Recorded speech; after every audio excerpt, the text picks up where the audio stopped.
Good evening. Thanks for joining us. This is the World News on your premium talk radio today, 95.1 FM Port Harcourt. In the headlines, Rivers State Governor Simalai Fubara condemns misinformation on state security. Nursing mothers decry alleged appreciation fees for routine immunization in health centers in Port Harcourt. ADC unveils National Secretariat in Abuja ahead of 2027 elections. On the foreign scene, Ecuadorians reject return of U.S. military bases in major defeat for President Daniel Noboa. I am Lucky Maxwell. Thanks for staying with us. Now the details of the news.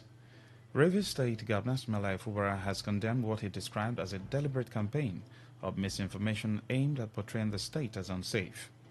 Speaking at the grand finale of the Python Golf Club's 6th edition of Chief Ike Naukafo 2025 Pro Amateur Golf Championship in Port Harcourt, Fubara reaffirmed that the state remains peaceful and fully open for business, tourism, and major events. Governor Fubara said the large turnout of visitors from across Africa demonstrated that negative media narratives about the state were exaggerated, politically motivated, and designed to distort public perception. While acknowledging that political tensions earlier in the year caused about 6 months of disruption, he insisted that peace had returned, allowing security agencies to operate effectively. He praised the coordinated efforts of the Joint Security Team, noting that visitors were able to move freely, socialize, and enjoy the city without incident. Fubara also pledged continued government support for the tournament, including plans to revive the Governor's Cup, and promised additional assistance to improve the golf club's facility. On his part, Major General Emmanuel Eric Emeka, General Officer Commanding 6th Division of the Nigerian Army, said the prevailing peace in the state motivated the decision to host the tournament in Rivers State, adding that its successful conclusion validated that choice. Some nursing mothers in Port Harcourt have raised alarm over what they described as appreciation fees allegedly demanded by midwives and health workers before administering routine immunizations to their infants. The mothers told Today FM Odinaka Chi Celestin that the practice had become increasingly common in facilities including Ozoba Health Center, Rumi Igbo Health Center, and other primary healthcare facilities across River State. They said health workers often insist on cash payments before giving injections or carrying out scheduled vaccinations. According to them, mothers who refuse to pay are sometimes delayed, spoken to harshly, or attended to with poor attitude. Actions they fear could discourage low-income families from completing their children's immunization schedules, posing a serious public health risk.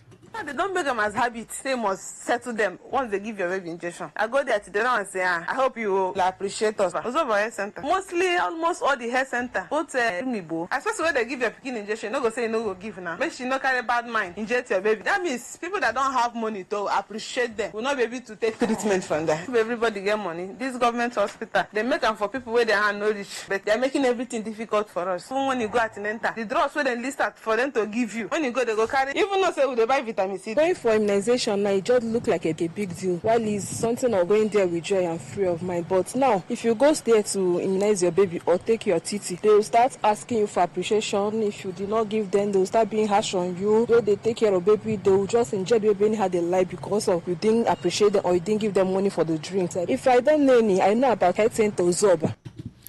When contacted, the River State Immunization Officer, Joseph Urang, reaffirmed that all infant immunizations remain completely free as mandated by the state government, stressing that no mother should pay any fee before her baby receives a vaccine.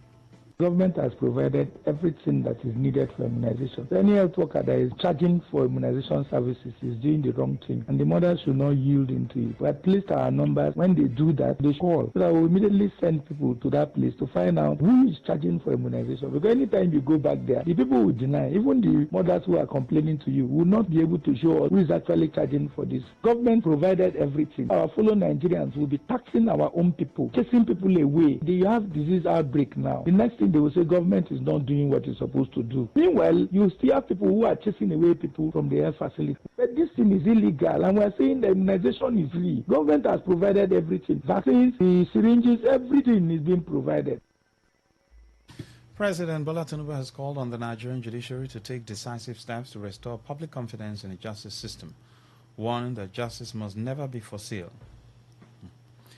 Speaking at the opening of the 2025 All-Nigerian Judges Conference of the Superior Courts in Abuja, the President said citizens have grown increasingly frustrated with delays in case resolution, concerns over judicial integrity, and anxiety over access to justice. Tinubu said discipline within the judiciary must be firm, transparent, and consistent, adding that only a judiciary that cleanses itself can command the moral authority to cleanse society. The President outlined key areas requiring urgent reform, including modernization of court processes, digitization, improved infrastructure, and enhanced welfare and training for judicial officers. He reaffirmed support for the National Judicial Institute and called for continuous judicial education, saying judges must evolve with the law to uphold constitutional values. Tinubu further urged judges to focus on actionable solutions that will reduce case backlogs, strengthen discipline, and make justice more accessible to the poor and vulnerable. The presidency has defended Nigeria's large delegation to the Core 30 Climate Summit, insisting that officials from multiple ministries and agencies are necessary to safeguard the country's interests. Senior Special Assistant on Media and Publicity, Temitope Ajayi, said the multidisciplinary nature of climate negotiations spanning energy, finance, environment, transport, agriculture, and security requires representation from a wide range of government bodies. The comments come after former Labour Party presidential candidate Peter Obi criticized the President Bola Tinubu's administration for sending 749 delegates to Core 30 in Brazil, calling it a stunning display of misplaced priorities. Obi highlighted Nigeria's high multidimensional poverty rate, low life expectancy of 54 years, and limited social services, questioning the allocation of resources to hundreds of delegates abroad. In response, Ajayi clarified that most attendees worldwide, including Nigeria, are non-state actors such as civil society organizations, private sector players, academics, and other partners. He stressed that their registration is counted under their country of origin but does not imply government sponsorship. Ajayi urged commentators to consider the complexity and nuances of core attendance, noting that Nigeria must ensure robust representation at global climate discussions.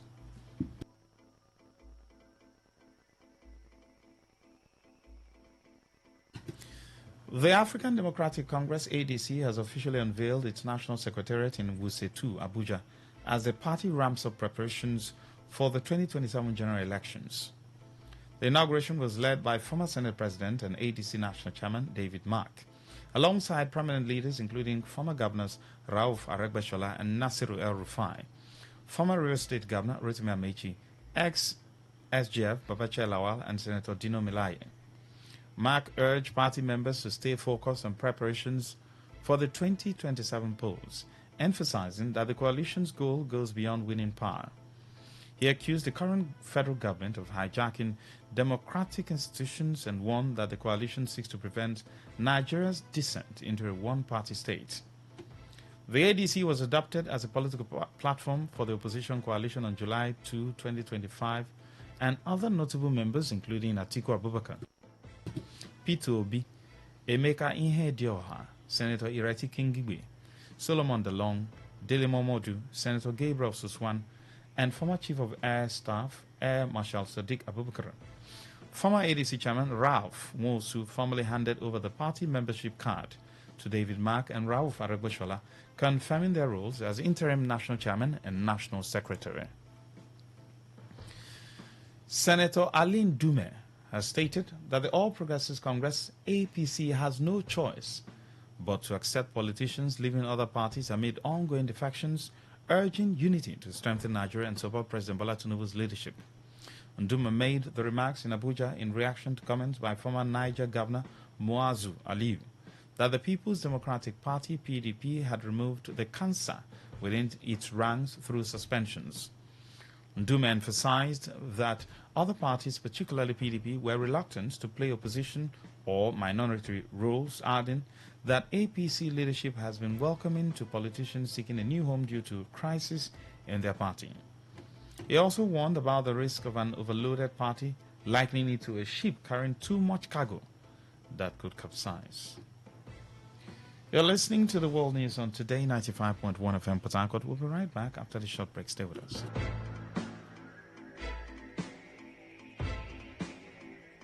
Every day, every hour, when the big stories break, depend on our 24-hour news team to bring you the latest. Today 95.1 FM.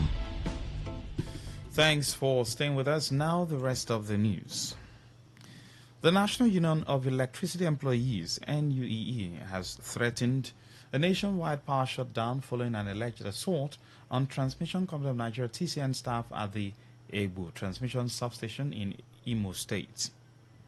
According to NUE, armed police officers, reportedly acting on the orders of the state government, invaded the substation, assaulted staff, held them at gunpoint, and abducted some workers to an undisclosed location. The union described the incident as a brutal invasion and directed its members in Imo State to halt power operations until further notice.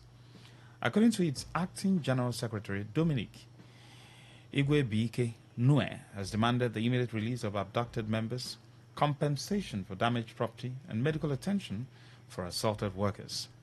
The union warned that if authorities fail to ensure safety, it will withdraw services nationwide. In contrast, the Imo State Police Command denied allegations of abduction or hostage-taking, describing the incident as an operational disagreement between Enugu Electricity Distribution Company, EEDC, and Orashi Electricity Distribution Company, which is under investigation. The police confirmed that a full investigation by the State Criminal Investigation Department, SCID, is ongoing to establish the circumstances of the incident, assuring residents that measures have been taken to protect electricity personnel and critical infrastructure. The Dangote refinery has explained that the recent reduction in pump prices of premium motor spirit PMS at filling stations is due to its own price adjustment, not government policy. In a statement, the refinery said it reduced its PMS grantee price from 877 naira to 828 naira per litre, and coastal price from 854 to 806 naira per litre on November 6, representing a 5.6 decrease. The refinery stressed that this reduction was implemented before marketers adjusted pump prices. Dangote Petroleum Refinery denied claims that the drop was linked to the federal government's suspension of the 15% import tariff, describing such reports as misleading.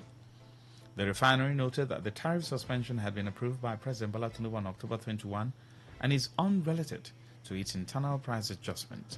The clarification comes amid public speculation that the government was responsible for the lower fuel prices. The latest Consumer Price Index CPI report released by the National Bureau of Statistics (NBS) shows Nigeria's headline inflation rate dropped to 16.5% in October 2025, down from 18.2% recorded in September. The new data showed a 1.96 percentage point decline, marking the seventh consecutive month of easing inflation since April 2025. Year on year, the October inflation figure represents a sharp drop of 17.82 percentage points from the 33.88% recorded in October 2024. However, on a month-on-month basis, inflation rose slightly to 0.9%, up from 0.72% in September. Food inflation eased significantly to 13.12% year-on-year in October 2025, a drop of 26.4 percentage points compared to 39.16% in October 2024. The NBS attributed this substantial decline partly to a change in the base year. The average annual food inflation for the 12-month ending October 2025 stood at 21.96%, down from 38.12% in the corresponding period of 2024. The U.S. House of Representatives Subcommittee on Africa will hold a hearing on Thursday, November 20, 2025, to investigate President Donald Trump's recent redesignation of Nigeria as a country of particular concern, CPC, over alleged Christian persecution. The hearing, scheduled for 11 a.m. in room 2172 of the Rayburn House Office building and available via live webcast, will be chaired by Representative Chris Smith. It will feature two panels of witnesses, including senior U.S. State Department officials and Nigerian religious leaders. Trump first designated Nigeria as a CPC in 2020, but the status was removed by President Joe Biden after defeating Trump. On October 31, 2025, Trump reimposed the designation, citing attacks on Christian communities, killings, kidnappings, and the destruction of churches. The U.S. president warned of potential military action and the suspension of aid if Nigeria fails to address the situation. Reacting, President Bola Tinubu stated that Nigeria's constitutional commitment to religious freedom remains intact. On the foreign scene, Ecuadorian voters have overwhelmingly rejected a proposal to allow the return of U.S. military bases to the country, delivering a significant political setback to President Daniel Noboa, a close ally of U.S. President Donald Trump. With 3/4 of ballots counted, about 60% voted against lifting Ecuador's 2008 ban on foreign military bases. The result blocks any U.S. effort to resume operations at the Manta Air Base, once a key hub for Washington's anti-drug missions in the Pacific. The referendum was held amid growing controversy over U.S. airstrikes on suspected drug smuggling vessels in the Caribbean and Pacific, a policy Noboa has supported. Many Ecuadorians view the proposal as a threat to sovereignty. To end the news, here's a summary of the major stories. We told you that Rivers Governor Sumela Ifubara has condemned what he described as misinformation on state security. Some nursing mothers have decried alleged appreciation fees for routine immunization in health centers in Port Harcourt. We told you that the ADC has unveiled its national secretariat in Abuja ahead of 2027 elections. On the foreign scene, you heard that Ecuadorians have rejected the return of U.S. military bases in the country in major defeat for President Daniel Noboa. Stella Sasongu Okori, editor of the news. For comment and inquiries, please call 0818-389-2850. Send your emails to news@todayfmlive.com. Read our stories on todayfmlive.com. Facebook at Today95.1fm. Instagram at TodayFM951. On X, formerly Twitter, at TodayFM951. You can also join our YouTube live at Today95.1fm. Good evening. I am Lucky Maxwell, thanking you for being a part of the broadcast. Today's news, today's entertainment, today's sports, today's issues. Today on Today 95.1 FM, Port Harcourt. You may not realize it, but do you know you can always show your love for others with simple gestures?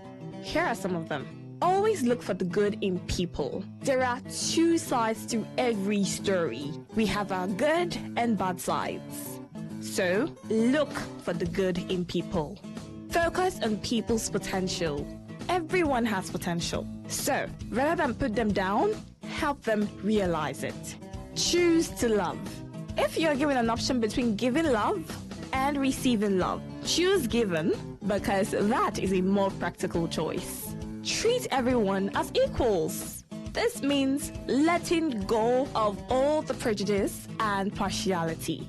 See people for who they really are, not their jobs, not their apparels or bank accounts. If everyone does this, then the world will be a better place. Love yourself. You cannot give what you don't have. So, before you try to love other people, love yourself first. Forgive. We all make mistakes. So, whether it's a family or a stranger, the best way of showing love is forgiveness. Everyone deserves a second chance. Show compassion. Care for other people. Care for what they are going through. Do what you can to help. Give back to the community. Remember that a single drop of water can cause countless ripples.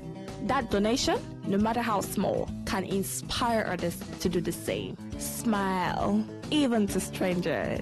Remember that you're never fully dressed without a smile. So, do not underestimate the power of a smile. Not only does it lighten up your face, it will also brighten up another person's day. Be the spark of positivity you want to see. When you smile, the whole world smiles with you. This message is brought to you by Today 95.1 FM, the voice of the people.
right, there you go. His name is Peter Side. Otong, where are the prophets? Where are they? Nobody is talking again.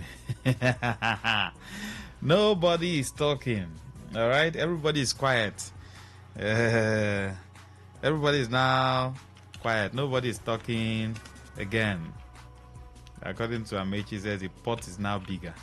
Is it true? That's why some people are not talking. You see, you know what?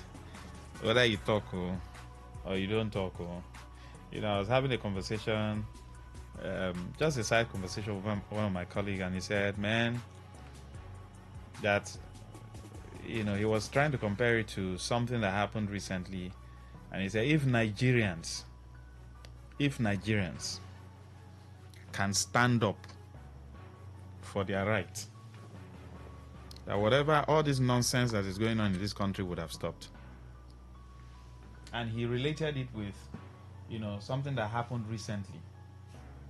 I will not say the thing so that you will not link me to anything. You can think in your heart whatever it is, but there's something that happened recently. So he linked it. He said, if Nigerians, he was just making a reference. He said, if Nigerians can stand up and question the abnormalities, that their country will be better. All right, that's just side talk. Feel free to join the conversation. What is on your mind that is bothering you?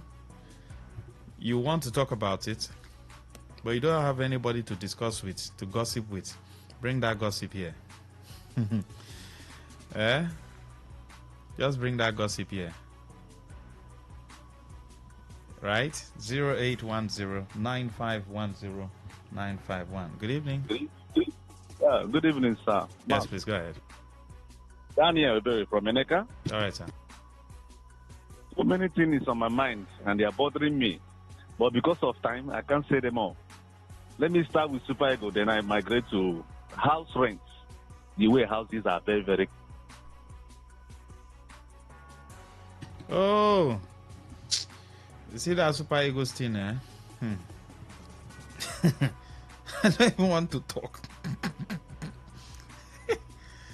When you feel that your joy is full. Hey, good evening. Yeah, Max, Mr. Zion. Go ahead, sir. Happy New Week to you. Governor Sims is asking for investors to come to River State. And I asked the question, how will they come? Where are they coming to? To come and do what? He was here when there are doubts everywhere, factor that limitates or militates investors. He kept quiet. He was here when commuters, logistics, transporters are complaining about how their businesses are being frustrated on daily basis. Governor Simlai Fubara kept quiet. He was here when house rent has skyrocketed on the increase. He kept quiet. And people are leaving the state. He's asking for investors to come to an empty space to do what?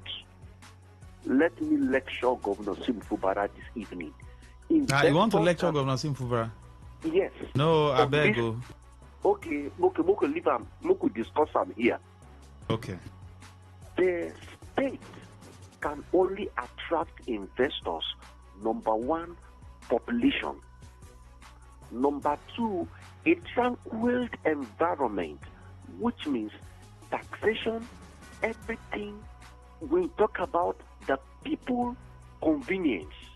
Then number three, which the people are looking, the investors are also looking for, is for a secured place and power.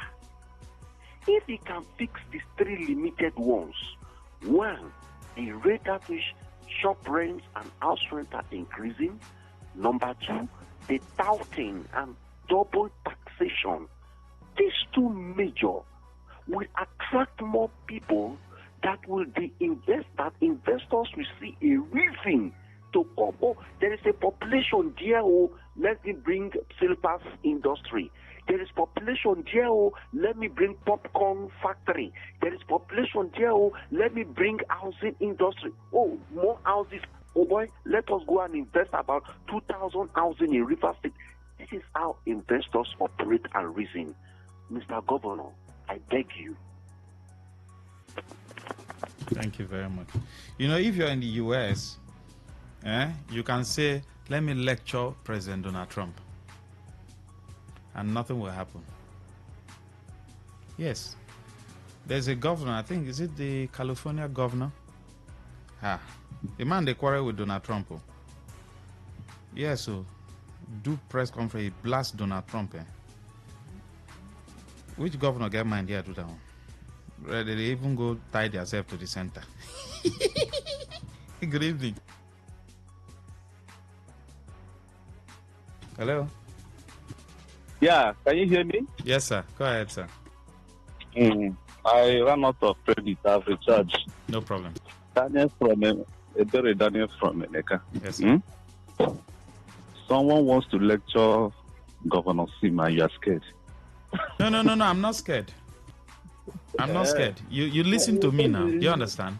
But you know, we have regulators. And when the regulator will come with sanctions, the system will allow me to face it alone. So, for me alone, I know they fear anybody. You should know now. Okay, let's continue living like that. My brother, Super Ego. Is it Super Ego?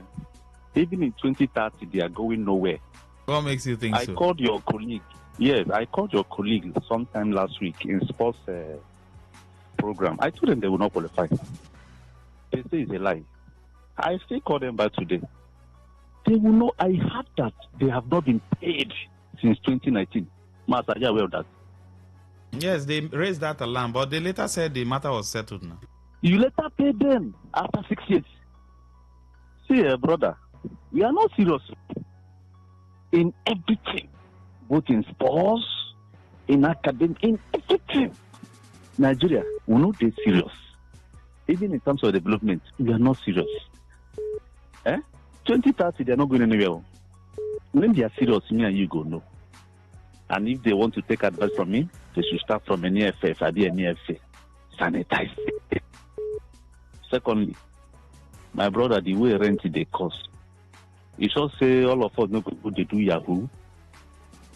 No, it's not necessary now. Do Yahoo for what now? No, it's get to a stage where it will be necessary. Even my former landlord, he called us and told us that he needs Yahoo boys. I've told you this thing. Think I'm lying.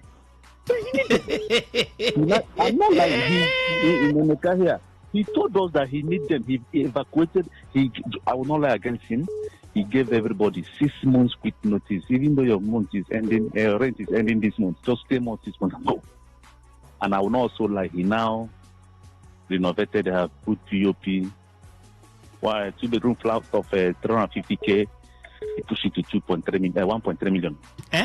No, I'm not. I say I'm not lying. 1 bedroom of 250K. He pushed it to 800K. Where there is no access road, where the roads are terrible, where floods flood when it rains, flood. Now so we go there, and this thing now happening between just 2 years ago. Just 2023 to now. This is a place I'm Have you packed out? Yes, I've packed out on that particular one, but I'm still around very close to the other one. And what happened on this one? When I packed him, they say it's 500K. I paid. I didn't stop to 2 months. He sent me landlord where I packed him. He brought paper to me that it has increased to 800,000. Mas, who am I going to complain to? I'm telling you, I swear with my life, like I'm telling you, like the new place, so very close to the old place. It's only stones. Ask him. But I just packed like, yes. Everybody, 800,000. 800K. Is it not terrible? Nobody is doing anything about it. Governor Sin, will I call him? What can he do? Federal government. Oh, that's why I use that word. Should say we no good they go do, because are we going to live inside this? Thank you, sir. Okay, Gurumadu, that's entire. Good evening. Good evening, Max. Yes, Doc. Good evening. Max, we are the prophets. We are the prophets. Ewo, ewo. We are the prophets. We are the ones talking now. When you have a head count of people that call to your radio station and other stations, there are the few talking now. What can we do? Just that even though our talk will not be heard, but at least we'll keep talking. If you say the truth, you die. Don't say the truth, you die. So you better say the truth and die. What's in my mind, Maxwell? This morning I was listening to Arise. I think that was about 9:50. I heard breaking news that some school girls have been made away by the bandits. I was asking the other day, federal government have gazetted them as terrorists, right? Hello? Go ahead, Doc. We're listening. Okay, good. Yeah, because so they made away with some of those girls, and check those places they made away with those. That part of KB, it's mostly Christian states. It brings me back to the discussion that has been on the table, the burning talk. Christians are facing genocide in Nigeria. Well, if you check other parts of Nigeria, probably the north, Benue, Katsina, name them, you discover that most of those areas that are killing people are mostly the Christian-dominated areas. I was talking with our brother Ike Manjima this morning. I told him I can give him data. How many Muslims have you heard that have been killed? But you can see number of churches that have been bombed, number of Christians that have been killed. Muslims are being killed also, Doc. No, we are not arguing. We are not disputing that. Yeah, that is true. You know one thing about the terrorism? It does not know brother and sister. When it's, you can imagine what happened. How many days did it take? Trump just spoke, I think, about 2 weeks thereabouts. And the government of Federation now came up and said, yes, we're on the matter. We're on top of gear. Then since then till now, the level of terrorism have increased.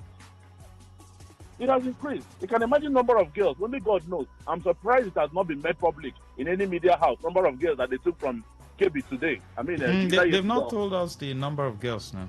Exactly. We are waiting for the authorities. Exactly, we're waiting for the authority. Who are this authority? The authority are the people who want to paint the country good when a lot of evil is happening. We love our country. No problem about that. The world, Nigeria, we love it as a country. But the thing happening in Nigeria is appalling. Maxwell, how many weeks have doctors been on strike? It's not like you said, you're not taking that matter up. It's like Maxwell, it's like you don't fear now something. Doc, you know that this is not my Maxwell I know before. Hold on, Doc, hold on. I'm listening. When you talk about something over and over and over, sometimes you get tired of talking about it. Doctors going on strike is like an everyday thing. Like they chop akara every day. And Jehosu, you are aware also that Jehosu have joined them. Jehosu so that's the thing. Workers Union. The issue is that, the question is, are doctors supposed to even go on strike? Are they supposed to allow them go on strike in the first place? No. So, but you talk about this thing, next month too, they will say they have resolved, later they will go on, person they tire now. No, I think the guys this time around, Arudi, Association of Resident Doctors, this time around, they just want to see whether they can get this sorted out once and for all. And they hustle, And that's because that's another thing. Even ASU will go on strike, they'll say they have talked with government, they are giving, then they will go again. If you want to do something, do them once and for all, achieve them. If you don't want to do and leave them. Maxwell, do you know why? It's all politics. It's all politics. Just come back. They will promise you one. Most of those ASU guys, they will promise them to help them. That is where the problem is now. ASU will be making noise and say people should support them, but when they go there, they will promise them one thing, they will now leave it. Then they are not serious. Yeah, no, for me, you do know what ASU, Maxwell, me and you went to Uniport. That's our alma mater. Do you know what it takes them to be a professor? You know what it means to be a professor? I know. If you like read the Igbo language, if you like read the Kwere language. It's not an easy task. Do you understand what I'm saying, sir? That's the reason why, if they want to go on strike, we know how they are being treated, how they don't pay them well. If they want to go do this strike, do them well. Achieve what you want to achieve.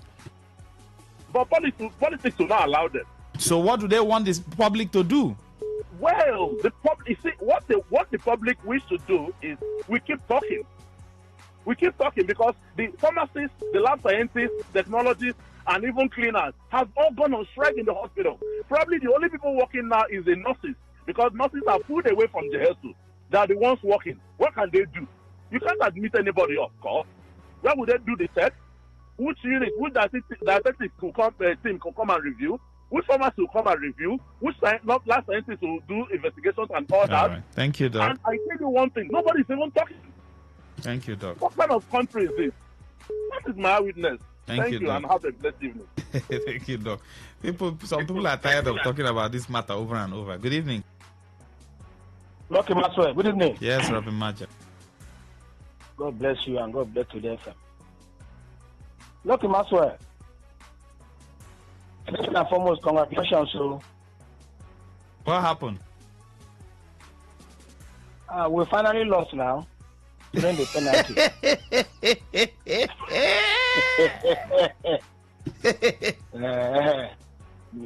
See the first kick, the man just put the ball there, aim and saw up, boah, straight above the goalpost, straight and saw up. Congratulations. They cannot kill me. I'll continue to watch them anyway. Lucky Maxwell, what's in my mind? I grew up and it was very respectful when you hear DO, divisional officer. DO. We hear name, professor, doctor. The society was sane to an extent. There were PWDs, Public Works Department in local government council. Talking about my local government then, the old AGA. I hold a local government area, made up of Abu or by Bema, I hold a West, I hold a East. Lucky Maxwell. River State will have 23 local government area. And governors, as it were, persons are being appointed into offices as commissioners, manning various ministries, supposedly castigating from the national, that's from the center to the state. But I begin to wonder, it didn't start now. The last administrator did the same thing. But I'm seeing a worse scenario. Lucky Maxwell, if you are asked as a journalist, how many commissioners do you have in River State today? Do you have the answer? You don't have the answer. I'm just wondering what we are doing here at River State. We talked about agriculture, how women, how men were being chased out of their farmlands in Odogwa, in Ogoni, in Omagwa, across the farming communities in River State here. The River State government seems as if they do not listen. We're talking about agriculture, food security. Now we are running a governance. 1 month, 2 months, 3 months. We don't know how many commissioners we have. Nothing. Everywhere. But there are permanent secretaries now. There are permanent secretaries. The permanent secretary that the governor warned that they are going to pay consequences. Those we had conspired to even want to pay money for them to extend the emergency rule. Is that the permanent secretary you are talking about, or which of them? I don't understand. Like in my constituency, we don't have representatives. The chief of staff resigned. Nobody is there. Is it how governance should be? Yes, there is peace. The governor is saying peace. But I keep telling us that peace without the bread of justice is no peace. It's peace of the graveyard. And we now know worse than what we had before. Everywhere just like that. Quiet like that. The days are running. The month is off. The next month, like December. What are the activities lined up for Christmas? Tell the state. We are expecting candidates to come on board this year to boost the economic activities of the state. People from outside the state should come in here. The same way they go to Calabar. What is going on? The quietness is getting louder by the day, and it's not a good one. Good evening, Lucky Maxwell of the Majari family. Thank you very much. It's all right. It's all right. It's all right. What's on my mind is the show of shame displayed last night by the Super Eagles Without Osimhen, Super Eagles is just a shadow of themselves. The Congolese were more organized and zealous for goals than Super Eagles. The Leopards dominated the second half of the game up to extra time. Despite their 2 goals disallowed, they still won the match. It was a victory well deserved. The Super Eagles must learn to take their game serious from the group stage than to always depend on last-minute desperation and permutation. Mr. Lucky, thank you. But even me, I was even wondering, with what they usually play, now that thing they will go play for World Cup, you know the kind of names we go there for World Cup. Is that what they're going to play at the World Cup? Well, waiting I say, and I'm not a footballer. At least I do small monkey pose. So they go say, make I shut up. But man, do you also think that anything that is not private will work? Looking at the way the country is, the music industry is working because it's privately driven. And if you check those who are driving the music industry, they've had their stint abroad. Davido, Don Jazzy. If you check all those guys, they've lived abroad. They see how things are done. If you check now, have you noticed that most of our Nigerian artists now, they prefer to do their concerts? It's only probably the video that came and did, I think his tour. He did one in Uyo. He said he's going to do in a few regions. But if you check most of our artists, they prefer to do shows out of the country, outside the country. It's all right. Good evening. Hi, Mr. Maxwell. Good evening, sir. Thank you. My name is Kinsley, calling from Obogoro. Yes, please. What's on my mind is PDP suspending FCT minister and others. I would say it's a welcome development, but this is what would have performed earlier before now to be able to save PDP from dying. But now that I find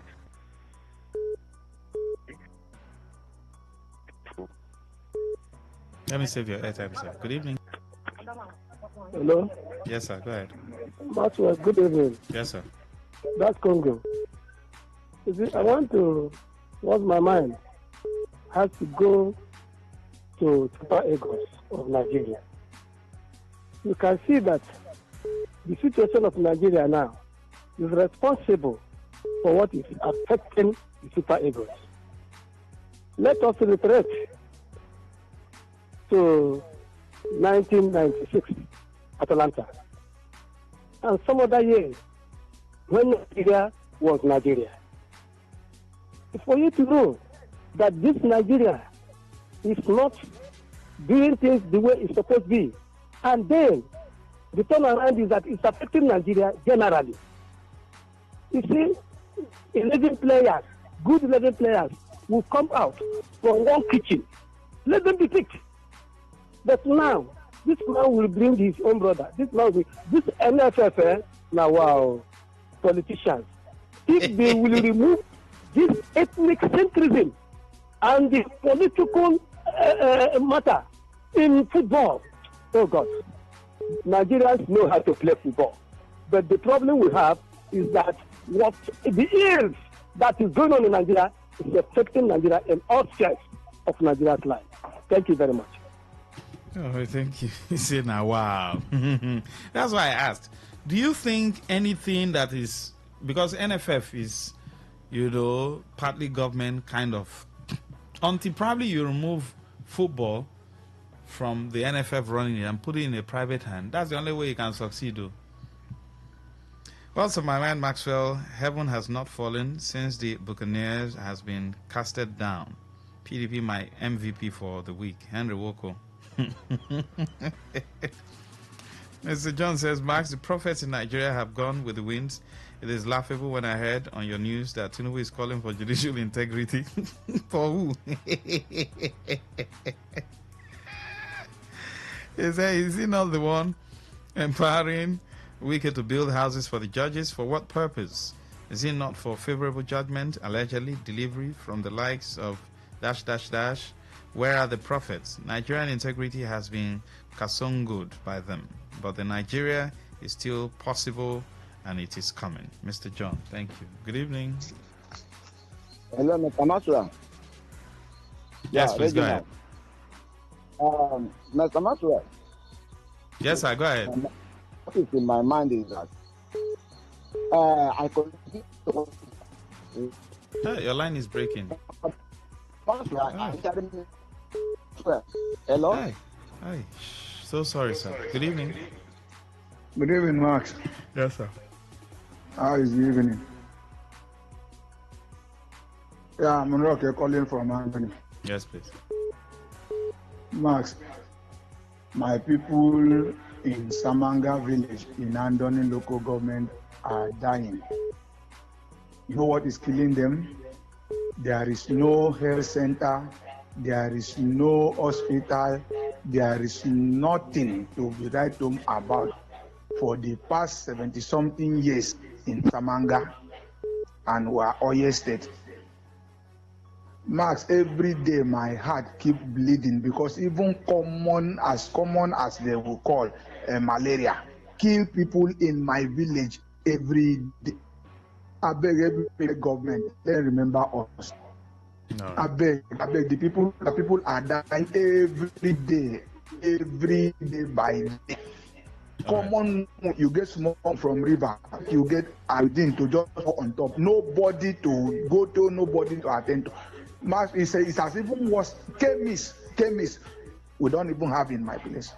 Thank you. So please, I beg, make the government help us. My people are dying every day for lack of no healthcare, no hospital. I don't even talk of water. We don't even get good water drinking. Children are studying under the mangrove. There is no tree there. School, I told you, is second to none. Please make Governor Fubara remember us in Samanga village in Andoni local government area. All right, just sir. A stone throw from car. It's not even far. Let them help us, I beg. That is what is in my mind. I beg. Thank you. It's not a bad one. Simply Goodness says, Nigeria football is on my mind. How can a coach come out after a game and blame his defeat on voodoo? Most times I wonder how African coaches reason. It would have been injustice if the Super Eagles had qualified because from the onset they have been lackadaisical in their approach to games. All right. Good evening. Hello, good evening, Mr. Ma. Yes, please, go ahead. Matthias calling you from Norway. All right, sir. Yeah, what is on my mind this evening is that I am so happy that the FCT minister is no longer a PDP man. How can that make you happy? Yes, that will make me happy because he has contributed the hardship we have been experiencing in this state and this country. He's not Mr. President, though. He's not the governor. He's not Mr. President, but he's a close person to the president. So what do you want him to do? Put food on the table of everyone? Yes. Imagine we the Rivers people having somebody like Nyesom Wike, and Nyesom Wike should have the guts to play politics with the life of Rivers people by declaring state of emergency in this state. We are not happy. Yeah. So I'm happy. Right, thank you. But he's not the one who declared the state of emergency. It's President Tinubu. Good evening. Mr. Masu. Yes, go ahead. Yeah, ready to call back. Yes, please. Yes, I was talking Regina, your line is breaking. I don't know. Probably it's from your end. I'm so sorry, but let me just save your airtime. Thank you, sir. Good evening. Hello. Uncle Mas, good evening. Yes, sir. Go ahead. Yes, I want to support the statement to the last caller that said that he's happy that the former governor of Rivers had been listened from the experts from people from Catholic Party. What is your business now? Are you in PDP? Yes. This is supposed to be your business, sir. Let me talk now. This is the man that promised Rivers State 10,000 civil service job for his first tenure. He didn't do it. he promised for 10,000 work for teachers and non-teaching staff. He didn't do it. After his government, he now said the money that he was supposed to create job for the people was used to finance the national party. So now that they have for his hand, I like it because he has no rendered thousands of Rivers people jobless. He's not the governor of Rivers State now. I mean, he didn't get any employment. He didn't even pay pension from a pension that are in the local government. Towards the end of his tenure, he said he has approved $1 billion for the pension of Rivers State pensioners, which is wrong. So those things people of Rivers State, he's not receiving the pence. Even if he invested in the party now, where is it? Now. Thank you very much. Forgot your thoughts. How can you be happy that they expel somebody? Eh? Okay, you'll be happy that they expel somebody from school. How can you be happy now? For instance, I'm just giving for instance. So, no, don't be happy now. Is that good news? Please put your name if you're sending a message, all right? So we'll know who's sending it, please. Good evening. Good evening to you, Mr. Martin. Yes, please, go ahead. The real gift here. Go ahead, sir. Mr. Martin, your happiness and the last call happiness, not be the same happiness, so. Me, I'll be happy now if I send you my account number and you give me Azar. Nothing concern me and this one exposure or whatever. You go there happy. If you say I should send my account, my Azar now, and you send me some mbongo. Bible talk and say lead us not into temptation. You are just tempting me. I should send it. Talk now. This is how they talk about temptation. Not temptation. There's nothing there. Open your app and do it as soon as possible. Oh my God! The people you are happy that they expelled all of them. They chop belly full of me. No. Nothing concern them. They should do their thing. I'm not joining happiness. So don't get me wrong. Okay, go ahead, sir. I'm not joining happiness. I only try to let you know say happiness and your happiness. That be the same happiness. Happy? See, for me, what's on my mind this evening is how some manufacturers, or is it agents to these manufacturers or distributors, decide to con us where they also to. My wife went to buy diapers from a particular supermarket, and I don't want to mention the product right now because I never conclude what I want to do with them. By the time, when you look at the pack, you will see 96 pieces written on it. But do you know that by the time she got to, out of whatever, where they look for another thing now, temptation, I say they come.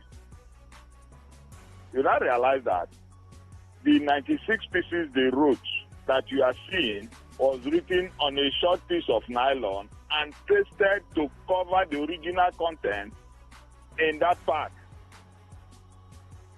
By the time we dragged it out, we now see that the original pack had 86 pieces, not 96. Meanwhile, they have collected money for 96 pieces. You understand my point? So I think standard organization of whatever, is it in Nigeria or whatever, some of these other agencies should look at this, help us to look at these products. So at the end of the day, not be one I also from morning till night, gather money to go buy. Somebody is now telling me 10 pieces of diapers, even for the tape price, Mr. Maxi. If he had paid 10 pieces, you know how much he come out? Sorry, sir. Sorry. Just tell me, make I send my account number, make you refund the money for me. Thank you very much. Leave me. I don't control any budget. Well, that's what you can take. We'll go for a short break. We'll be right back.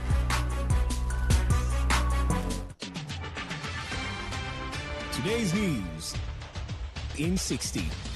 The federal government has announced plans to build an additional 500 compressed natural gas CNG stations across the country.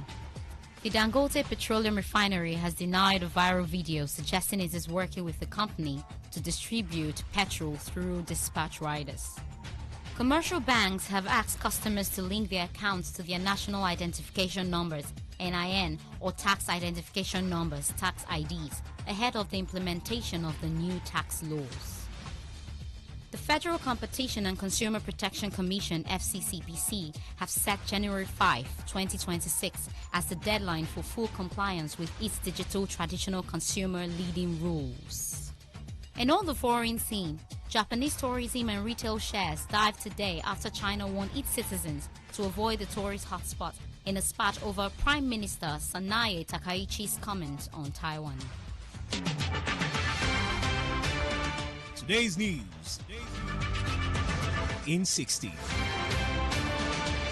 In 60. What's a successful business without sales? And what is sales without an audience? Well, do you know that you can reach 8 million listeners across 6 states in 2 geopolitical zones all at once? How? With Today 95.1 FM, you can get millions of people to know about your business. And what does that mean to you? More sales. Call 081 389 2850 now for more information.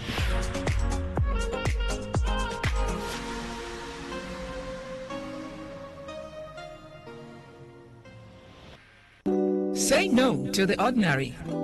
Embrace the extraordinary, because we are the voice of the people. Voice of the people. Today, 95.1 FM. Today, 95.1 FM. Stay informed, stay ahead. Tune in to Today 95.1 FM for the latest news and exciting sports updates. Your trusted source for everything you need to know. Today 95.1 FM, the voice of the people. The station with the... As the voice of the people, we make sure that no one misses out. On Today 95.1 FM, there's something for everyone. Our tech show, because tech is new money. Our kids show, because we love the little ones. Our Gospelration, because it's the moment of truth. Our High Life show, because high life is vintage. Our sports show with the adrenaline. Our midnight show, because we care about your love life. Our Nostalgia Drive, because old is gold. Our show for young people, because Gen Z code is on. Our Pidgin Bit, because na Naija we dey. Our book review, because books are a mirror. Our big stories, because big things only.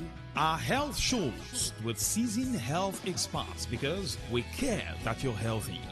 Our eyewitness report, because we want to hear from you. Our reggae show, because Rastafari. One love.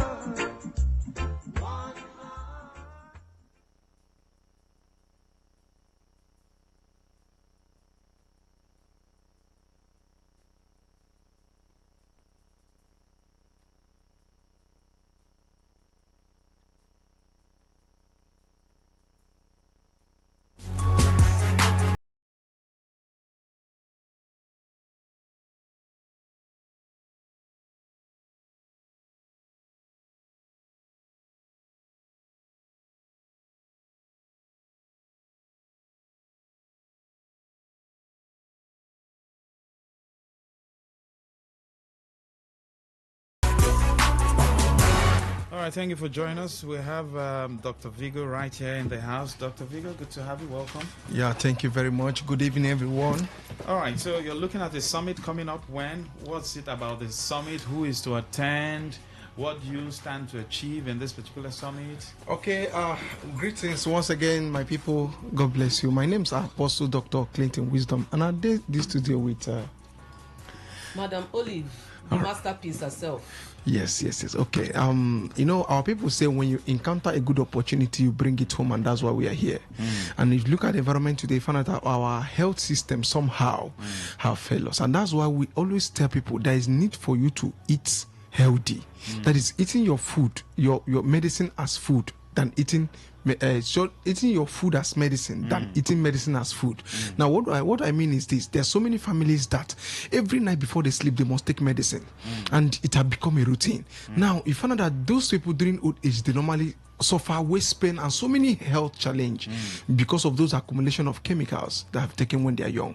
Now, because of this, we want people to go back to organic lifestyle, and that is why we bring lifestyle. Yes, just like our forefathers. Exactly. Yes, so going back to the old school. Our forefathers, they live up to 150 years, 160, but today people die anyhow because we eat a lot of preservative foods. Now, there's need for us to eat natural food. All right, that is why we come up with this very program. That there's need for you to go back to the organic lifestyle. If you check the animals in the house and the ones in the bush, you find out that the ones in the bush are more stronger. Why? Because they are exposed to organic lifestyle. They eat natural food. Nobody cook for them, but they are healthy. They are stronger. So what are we saying? We are here for Dr. Vigo. Dr. Vigo Bioscience Company is a health company from Asia.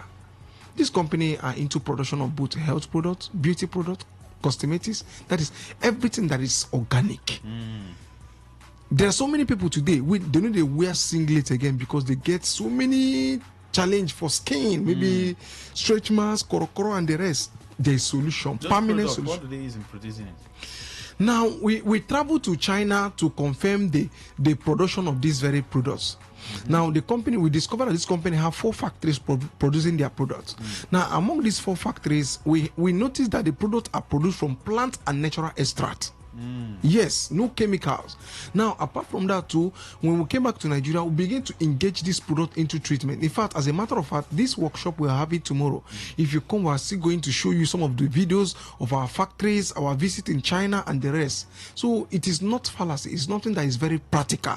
All right, now we want people to use this product because you don't need to go to China again. They are now here with us in Port Harcourt.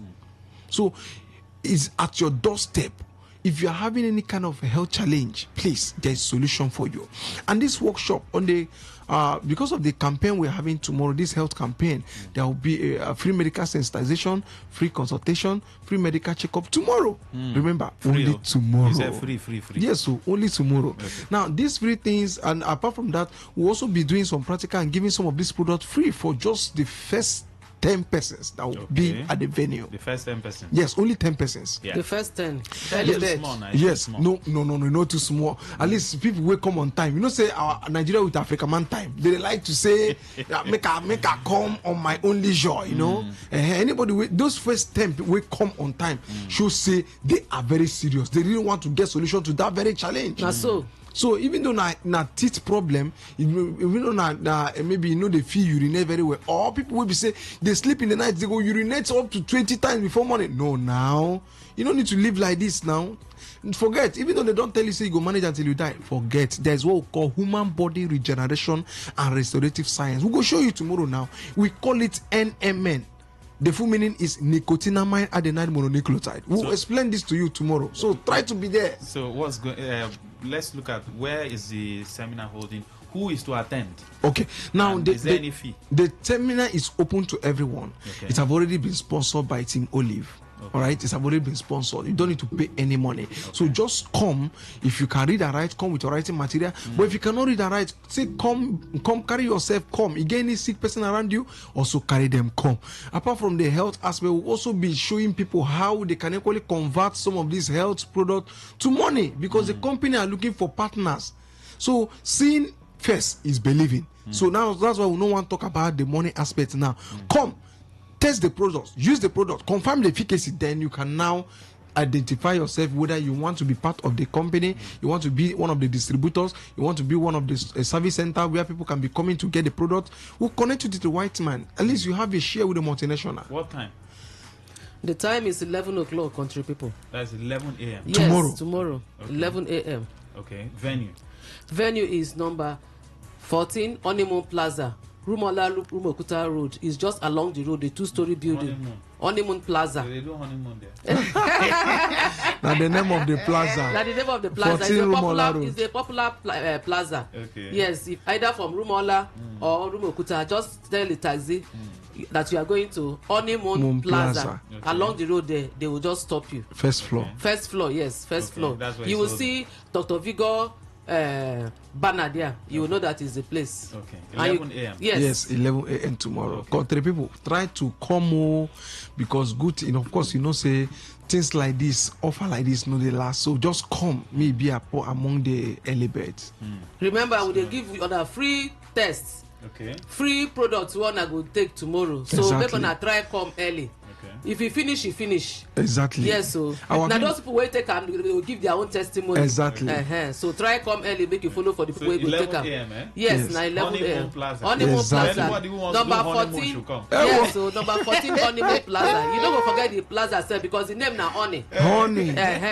So Honeymoon Plaza, number 14 Honeymoon Plaza. Rumola Rumokuta Road is a 2-story building with painted blue color. Okay. Yes, after the Anglican Church. If you are coming from Rumola, is after that white junction. You will see the 2-story building by your left. If you are coming from Rumokuta, after Anglican Church, you will see the 2-story building by your right. Yes. Okay. So my country people are not going to miss road. We did wait for now. On our health, because we did concern with on our health. Okay. So now. The number one I will call. Yes, the number. Yes, the number one I will call now 080 367 14777. I repeat 080 367 14777. For those who no go fit make am that tomorrow, that place na our office. Yes, na our permanent office. So you can come there. That is our permanent office. So the place again, I call the number again 080 367 14777. Country people, remember we say the first 10 people wey come na go benefit for all these awoof wey we wan give tomorrow, the free test and the free medical, the medicine wey we go give una tomorrow. So early bird matters a lot. Once more again, the phone number na 080 367 14777. That is 080 367 14777. My country people, remember health now wealth. If you prioritize your health, it's not spending money, but it's for your own betterment. Onado. Thank you.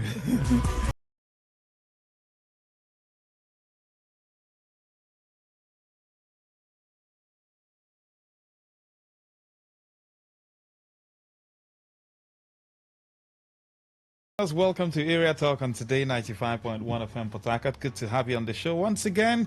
Yes, I have my guest waiting to dish out. But we're going to the rural areas. We're going to rural areas in River State, in Nigeria, in Africa at large, and we're going to look at the essence of leadership at the grassroots level. The essence of leadership at the grassroots level. Now, if you take a look at what's happening, if you take a listen to our area eyewitness report, you discover that many of the complaints from people are geared towards lack of governance at the grassroots level. Whereas we have federal government, state government, and local government. And the essence of the creation of the local government, which is the essence of the leadership at the rural level, is to ensure that the rural people, at the local level, live a comfortable life. The area is green, you have fresh air, you have farm, people are supposed to eat good food, drink good water, and God has given us these blessings for us to enjoy. But you ask yourself a question, why is it that the rural people are suffering? In River State, in Nigeria, across Africa. We have Dr. Douglas Fabeke joining us on the show. Good to have you, sir. Good evening.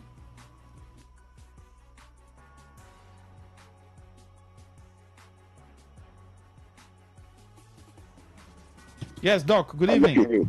Good evening, sir. Hello, Doc. Yeah. Can you hear me, Doc? Good evening. How are you? Yeah, I'm with you. Yes. Can you hear me very clearly? I'm hearing you. Okay, so Doc. Yeah, good evening. So we're looking at the essence. we're looking at the essence of leadership, but we are narrowing it to what is happening in our rural communities. That's your jurisdiction.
Sense of basic amenities, water, good roads, electricity, name it. It is coming from the rural areas.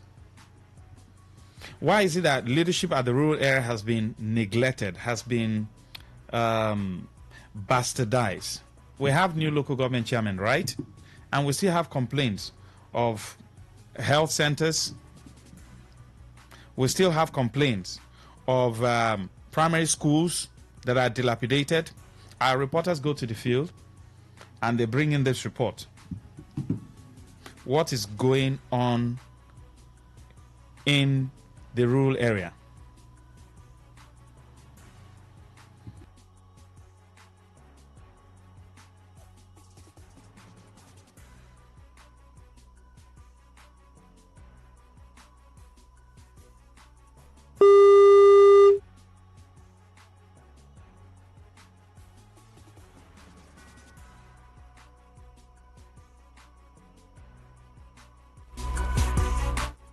All right, Doc. Thank you for joining us once again. Okay, yeah. This is better. That is okay. This is better. Yeah. So the question is, what is going on within the rural areas? You know, River State. You talk about Nigeria, and then you talk about across Africa. You've traveled. You are into rural and urban development. That's, what you do. What is the essence of leadership in the rural areas, and why is it that leadership that is the rural people are supposed to be enjoying is not there? It looks as though they've been abandoned, relegated. Nobody cares about them. Yes, lucky. That is what I was trying to tell you before, that people go into leadership position because of what they want to get and not because of the solution they want to provide for the people. It's a very big challenge, and that we are having this failure of leadership at all levels. At all levels. It is going across Africa, and the people are getting to realize that they're not getting a solution from our leaders. Not just in Nigeria, but some other African countries. You see somebody using powers against people at the local area. Because anybody becoming a leader, you have a particular problem you want to solve. The leaders, you come into a leadership position at the rural area, you must also identify the challenges of the people and what the people are going through, and you figure out what solution you can provide for the people. But you look at it that people politicize the position of leadership at all levels, even in the church. You can see that people are no longer benefiting from a leader. And I said one of the most important characteristics of a leader is because you must possess the spirit of compassion. And looking at the scripture, that Jesus Christ saw the people that were following him, and the Bible says he has compassion of them. That's compassion attracts the presence of God. Any leader that does not have a system that cooperate with God is a failure. You understand what I mean? And so people are no longer having compassion. So there are elements, there are characteristics that can make you a good leader at the local level. And you see, people are no longer enjoying leadership.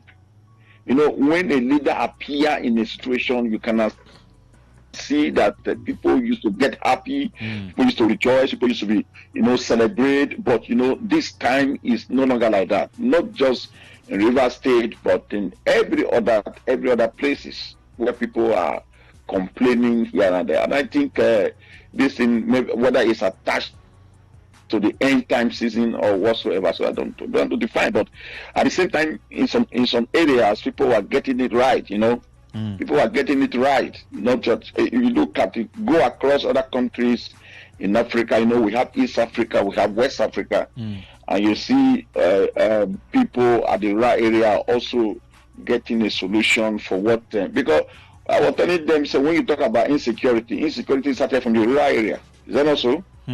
Yeah, if you say you want to provide leadership in the city and you don't take care of people in the village, every kinds of crimes, every kind of insecurity, every kind of problem originated from the rural area. Is that also? Fine. And so any leadership that does not reflect, does not have any impact and direct bearing for the people living in the village, that leadership, you already fail as a leader. Doc, today we are talking about Ichabod. We were talking about Ichabod today. That would have been the main point of our discussion, which also has to do when people did not experience and did not feel the kind of leadership impact they are supposed to feel. It happened in the days of the Bible. I went through the scripture, look at the book of Number. Yesterday, I was going through the book of Number in the scripture. You will see when God began to organize the people of Israel, when God begins to arrange the people of Israel. Leadership is all about orderliness. The orderliness that influence and affect people who are living in the local area. Leadership is an agenda. You have an agenda. You have a plan of how to reach out to the people. God called Moses and called them and say, this is how you do what you need to do. He now begin to go into the rural area, talk about the Levite, talk about the priest, talk about this tribe, and begin to position them and make sure every one of them get the benefit of what is being provided. But today, people go into leader without an agenda that they go into leadership position without a vision, and they only go there because somebody is sending them there. And so when they are there, the only thing they want to do is to fulfill the expectation of the person that sent them there. You are not going there because you want to serve the people. A leader is a servant. A leader is a servant. That's what people refuse to understand. When Jesus came as a servant, he said, I came to serve. And so when people now lost this focus, the humility that is involved in leadership, the God-fearing, the system that should attract the presence of God, and the compassion that you have for the people, this now we are marked to good leaders, And so we talk about Ichabod, which I'm going to, because we don't have much time. Eli failed in the duty as a leader. God, in the book of 1 Samuel chapter 4, if you read from 15 to 22, you now discover what happened during the time of Eli. The Bible says, now Eli was 98 years old, and he refused to provide that leadership for his children. What has happened in the camp of Israel, what happened during when the people were facing challenges with the enemy. And the Bible says, because he failed in his leadership, in which God called him. If you go and read the same book of 1 Samuel chapter 3 verse 11 to 4, and the Bible says verse 14, it says God, verse 14 and verse 15, when God was talking to Eli, he said, look, I am going to judge the house of Eli. I have a promise that your family, your generation will be a priest forever before me. But he said, far be it, I will no longer sustain the promise, because I have earlier warned you on the sin, the iniquity of your house, which you know. Look at what God said there. He said that Eli knew the iniquity of his house, what the children have been doing. And when you now go to 1 Samuel, God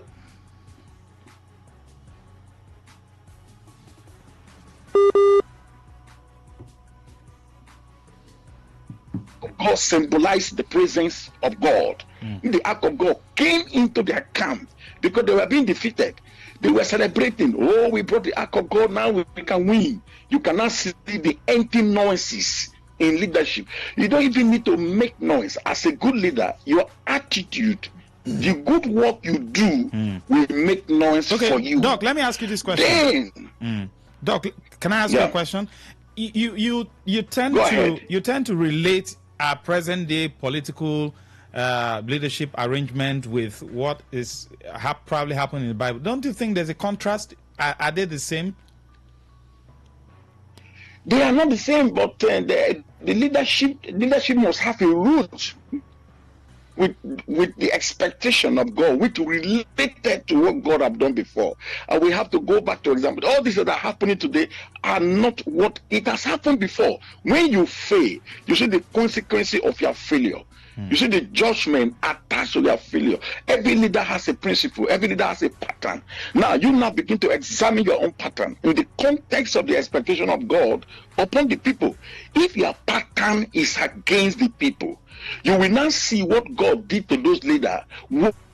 Those patterns were against the people. And so everything we are seeing today, it happened in the scripture, Jeroboam.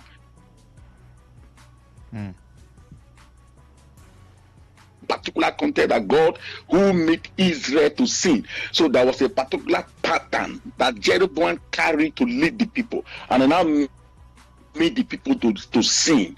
Leadership is of two ways: either you lead the people for righteousness, or you lead the people for evil.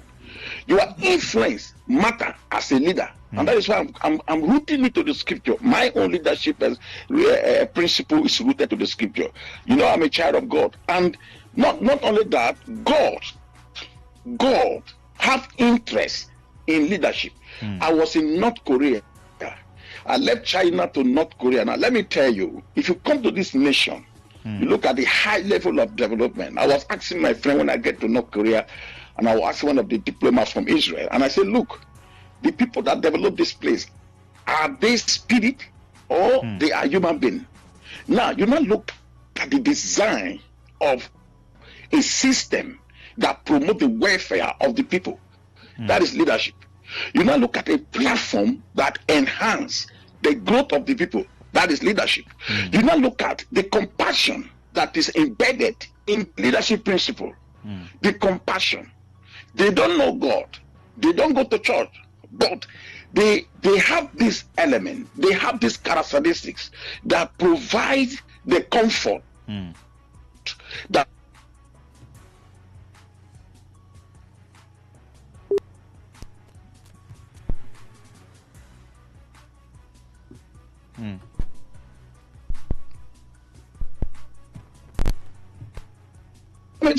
salaries. That provision made by the government. Government does not have enough money, but they create a system. When you have a better system in place, that system can create resources on its own that take care of the people. Now, you now say that the leadership focus on the welfare of the people. And because the leadership focus on the welfare of people, you now see the compassion, you now see the influence, you now see the happiness in the people. So when the people are happy, you now attract the presence of God into the system. And you now enhance the growth of the system. You now give wisdom, divine wisdom to the leaders. Okay, so any Doc, system that so Doc, in the case of Africa, Nigeria, River State, where people can't even have access to the basic things of life. I mean, you talk about housing. If you take a look at the Maslow hierarchy of needs, I keep on talking about it. It highlights housing. You talk about shelter. Okay, you talk about food. You talk of some people can't afford daily food, as in 1 meal, 1 square meal per day. You talk about ordinary water, access road, name it. What is wrong? What is really wrong with African leaders? What is going on? What's the problem? These African leaders travel out of the country just like you travel across the world. They travel, right? They go to US, they go to UK. And if you talk about the municipal areas, that's the rural areas, the counties in those countries, when you go there, you see basic amenities, as in the only difference is that, okay, New York is bim, bim, bim, noisy. But these areas are, a little bit calm. What is wrong with our African leaders? Why can't they replicate what they see outside here? That is what I'm saying, Samuel, is mindset and greed. Mindset and greed. As a leader, it is, are you supposed to remind? No, you're not supposed to remind the government that water should be provided for the people. You're not supposed to remind the government that a good road should be provided for the people. You're not supposed to remind the government that the people need a good education. So all those basic things, medical, welfare, educations, and some basic things of life that enable the people to live a comfortable life are not what you are supposed to remind the leaders. When those things are being put in place, it makes God get happy. Now you are talking about this country. We are more blessed than them. We are more blessed. I traveled to a country 2 weeks ago, and a friend, one of the friends, is an expert. He does not use a car. He cannot use a car more than $10,000. The system is there. He don't use a car more than $10,000. That is the system. The system now control. It control what every official can do and what every official cannot do. You understand? Now there is a system in place that there's a system in place that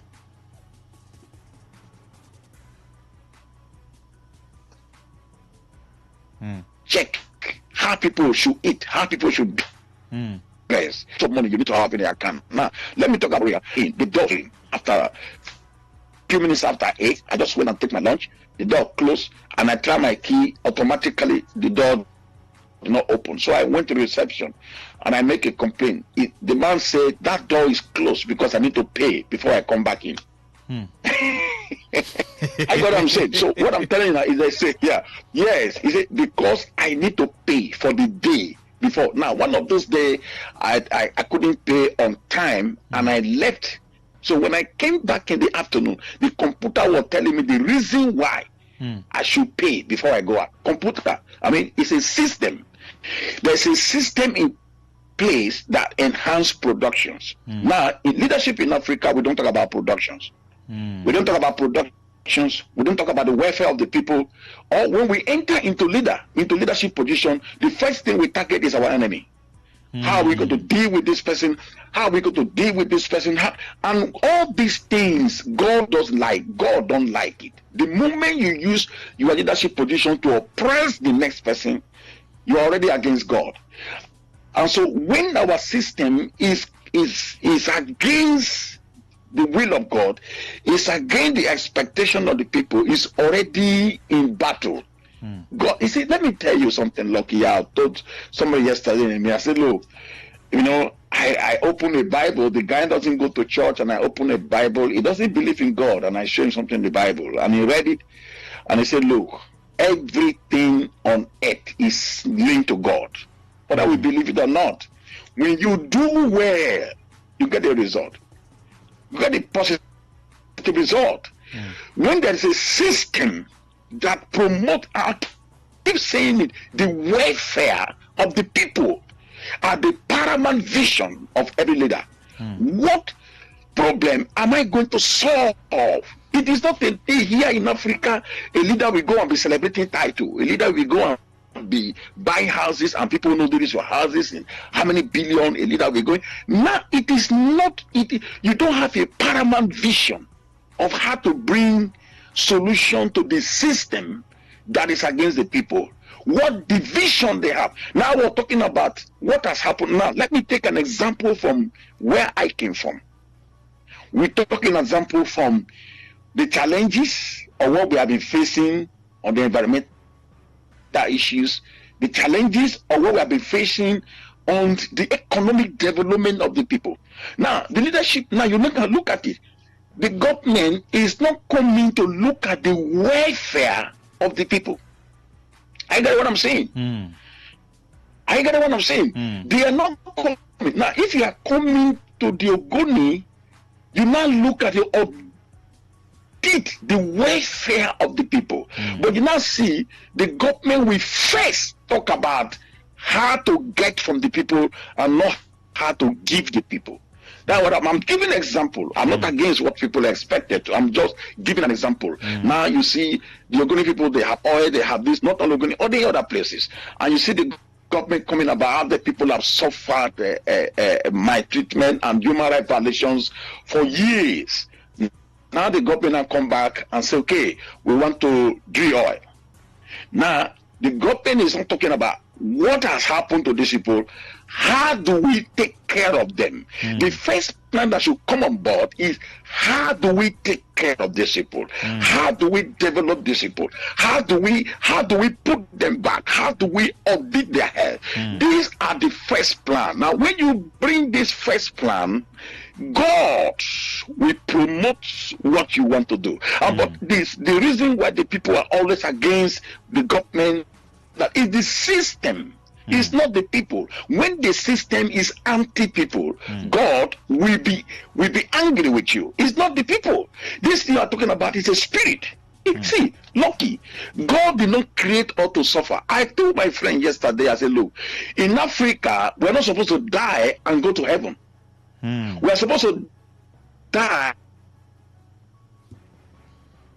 We're supposed to die because we're already in hell.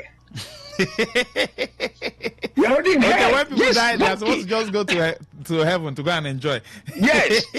No. What I'm saying, if you look at the way, okay, I'm here now. As I'm here now, I don't need to say I'm looking for water. I don't need to say I'm looking for food. I don't need to say because of my position, they provide everything, not just for me, but for the citizen in this country. And you wake up in the morning, everything is being provided. If you have your money, you see the value of the service. If anything you're paying for, you see the value. You see what government is supposed to do. It's already in place. I go to train, some train, I don't pay. It just take me. There are certain things that citizens don't pay. It's just free. These people just can make you lazy. If you come from Africa, all this country, they can make you lazy if you're not careful, because there are things we do there. We have to fight for us to get the benefit of what we do. You see, people are fighting to be enrolled. People are fighting to access their information with government. You see people, an elderly man at the age of 70 years, is still a civil servant.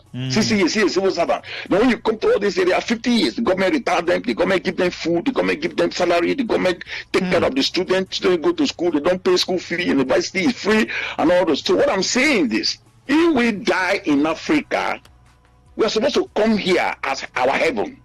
I think that's what God will have done to depopulate here. This Western world has been developed by a human being, whom he created. We are supposed to die in Africa and come here as heaven. I don't know, Lucky, you understand what I'm saying? Because the leadership system has failed. Yeah. People going to leadership without agenda. Because when I contested for Senate and I was sharing my manifesto, the manifesto contains what I want to do as a senator. As one politician was laughing me out. Is it because of something I'm writing all this? No. Now, even people become a governor, they don't have agenda. They don't have agenda. You have to leadership from the environment where you came from, where God has created you to be. There is a solution that you need to bring to the welfare of the people. All right, Doc, hold on. But this one is a failure. All right. Yeah. Doc, hold on. I have one more question for you. I'm going to ask you what really transpired, the follow-up on what happened at your office in Buri. But let me just take some few calls. Then we'll wrap up with that. All right? So just stay online, Doc. Yeah. Okay. 0810-9510-951. We're looking at the essence of leadership and particularly the rural areas, including the urban areas also. What is the essence of leadership in the first place? And why is it that people are complaining they don't have access to basic things? Good evening. Hello, Master. Yes, go ahead, sir. Yeah, good night. Go ahead, sir. Thank you very much. Master, let me start this. I think our forefathers who in this country called Nigeria, I think they have a very good vision. Because they started from the communities. They started from local government. You have local government administration where you have councillors, you have the state, you have the governors and the House of Assembly members. You have the federal level where you have national assemblies and other parastatals. As bringing development down to every nooks and crannies of the country. You can have a or rural communities. So, for me, it's wickedness from our. Regina, your line is breaking. Good evening. Good evening to you, Lucky Maxwell. Yes, Robert Magic. To our doctor, our guest. Yes, sir. Lucky Maxwell. The discussion is bordered on leadership. Look at the example our guests have been giving us in a system that works. Lucky Maxwell, in the past 20 years of democracy, I want to narrow it down to River State here. We have Commissioner for Water Resources. Can you tell me the urban city, Falga, Obiakpo, that is even expanding like a city too? Can you tell me where government water is running, where tap is running? It's part of all the billions World Bank have invested. Tell me where you open tap and the water is working. Port Harcourt Water Corporation, tell me where it's working. Is that governance? Thank you. Governance to change from APC to PDP, PDP to APP. Is that governance? Thank you. Yes, good evening. Go ahead. Maxwell, good evening. Yes, sir. I wanted to hide my name because of the place. One of this particular issue today come up, and I was telling somebody from my local government, Ghana. I was asking somebody that the chairman will enter local government, and they went out without doing anything. Do you know that local government, that it is gen that they buy diesel and put inside gen and run it when only chairman is in the office or political appointees in the office? Those wait now. That was what I said. I don't want to mention my name. Then do you know that the office of the staff in that local government does not have water? That is, if you happen that you wanted to comfort yourself, you will not see water to enter a toilet and do anything you want to do. And if chairman is telling people to come to work, when you open the office, the only heat in the office can even kill you before your time. And they're asking you to come. I was looking at that and say, if that is the case, what of the people in the village? What is their head? They have different diseases, but no local government will make an allocation for health center, that the health center should be there for them to go and treat themselves as free. People will suffer to just come from the village to the city every time to come and treat their sickness. And we have people that they are giving allocation every month. They are taking allocation from federal to everyone that they are governing that place. But yet there's no governor in that place. And you have a pass-through road. The road is not good, but they will still pass there. Thank you. We have to. Thank you. Good evening. Hello. Yes, Mr. Sam. Good evening, Mr. Maxwell. Go ahead, Mr. Sam. You and your girls, and bad one to all the bad politicians. Mr. Maxwell, you see, looking at the narrative of this last caller now about local government, don't be surprised. This same local government chairman we are talking, if you find out now, you will discover that he has built duplex, one or two places, even Portland, and built duplex. Then you will see that what is about governance concerning the people to benefit, he has not even made any moves, just as Dr. Fabeke is saying. But now, Mr. Maxwell, let's look at crucial issue now. Do you know here in our leaders, I don't want to tag them for 1-9, do you know here in the state, the past governor, he say he has made a provision for water borne, waiting, pipe water, waiting. Today, nobody see that one water where they run tap. Thank you, Mr. Thank you, Mr. Lastly, Mr. Maxwell, you see, Mr. Maxwell, now you just say in your news that they want to build more CNG watt station. The first one, have we seen anyone work that they are saying? Thank you, Mr. Thank you. Yes, go ahead. Good evening. Hello, Max. Good evening. Yes, Chief Solomon. Thank you. You know, the essence of leadership, or the meaning of leadership, Christ showed us example by washing the disciples' feet, and they were surprised. Christ said, "No, I must wash it."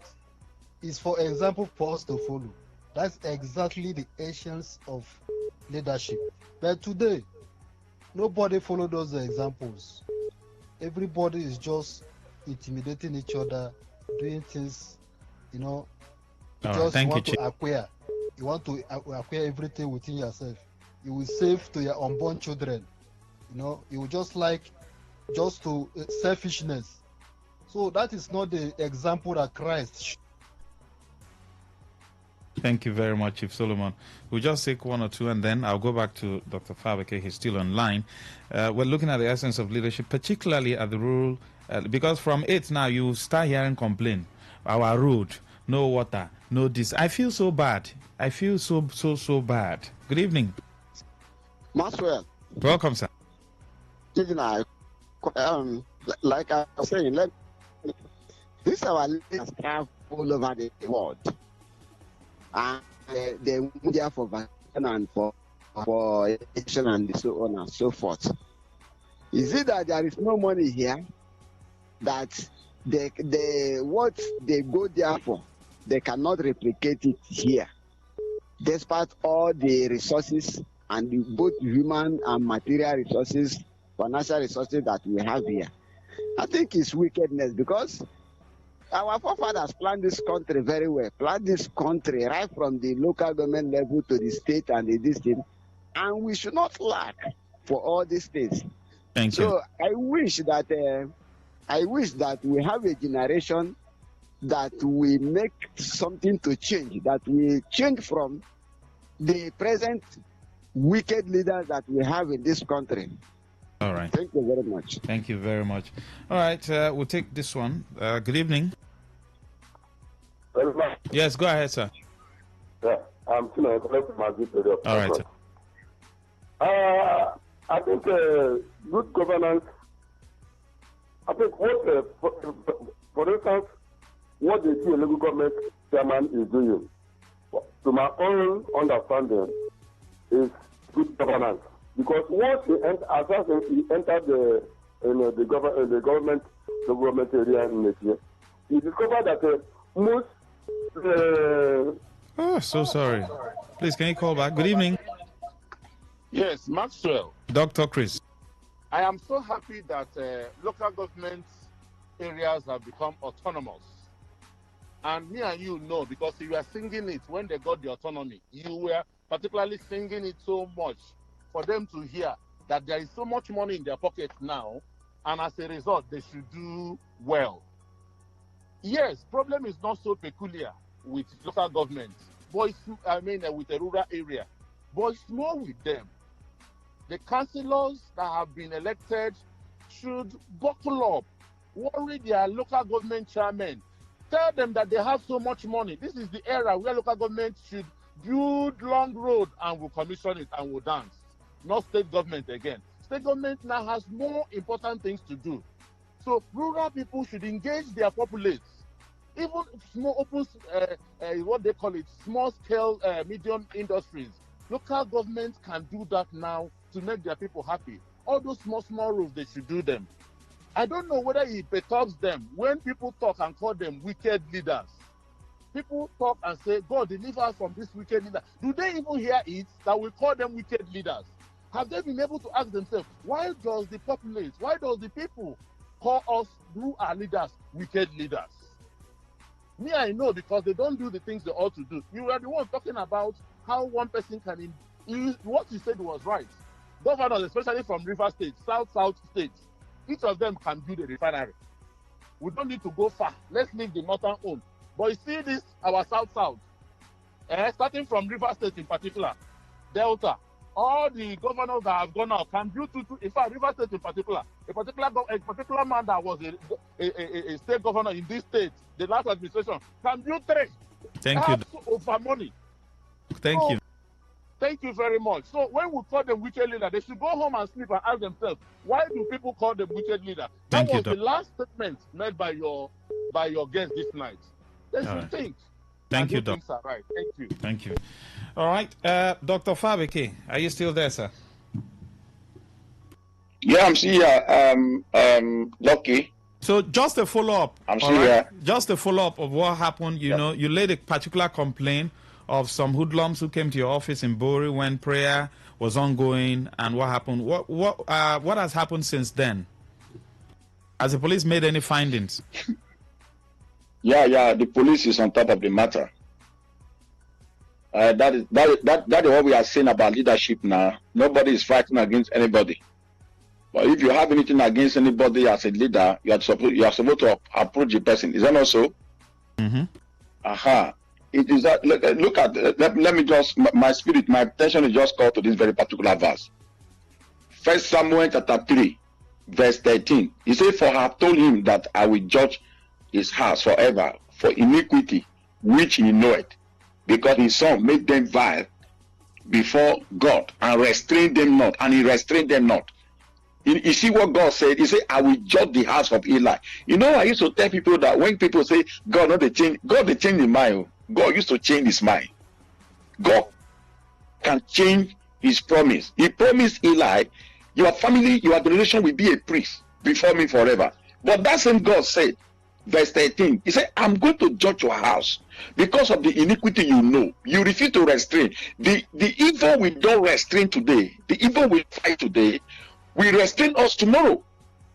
I don't have any problem with my local government chairman. I don't even remember carrying anybody in my mind. But this is a prayer hall where people have been praying for years. And people just invaded that place and asked, not just invaded, they started collecting phone from everybody. They just came in. The police did not come in because the police were surprised when the police got there and they saw people praying. And we are called leadership. These are the people you are supposed to govern and make them happy. You know, the police came to the prayer hall. Police stood outside because people were praying inside. Now, people have gone to a level where they don't respect God again. In this kind of leadership, God is not to be feared. You know, there are something, you can do it and be happy, but you don't know the consequence of what this will cause you.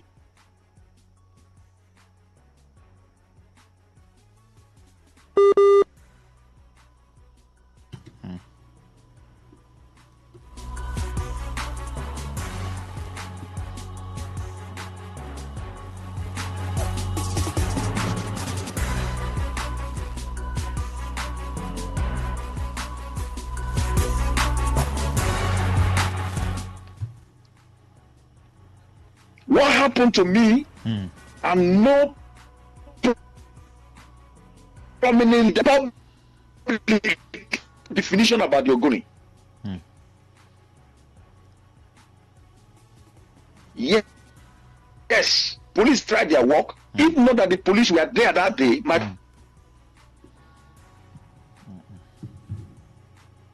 I don't know if we get what I'm saying. Yeah, I mean, not at the same time, the police was given to the police. Now that you enter into a place where people are praying, in my memory, people are praying, and you saw that people are praying here. You enter the hall and see women of 70 years, with father of 70, people that they are up to 80 years, and you begin to drag them. You begin to drag them. You begin to drag them in the presence of God where they are praying. Maxwell. I don't know whether our leader, not only that, when you have succeeded dragging the people, you is where I stay and attend to people. Okay, Doc, because of time. I am not frightened. I'm not because of time. I wanted to address this issue properly to understand what I don't mind what people say on Facebook. I don't mind what people say about. I want to add the intimidation at the rural area. The police is some top man have met with the police. You have given statement. I want those boys to also give statement. Go back and start threatening Maxwell. Okay. So the police is on top of it. I have reported to the security agency, which is the top of the matter, and I'm patiently waiting. But the warning I'm saying today is this: matter. And some of these boys go back to begin to threaten my workers. At a time we are all going to the monopoly of violence. God created everybody with a stink. I don't know you understand what I'm saying. Leadership at the rural area should be and not to fight. We time to fight ourselves. What are fighting for? Okay, all right. Okay. If you're fighting me, what are you fighting me for? Yes. Okay, all right. Thank you very much, Dr. Douglas Fabike, for coming on the show. Thank you. We just pray and hope that leaders will realize that they have a duty to make the people happy, which is they have a responsibility. They have a responsibility of making the people happy. That is the reason why you're a leader. Yes. Thank you, Dr. You have a responsibility to do what you are supposed to do, what you have been commissioned to do. All right. Thank you very much, Dr. Douglas Fabike. We appreciate you for coming on the show. God bless you. Thank you. God bless you. All right, stay with us. Start sending in your eyewitness report. Of course, is a rundown of what we have just talked about.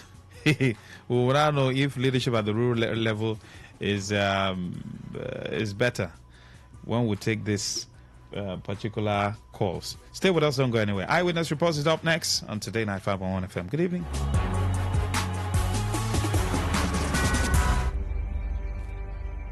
Maybe home is somebody's smile when they look at you for the first time.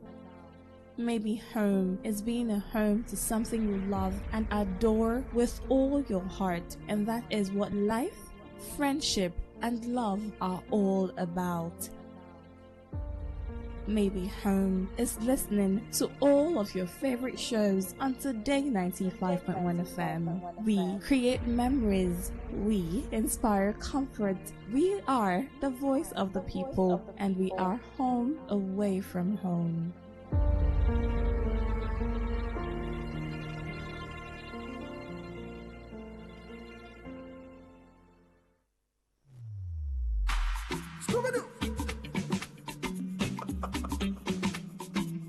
My name is Soft.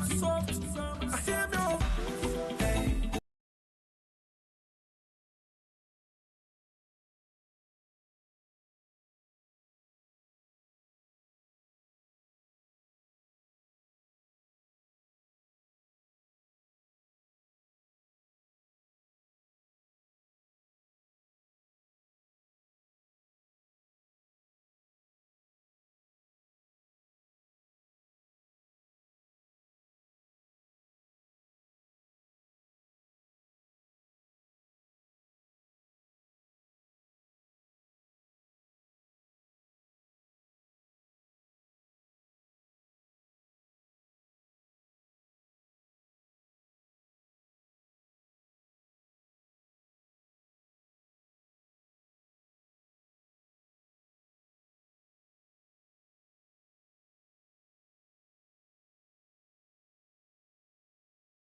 For eyewitness report, the team where you they see for your community, talk am nah. No fear, talk am. If it might pose a security risk for you, you can also code it. I will understand. You get what I'm saying? Aha. Good evening. Good evening, sir. Yes, please.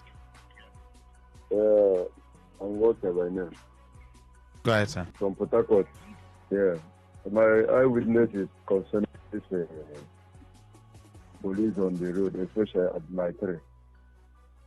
Does it mean that I don't know whether it's just a kind of constitutional something where they will still like 3 places they collect money, they give number. I don't know whether when they talk about police, whether they don't hear what they talk or they just feel say like that those things like make them enter to the police, or is that to keep security? I don't know. And the people, it's like they just make it right for them because maybe because of they carry more than the passenger they're supposed to carry. I think it is good for them to come out and at least, if it's to protest, so that they will know that they are doing the wrong thing. I don't know. That is just my eyewitness. Thank you, sir. Thank you. Thank you. Hello, good evening. Max. Yes. Yeah. Max, can you hear me? Very clear, sir. Good evening to you, Mr. Yusuf. Yes, sir. Go ahead. Max, I just stopped to 15 minutes. I just passed. I just went towards that Element Junction Tigwechi Road. You understand? Maxwell, I noticed that there's, let's say, a construction work going on. Last time I posted something, the kind of iron they are using to do the drainage there. I noticed that they have changed the iron. Then again, the drainage is too small. Like if you want to clean up that place now, you can't put your 2 legs in that drainage to clean up that place. The thing is too small. I've seen that drainage. Yes, you see. They are expanding it. But I just pray that they should do this expansion to Chokocho. Please, I'm begging. They should do this expansion to Chokocho because it will not make sense for them to do this expansion from Element Junction maybe to the C4I along that road. They should expand it to Chokocho. Then again, I'm begging for our governor. Any day he will come to do inspection on this road, you should try and ask people where is Chukota Ikwengo Umepu Road. I beg him, when he asks, if they try to show him the road, he should drive a little past our secondary school, then go to where our primary school is. Then he can reverse and come back. And just using eye and witness what people, those that stay in that area, the community people, what they are passing through. I didn't tell him to try to pass to get to the Oyibo Express because it will take him 2 hours. All right. If that road is in order, it won't take more than 15 minutes. You will get to Oyibo Express. He should try and help us. Any day you will go to this Element Junction to the inspection, you should try and ask where is Chokota Road. All right. Thank you. You should try and just witness what you saw last time. Thank and you. Again, Max, from Element Junction flyover down to Rumukrushi Junction, they should try and do something about that place now. Maxwell, if you see the kind of portrait when I enter, you know that kind of portrait you will enter, you notice that they are starting one shift. That's the kind of portrait I enter. A lot of chain gallops then there, and the one I enter now, Maxwell, I don't know when I charge. Hey, it's too bad. At least those are coming from Akwa, but at least when they want to enter another state, at least they will see that hey, this place is fine, or at least through the road and other things. You are coming from Akwa, you like jobs, some come back passport and other things. It's too bad. And what happened to me now? I don't know how many people may happen to. Please, they should try and put that place in order. Remember Chukota, Ikwengo Umepu, my governor. Chukunde people and the word. All right. God bless you, Max. Thank you. All right, keep the calls coming in. Eyewitness report. It is. Good evening. Welcome. Yeah, Master, good evening. Yes, sir. Go ahead. Yeah, this is Fred. Go ahead, Fred. I'm from Gokana. I want to talk about the NEPA in Gokana. Just this afternoon that they bring the light. But once they see that light will near, they will just take the light. And they are taking a wish money. So even as I'm talking about that, know that that's how I call and make it complain. So NEPA people up here, they're supposed to give the line as they are paying them because they are not giving the line free. So I want to tell the local government authorities to call them because most of the time they are not around. They don't know what is happening at home. So now they should call them that they should bring the light because I know that they will not give the light except they pay them because they already pay them money. So they will not take money without to work for the money they give them. So that's a very big thing.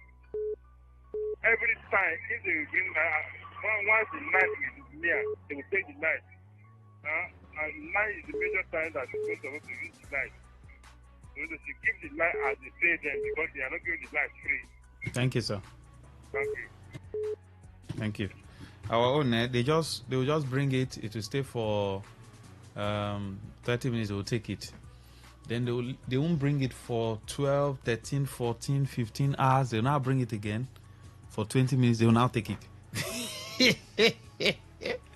Good evening. Welcome. Good evening to you, Lucky Maxwell. Yes, Robin Maja. Yes. That road you just talked about, you mentioned it Saturday before this past one, as your eyewitness report yourself, because you were on the spot. Let this case not be that of Woji. Is it Woji Aleto road that the governor visited and was not happy because of the slow pace of the job, or that of Abandeli that he also visited and was not happy. I want to call on the governor to visit that job, what they are doing there. I don't know what they are doing. They are scratching. They will scratch 1-2 poles, leave that place and go to another 10,000 poles up and scratch, whether they are doing gutter or drainage. I don't know what they are doing there.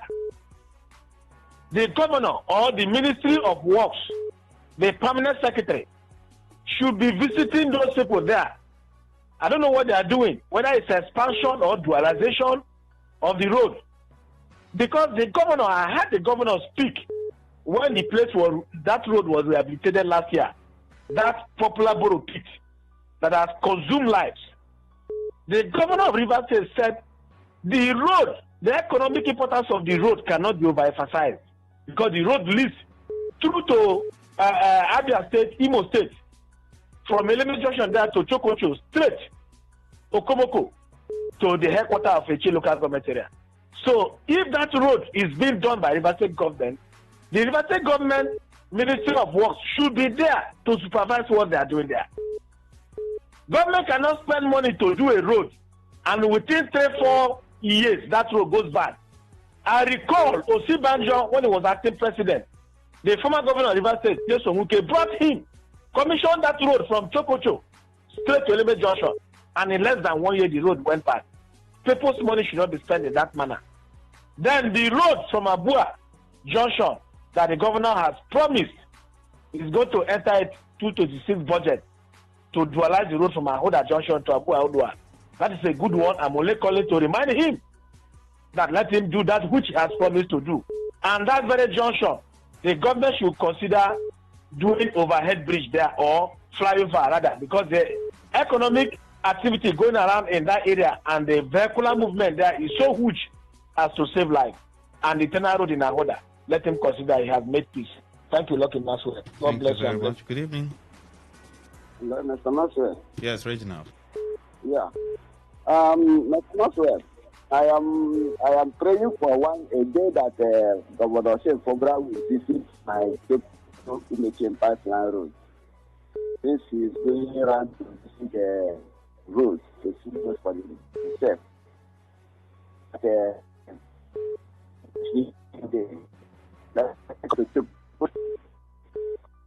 Know that I fled to go to the pipeline. This road contributes to the revenue base of Nigeria and the river states because Sumeche happens to be an oil producing community. Togocho is also involved. I don't know why we should be suffering. So I'm praying and I wish to see this road and attend to this road. I'm also using this opportunity to Mr. Maxwell. Since we have a local government chairman that is always in the news, according to people. And I know too well that they are receiving direct allocation. The allocation is huge. I think that is an opportunity for you to look into the state of our schools, primary and secondary schools in Nigeria. The health test. If the people can because I'm not almost like the dry and that's opportunity to go and then grade all these roads that people are suffering. If they can build a new roads, go around Mr. Chima, Honorable Chima, Boniface Njoku, go around the chain and attend to this road that people are crying. If not for any other chain, grade this so that by the next year rainy season, people will no longer suffer the way we are suffering today. Thank you, Mr. Okay. Thank you very much, Reginald. Please send in your messages. I'll take all of them. Good evening. Hello, Master. Yes, sir, go ahead. Harvest. This Akpewan Road to Buri. Those lights that former governor put for that road when he built that road, either fell down or boys falling down. They have finished up with the cable that connected that light. Last 2 weeks, I saw police with some boys parking the pole inside truck. I don't know whether they are going to refurbish the pipe and they bring the light back, or they are taking it to go and sell. But let it be on record that we notice them. When we do not see the pole back with the light, we will know that they have sold it out and they collect the money and put for pocket. That was government project to go the people from that Sakpewan to Buri. But now the pole, now all of them is no more. They are parking them one after the other. So even Gukana Junction, they have packed the pole them. So let it be on record. Both the police that are living in that Zone 6, what they are doing, that we are seeing them. If they do not bring back the pole and that light should be mad, as the former governor mad there, we will know that they have sold it out. And then if it is their work that they are doing, they should continue to vandalize government property and sell and get their money put into their pocket. Thank you. Thank you very much. I wanted to find out, please, can someone bring me up to speed? Are there plans to distribute transformer in Eche communities by the local government chairman? Please let me know. Reginald, those living within Eche, please, are there plans or have they started distributing the transformers? Please let me know. Let me be sure of that information. This one says, please, the only access road leading into Igruta, Umweke by Army Range is in a bad state. Please, the state government should come and assist in fixing the road. We have packed our vehicles because of the bad road. Donald from Igruta, thank you. I also got an information that Igruta hasn't been getting light. Donald, is it true, or have they restored light in Igruta? Please let me know, okay? You can just reply the message. Is it true? Have they started having light? Have they restored electricity? You know, this PhD electricity thing, we are not supposed to be talking about it on radio because they claim they have been privatized. So it is assumed it's a private sector arrangement. Is that not so? It's not supposed to be a government thing again now. Because normally the government thing for Nigeria, you get as they be. But private, at least, they try small, some of them. Well, this PhD private, we will not understand if it's still private, public. Good evening. Yeah, Maxwell. Go ahead, sir. Good evening, Maxwell. Go ahead.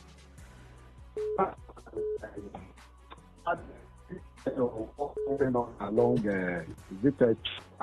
Ozoba Road, like they are doing this drainage excavation or cleanup, whichever way. They are trying to remove the debris from those drainages so that water can flow, which is ordinarily a very wonderful project. It's a good one because of the nature of flooding when it rains along that road. But I made some observations, Maxwell.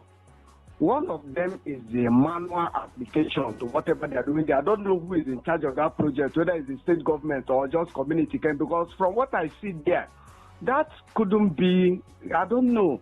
You have one small, this excavator, one with small, what is it called now?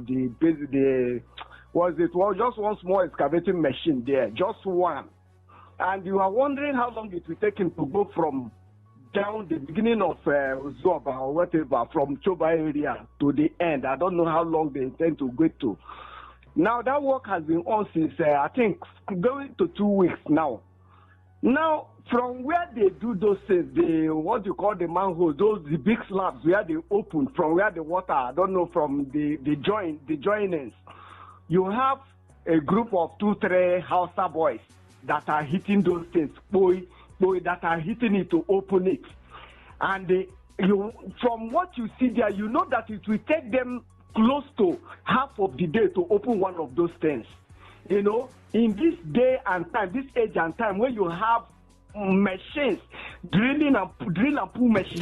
That's the problem now. They don't want to use the machine. I also saw those boys using a hammer and this thing, bang, boy.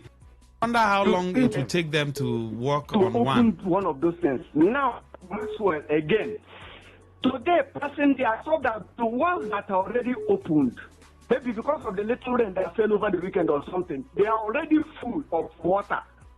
I mean, the ones that have been excavated, where the sound, you go there, you see the heap of sounds, the sound around it there. You see all of them. You go from this pole to this pole, you see that they're already filled with water. What does that tell you? That project is one insecurity, because the slow flowing, if it was flowing, it was something that worked. Those water won't be piled up there to the brim. You understand? So I know that in places where things are done normally, there should be a machine that, as you open that place, drill out the sound from that place. There should be a machine that should blow, whatever is inside to this other end, to wherever you pick it up from, freeing that place. So if you open those joinings, them, what is it called now, those joinings, and excavate the sand there, and at the end of the day, the other ones that are in between, the place in between the open here and the public are still piled up there. What have you actually been doing? Now, thirdly, I expected that there should be, a truck there, that as you're pulling those things, the sand you'll be throwing them off. Because just like my body in previous and it's done, when it rains again, those sand will be pushed back into that place. So I'm thinking that much, whatever is doing is doing well, except this is another, method of, collecting money from the government, because I don't see what they are doing there. That's if they go on the way they are going, from that end to this other end of Uzoma, we take this month. It's not what it's supposed to be. So if they want to do those things, which is right, I think they should calm down, plan it very well, and do it, so that at the end of the day, there will be results, from what they have done. So that's not that. Thank you. Thank you. When I saw this move, I was wondering, what are these guys doing now? In this 21st century, they carry this thing. You're carrying hammer to hit, to open that thing. And they are local boys. When there are machines that you can use, just like he said, when you open it and you remove it, you blow it and open it up. Good evening. Hello, Mr. Maxwell. Yes, go ahead. Regina,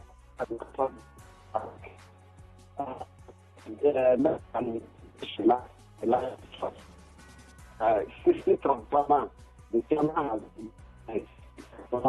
Reginald, let me save your airtime here. I don't know. Can you do a voice note and send to me, Reginald? Please. Do a voice note and send. This one says, Max, good evening. Up until now, no light at Igruta, no sign, and the transformer is good. So the report I got was true. Now, wow. Have you guys complained to PHED? Have you gone to see them? Have you, tried as much as you can to find out what's really going on? Why are they not giving you light? Is it that you don't pay? What is the problem now? One lane of the road is still blocked close to Zoba police station. I don't know why the road is blocked. They should open it to ease traffic at the flyover. The woman selling food under the canopy on the road is damaging the road. She cooks on the road, wash and pours dirty water on the road. The road was built for motorists, not for food sellers. I call on the Obiakpa local government chairman to remove the blockade at Ozoba flyover close to police station, and chase away all the traders on the road to ease traffic. Mr. Lucky. Mr. Lucky, me, I'm also wondering why the police block that place? What's the essence of blocking that place? Oh, wow. Max, good evening. Please, our bad road at Omucholu Farm Road, Alu, needs attention. Let the state government, NDDC, Ikwere local government area come to our aid, Comrade Anebo Ewuli. Thank you. Good evening. Go ahead. As well. Yes, please. Yeah, I think that the local government chairman, Boniface Njoko, has gotten a 60 transformers on ground. Have you seen it? From a reliable source, that we start the distribution. We start from tomorrow. The distribution of these 60 transformers, and I just confirmed from a close and reliable source at the council.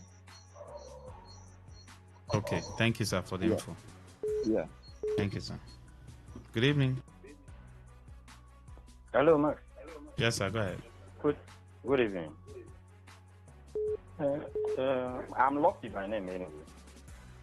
My eyewitness report, actually, the second to the last caller, have actually emphasized most of the thing about this cleaning of the drainage system along from Ozoba down to, I don't know where this thing is, but I think it should be Rumokuta or thereabouts. This it's a good work actually that they actually come up with, but the way they are going about it, you get to where this thing has started. In fact, it's an eyesore because the whole thing they drain from this, they collect from this gutter with that small excavator. All these things are left along the road. So if you look at it, I don't know, the contractor or whatever is an unprofessional thing they are doing, very, very unprofessional, as compared to the work that was, how that work was, this Rumukuta to Choba Road was constructed. The way they are going about it is very, very bad. It's very, very bad. It's not something to welcome at all. Then another thing I'm observing concerning that flyover area, this flyover at close to this police station at Ozoba. You see why they blocked that place? The police and the boys there, they are seriously, they just make it a very narrow distance so that they will be collecting money. That is what they do. If you want to just visit there at any point, you see that is what is going on. The police are there, they stand aside, then the boys are busy collecting the motor park along the road. No headway. So anytime you see hold up there, it's caused by the police, and that issue of blocking the other lane is deliberate. It's deliberate. So I don't know where the leadership something about Obiako or River State is heading to. I don't know, but I think anybody, the authorities concerned, should get to and on the aspect of that, people to come, the contract, people who award the contract, to come and see things for themselves. Thank you, sir. Okay. Eyewitnesses about the bureaucracy in some ministries. We applied for our father's gratuity, but we haven't received it for over a month and 2 weeks. The official in charge should do something about this. The process is very slow. CC from Port Harcourt. Thank you. I called PhD today and they said the transformer has issue, but if there is any issue, they ought to have made announcements so as to make us be in the know, because we are faithful in paying our bills. Okay, Josie. So if they say the transformer is bad, don't wait for them to come and fix it, or they will not fix it. Don't worry. Except you want to pay them money. Do you understand? They will not fix it too. So find a way your people should come together and fix the transformer. Normally, they are supposed to fix it. Do you understand? But they will not fix it. So I'm just telling you the truth. There's no need painting words here. That's the reality we live in now.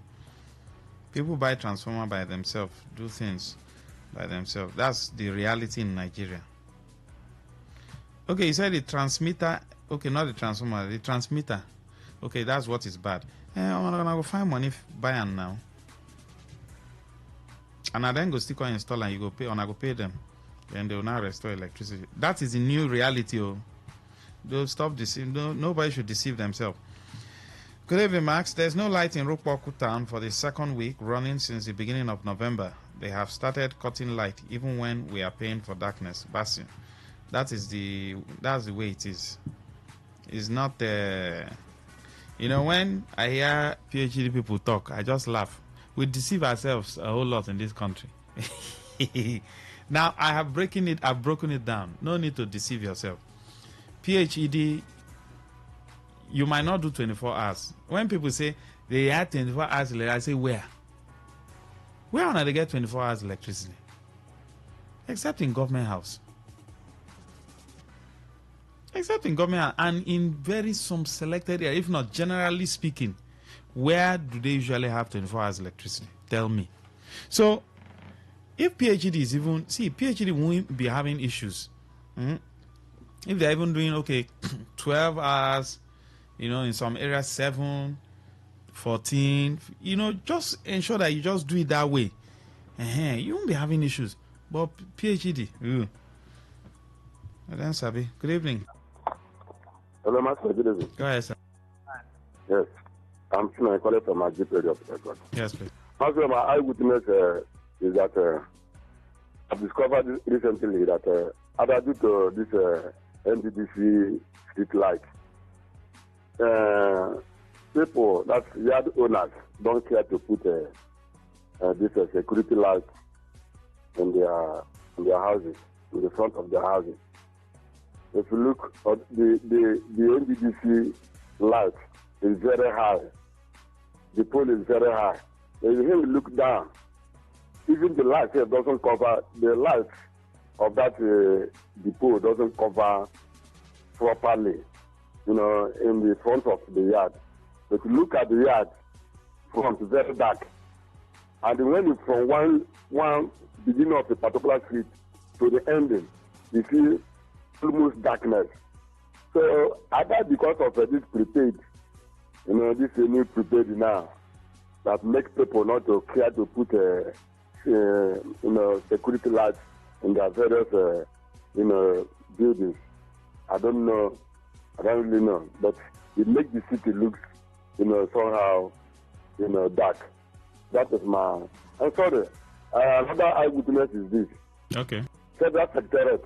I have complained it last time. Let the Federal Director of Works, River State, try to do something on that building. The building looks old. It's like a deserted, building that nobody is living there or staying there again. Please, they should do something. And I want to take this opportunity to thank my local government chairman, the chairman of a local government. This man is doing well. He's trying. At least he's, connecting the community, the whole of communities in the local government, to a federal grid. I think he's trying. May God bless him. Thank you very much. All right. Thank you. Keep your calls coming in. Ta-ta-ta-ta. Okay, Donald, I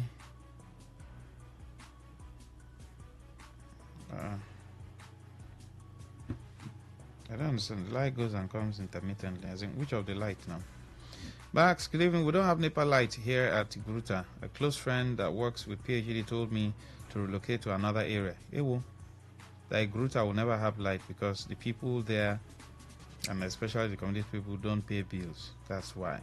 Unfortunately, I stay in my own house and I have PPM fully loaded subscription but no light. Every day I carry power bank to charging point to pay for charging. Try. Pastor Kocha. Don't be Pastor. Pastor, you have to look for a way to get solar. At least one that can power your fan, your light, and your TV. That's what a friend of mine does. I won't mention his name, so he won't know. He knows what I'm talking about. I visited his area on Saturday, and I went to his house, took me to his house, and and there's no light in that area, but at least it was following the Anambra election. Nobody even talked about that Anambra election, sir. The thing just be one kind. Hey, that election get as a bill. Let's take more calls. So, Pastor, you can find way buy solar. Dry season don't reach, heat don't there now. So you have to look for a way to buy solar. That's just the alternative.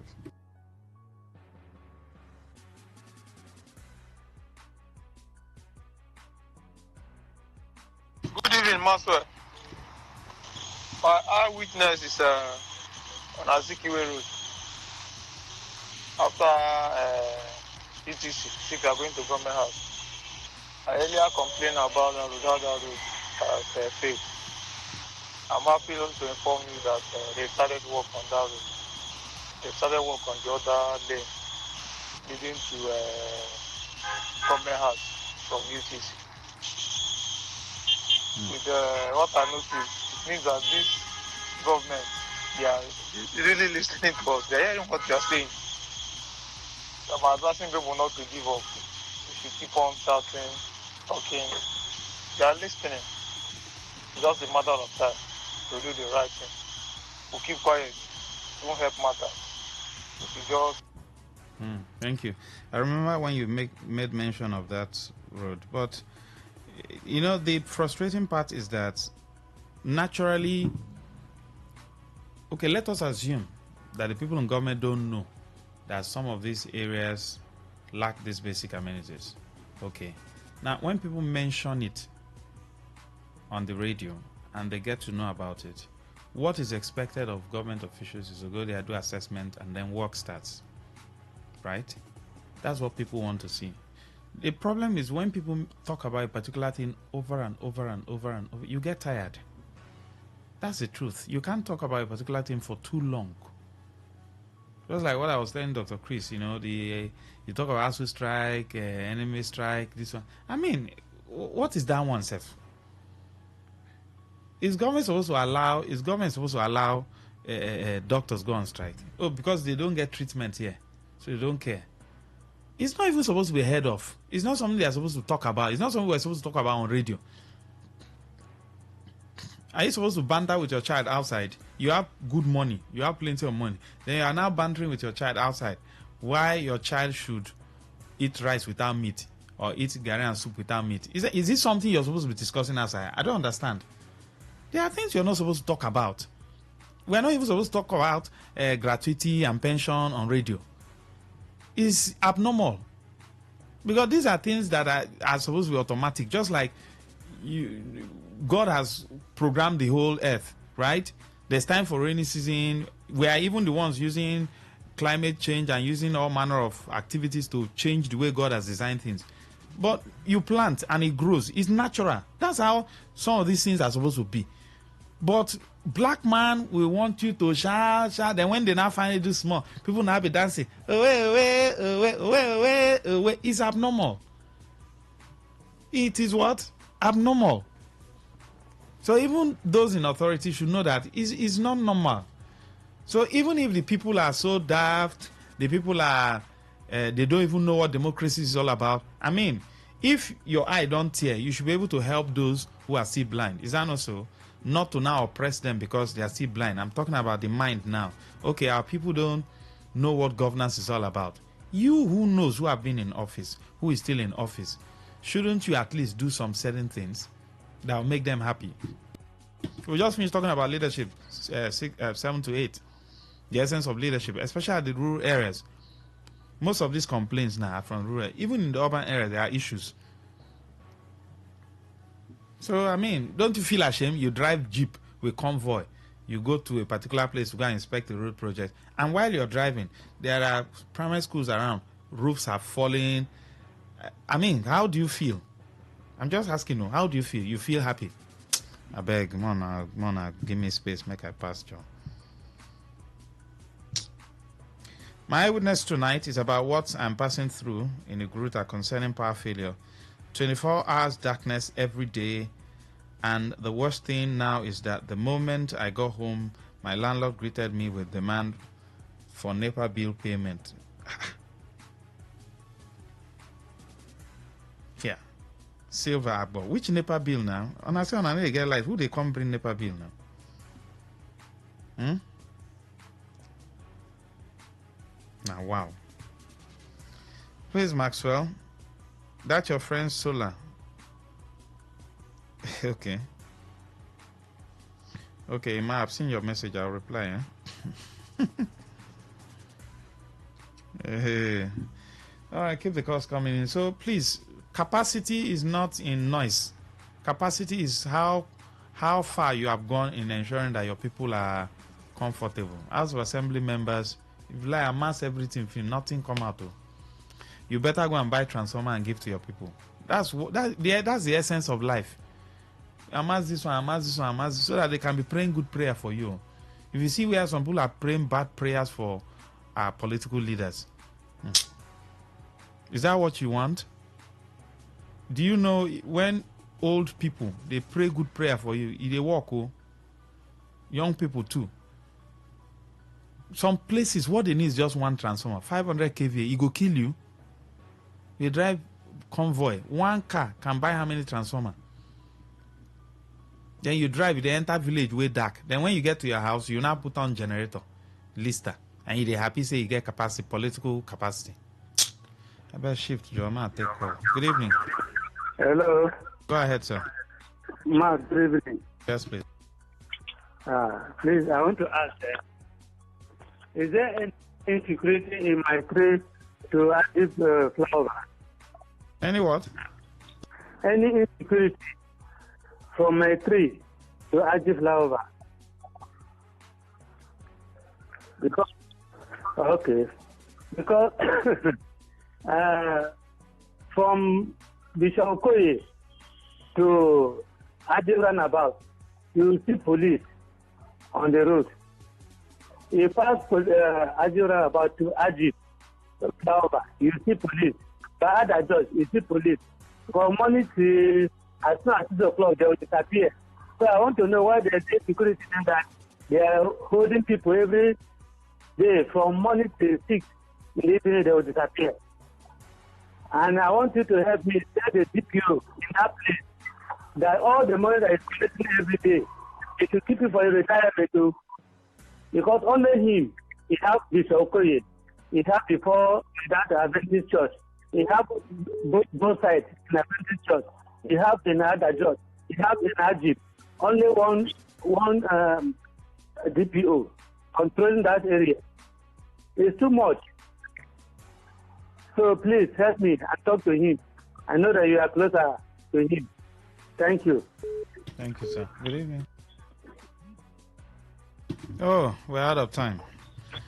Sefini, time has gone in. Follow me on Facebook, LUCKYMAXWELL. I'll see you tomorrow again. Good evening.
to the World Cup relying on just one man, Victor Osimhen. Well, teams don't qualify that way. You don't start so badly and you wait until the very last minute. But again, after beating Benin Republic and, of course, the sweet victory over Gabon, Nigerians started believing. But this is football. DR Congo deserves to be at the World Cup, some will say. Well, this judgment won't be passed by just me alone. I've got a lot of Nigerians, sport journalists waiting to talk to us. The next 2 days, we're talking about this. Did the Super Eagles of Nigeria deserve to be at the FIFA World Cup? When we come back from this break, Global Sports Update. My name is Godwin Ena.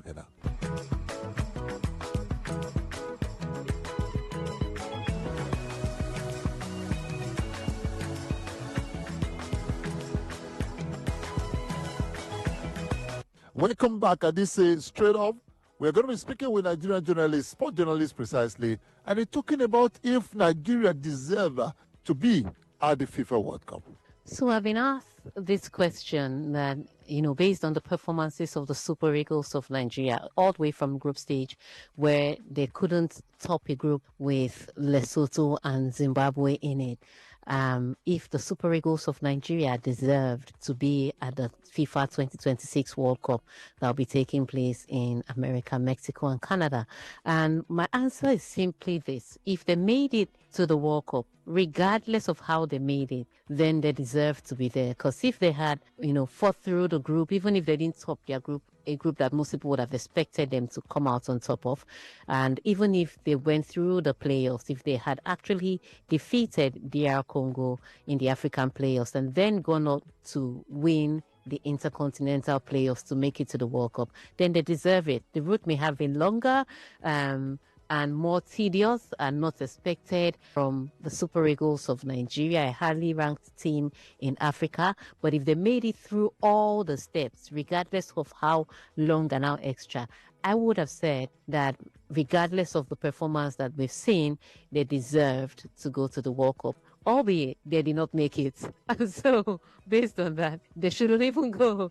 It's a sad one for the Super Eagles of Nigeria and for Nigerians. But yes, if they had made it through all the stages, then they deserve to be there. But because they didn't make it through all the stages, then we'll all be spectators. Players, administrators, and fans alike.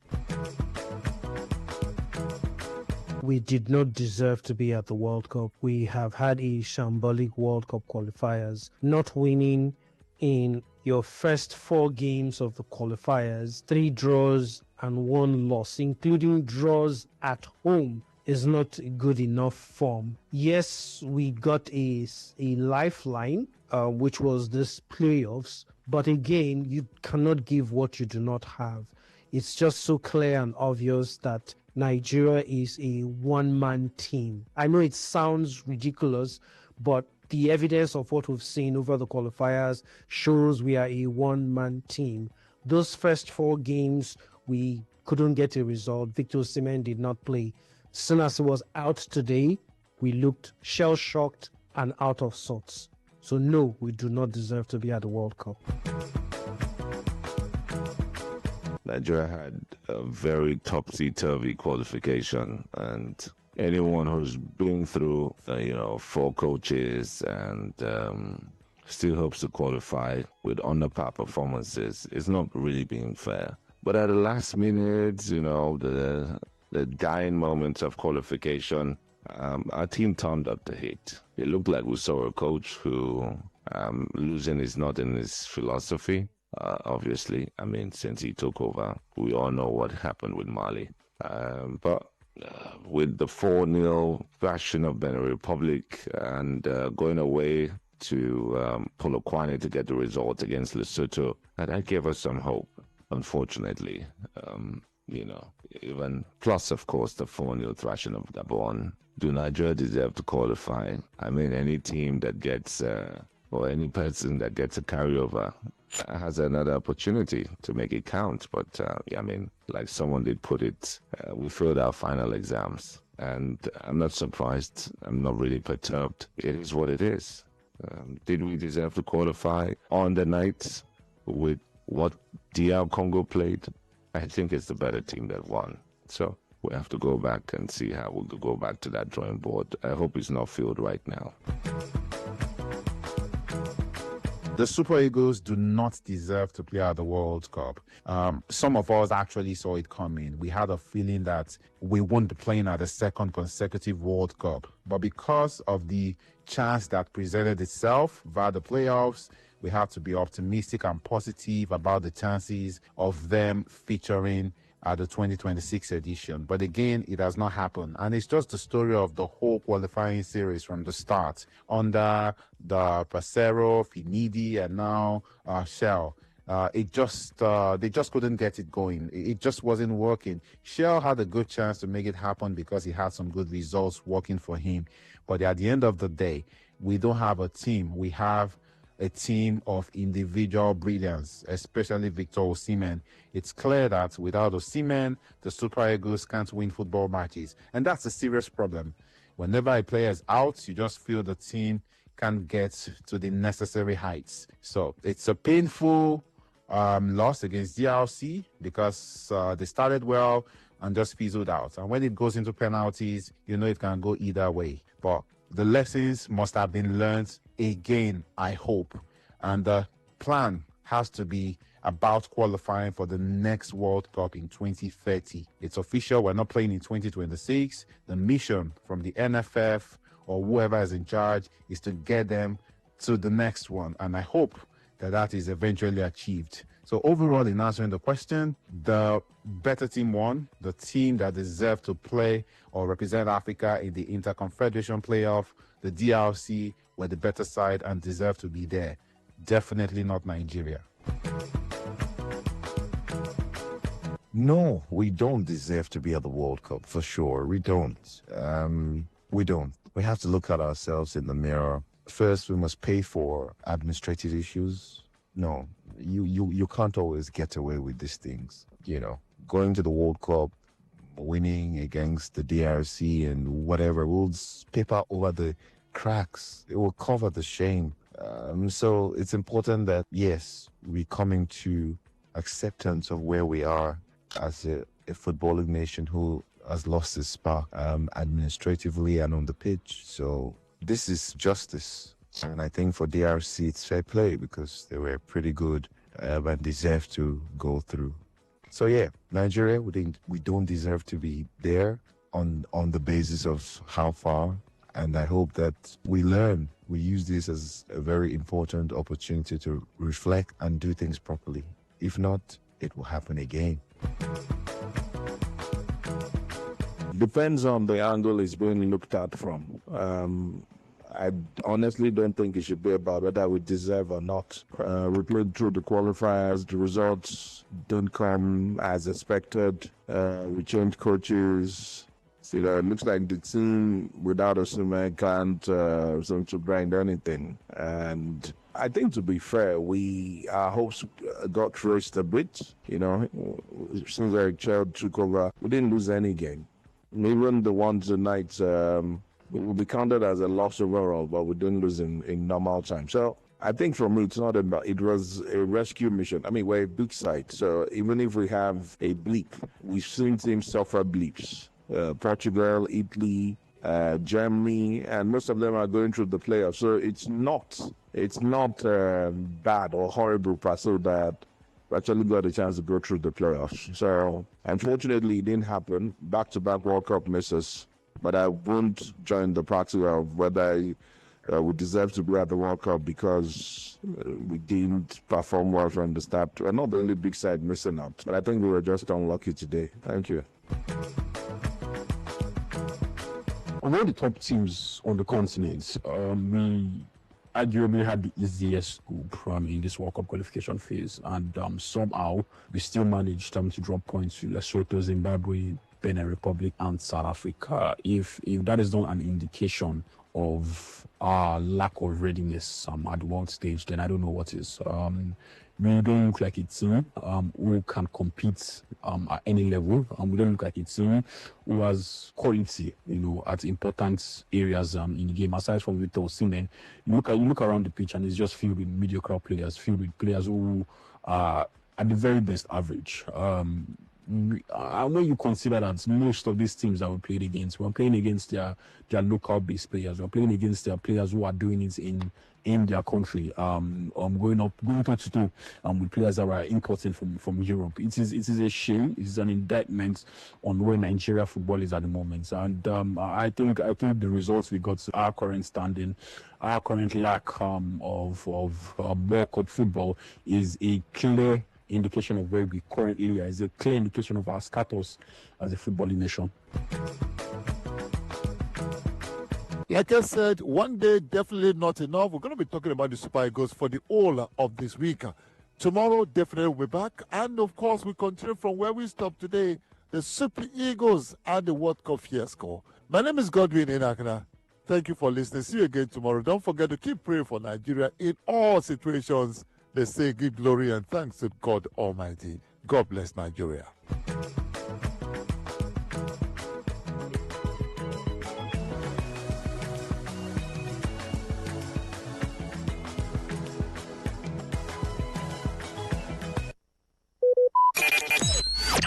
Talk radio. I listen to a lot of talk radio. 95.1 FM.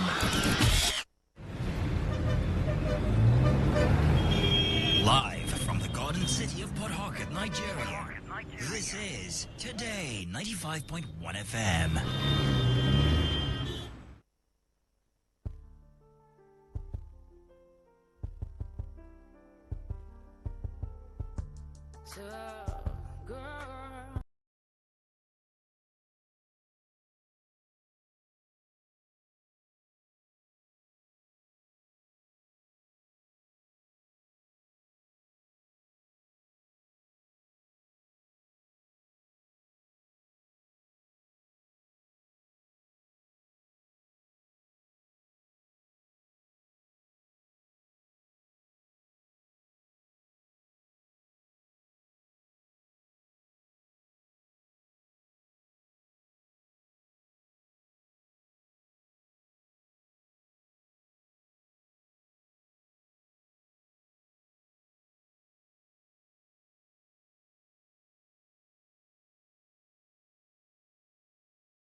Today 95.1 FM, the voice of the people. Get ready to feel the rhythm, the groove, and the true vibes of Africa. This is not just music. This is high life. From the legends to the latest, we're bringing you the best of palm wine grooves, jazzy horns, and soul-stirring melodies.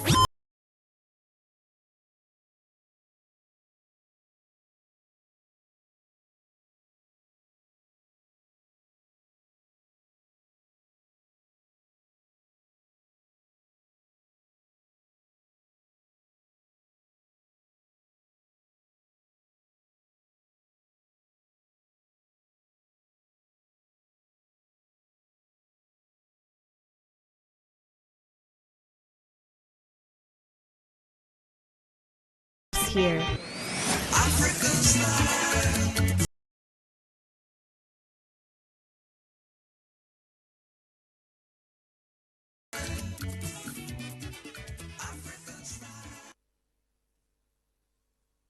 My music with honesty, mama.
Talk Radio. 95.1 FM.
It is 12 minutes past the hour of 9. It's time for another round of talk on the thrill on this dial. My name is Rona Agbara.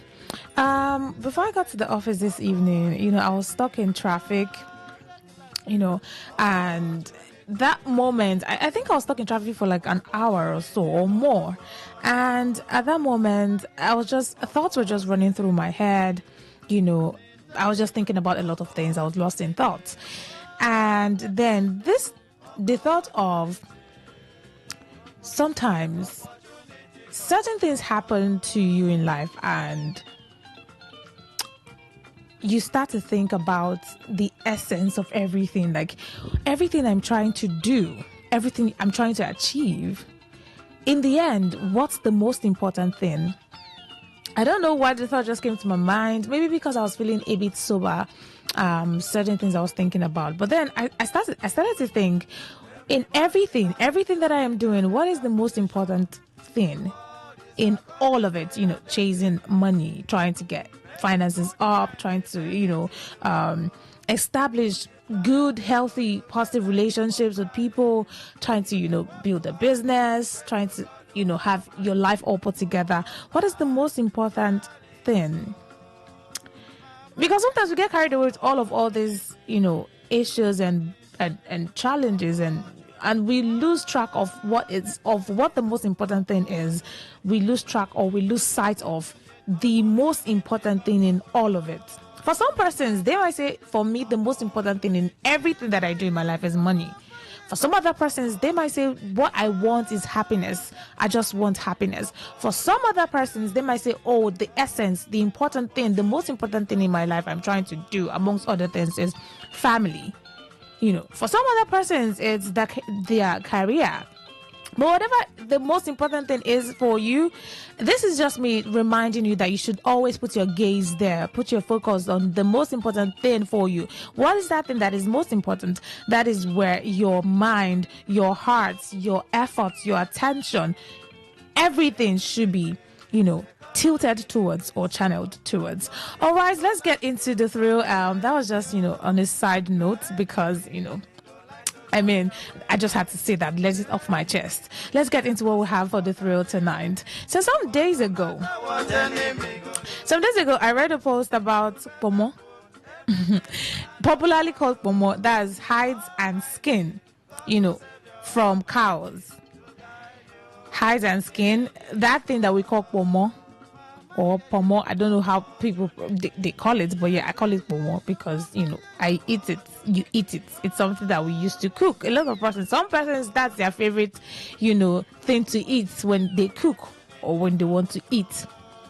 Now I read the post that this pomo that we consume or that we eat a lot, the federal government says that it is threatening our leather industry.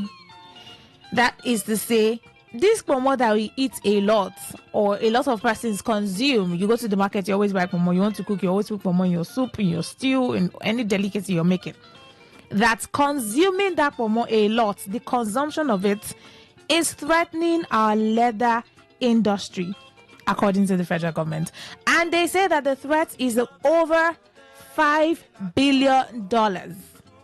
So, according to them, eating pomo is like eating our leather industry future. It's like eating the future of our leather industry in Nigeria. So what we're supposed to be producing and the money we're supposed to be making from our leather industry, it's like we're eating it in our houses, in our kitchen, in our pots. So let me read the news for us to get more idea about what the story is. Now, the federal government has warned that the continued consumption of hides and skins, popularly known as pomo, the continuous consumption, now they don't say don't eat pomo, for someone will now twist it and say, oh, should we not eat pomo again as a people or in Nigeria? But the continuous consumption of hides and skin, popularly known as pomo, poses a serious threat to Nigeria's leather industry, currently valued at $5 billion.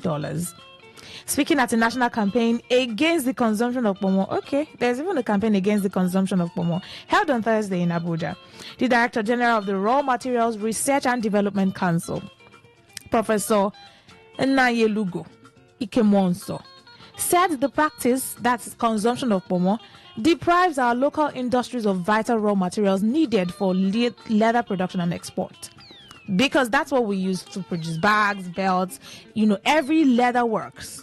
Leather products are made with hides and skin. Now, the continuous production is posing a threat to our leather industry. He goes on to say that Nigerian leather goods market was valued about 2.79 billion in 2024. The projection is that in 2033, we should be over that 2.79 billion. We should be over like 4.96 billion in 2033. That is the projection. And then he warns that the continued diversion of our hides and skin consumption is going to shut down that growth.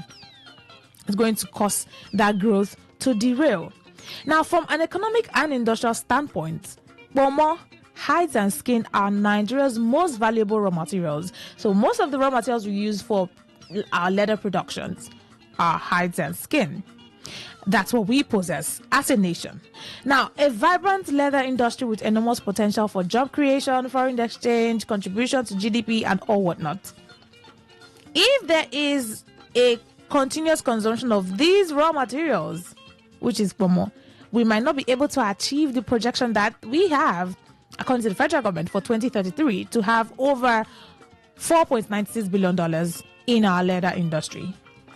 Sadly, the continuous diversion of our hides for pomo consumption, so rather than these hides and skin used particularly or specifically for production of leather works, it is being diverted as pomo to be consumed.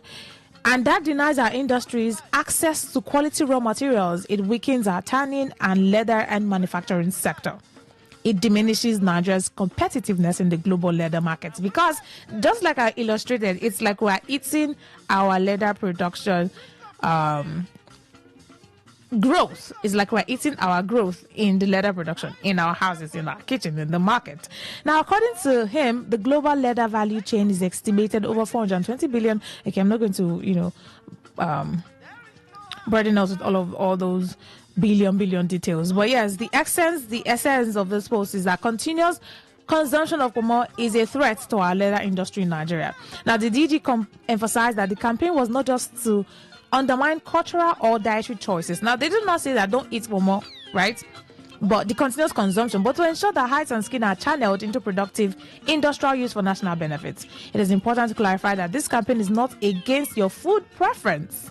Yes, it is not against your food preference if you love to eat pomo as your main, protein or what you like to put in your food. We're not saying that you should not do that. But rather than having a lot of it consumed, the better lot of it should be channeled to the production of leather and in our leather and manufacturing industry. He goes on to say that, health and nutritional concerns, that pomo has little or no nutritional benefit. Now, do you agree? That's question number one. Do you agree that pomo does not have a lot of nutritional benefits, very little or no nutritional benefits, but a lot of persons enjoy it. So they are saying that this thing that we are consuming and eating because of our food preference or choice does not really have a lot of health and nutritional benefits. So rather than consuming it a lot and putting a threat on our leather industry, why don't we channel it to production and manufacturing? Now, he goes further to say that it is composed of collagen, which does not have a lot of protein or micronutrient content, making it a poor source of nourishment. So if you're eating pomo as per this is protein and I'm getting nourished, he says that there is little or no nutritional benefit in that thing you're eating. You're probably just eating our leather. Or I'm probably just eating our leather. What we're supposed to be producing, we're eating it. He goes on to warn that many hides are processed for consumption are treated with harmful substances such as formalin, diesel, and non-food grade chemicals, which poses a serious health hazard, including organ damage and increased cancer risk. Now, it says from a nutritional perspective, pomo offers very little value. More worrisome in many cases, hides that are used for pomo are subjected to preservation and processing food method. Now, he's going on to say that this pomo that we're consuming, as much as they say, oh, we're not going to interfere in your food choices, we're not going to interfere in your food choices, but they say that if you're consuming it for nutritional value and benefits, best believe that there are no much nutritional value or benefits. He says that, most of the pomo that are preserved for consumption are not even preserved properly. Now, furthermore, the Raw Material Research and Development Council launched the campaign, and the slogan for that campaign was "Wear, not eat your leather." I started by introducing that. Is it that we are eating our production, our leather production? Are we eating the growth of our leather industry? Now, this campaign they held to sensitize the people and talk about how that, we should channel these hides and skin into production and manufacturing rather than for consumption. They tagged the campaign, "Wear, not eat your leather." So do not eat your leather, pomo, but rather wear it, as in belts, shoes, bags, and, all other things that are produced. So the ultimate question I'm asking on this matter now is, our Nigeria's leather industry, is it really at risk because we consume pomo as our food or a food choice? That's one. Is our leather industry in Nigeria really at risk because we are consuming these raw materials, hides and skin pomo, rather than using them for production? That's one. Two, consuming pomo, do you consume it because you like or I enjoy it, or because it is the most affordable thing right now in this economy? Because if you want to buy meat now, say you want to buy goat meat or you want to buy beef, and then there's pomo, sometimes the money you might want to use to buy beef, if you use the money to buy pomo, you probably have more in that food than if you use the money to buy beef. So the question number two is, are we really consuming pomo because we enjoy it, or for nutritional value and benefits, or because it's at this point affordable than any other protein you want to buy? Beef, chicken, turkey, fish, even. These are the two questions that I'm asking on the matter, because federal government says that the continuous consumption, we are eating our leather instead of wearing them, and we are eating the growth of our leather industry as a nation, because that is, a very valuable raw material that we have to increase our manufacturing production in the leather market. I open the phone lines very soon for us to talk about it, because I know everybody eats pomo. Is there someone that does not eat pomo? Because I do, you do, a lot of persons do. So open the phone lines to call in so you can tell me if you think that the consumption of this pomo will affect or is affecting our leather industry. That's one. And two, do you consume pomo? Do you eat it because you like it's protein, or because it's the most affordable thing to buy, the most affordable thing right now in the market, where you want to talk about meat, fish, and every other protein in your food? But that'll be after the song break. I'll open the phone lines and then we get to call in and share your thoughts on the matter.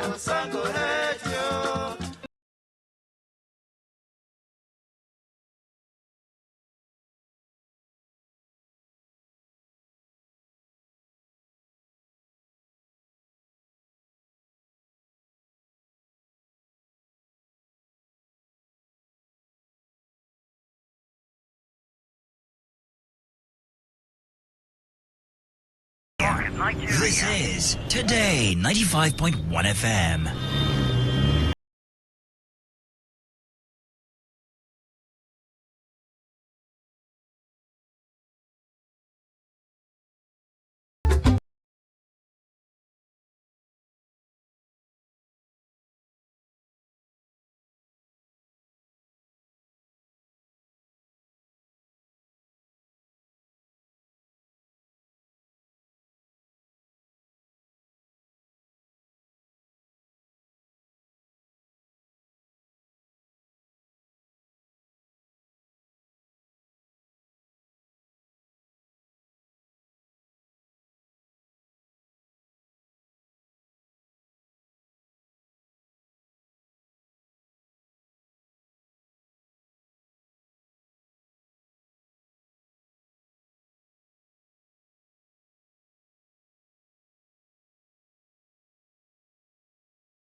Think about it.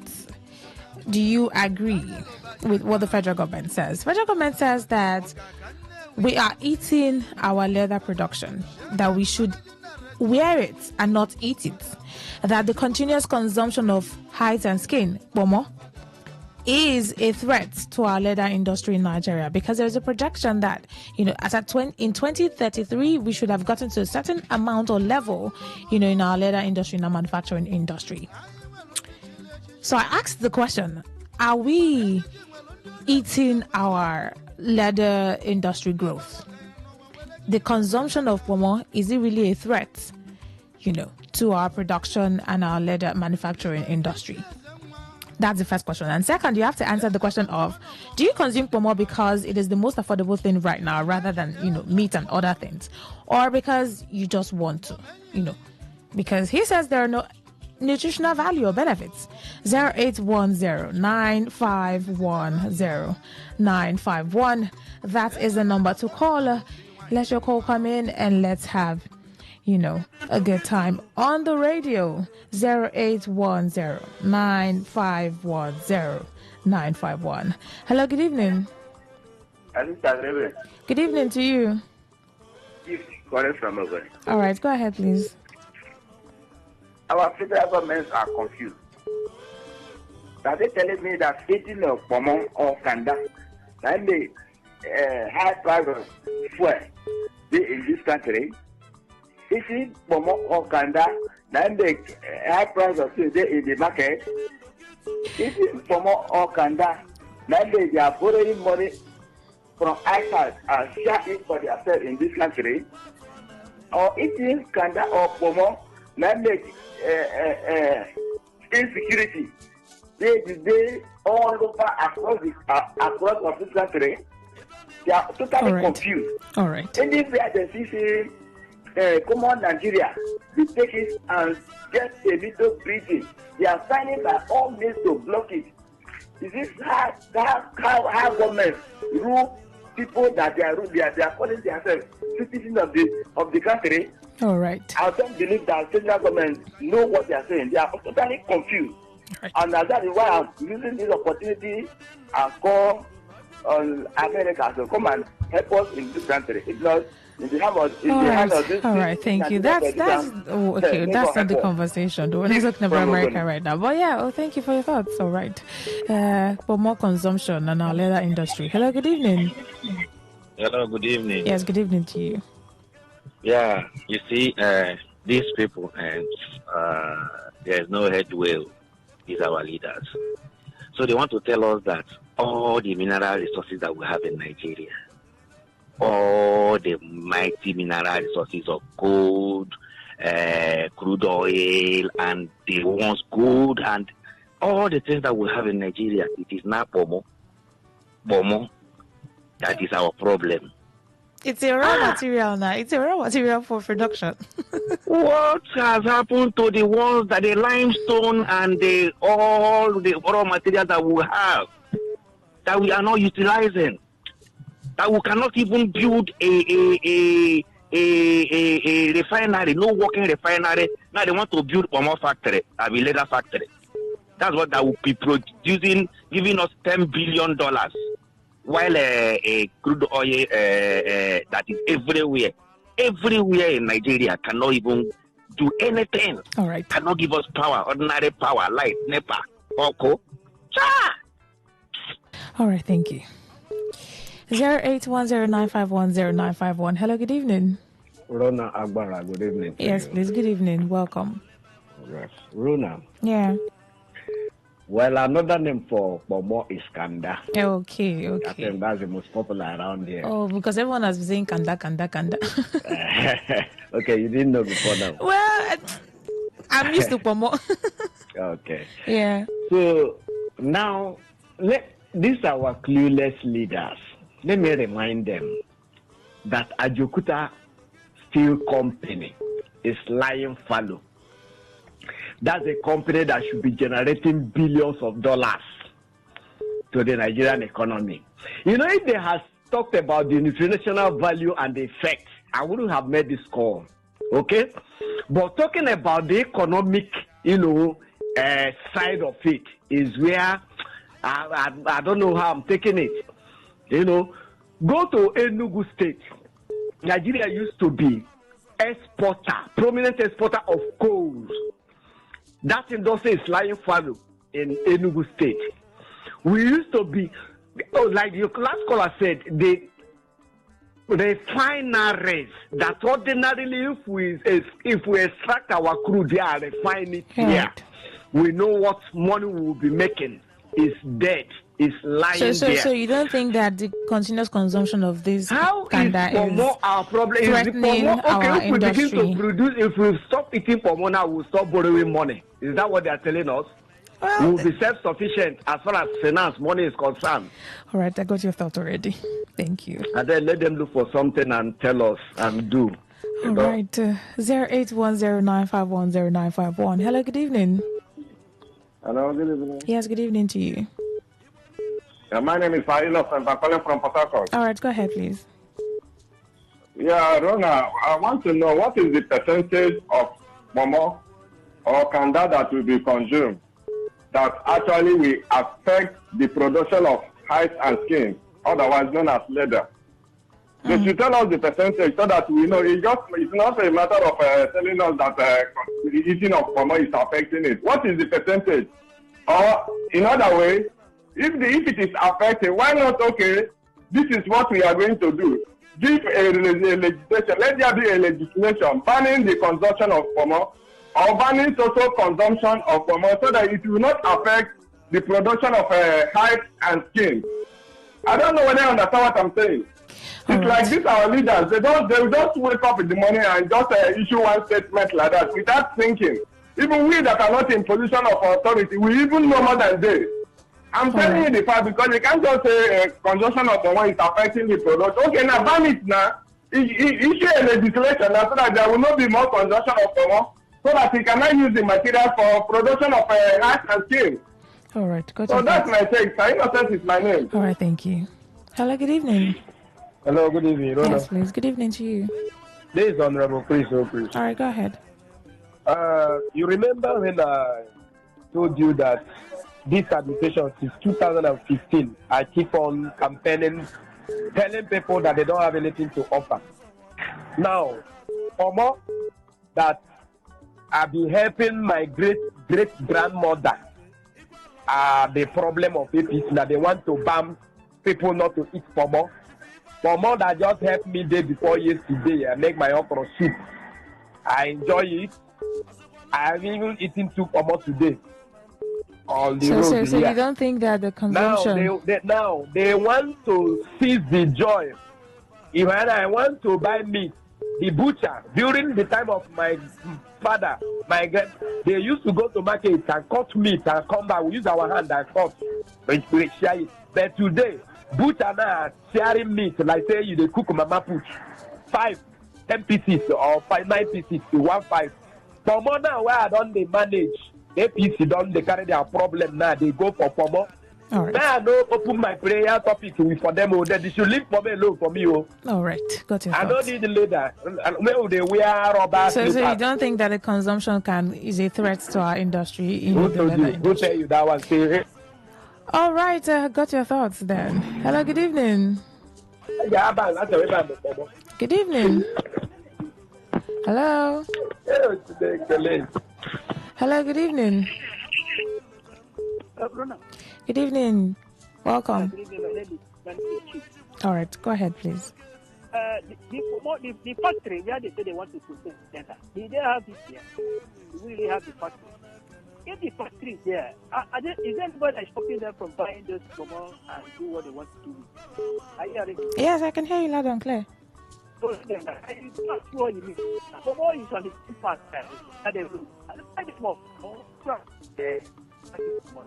It's true that people that are handling our affairs in Nigeria, some of them have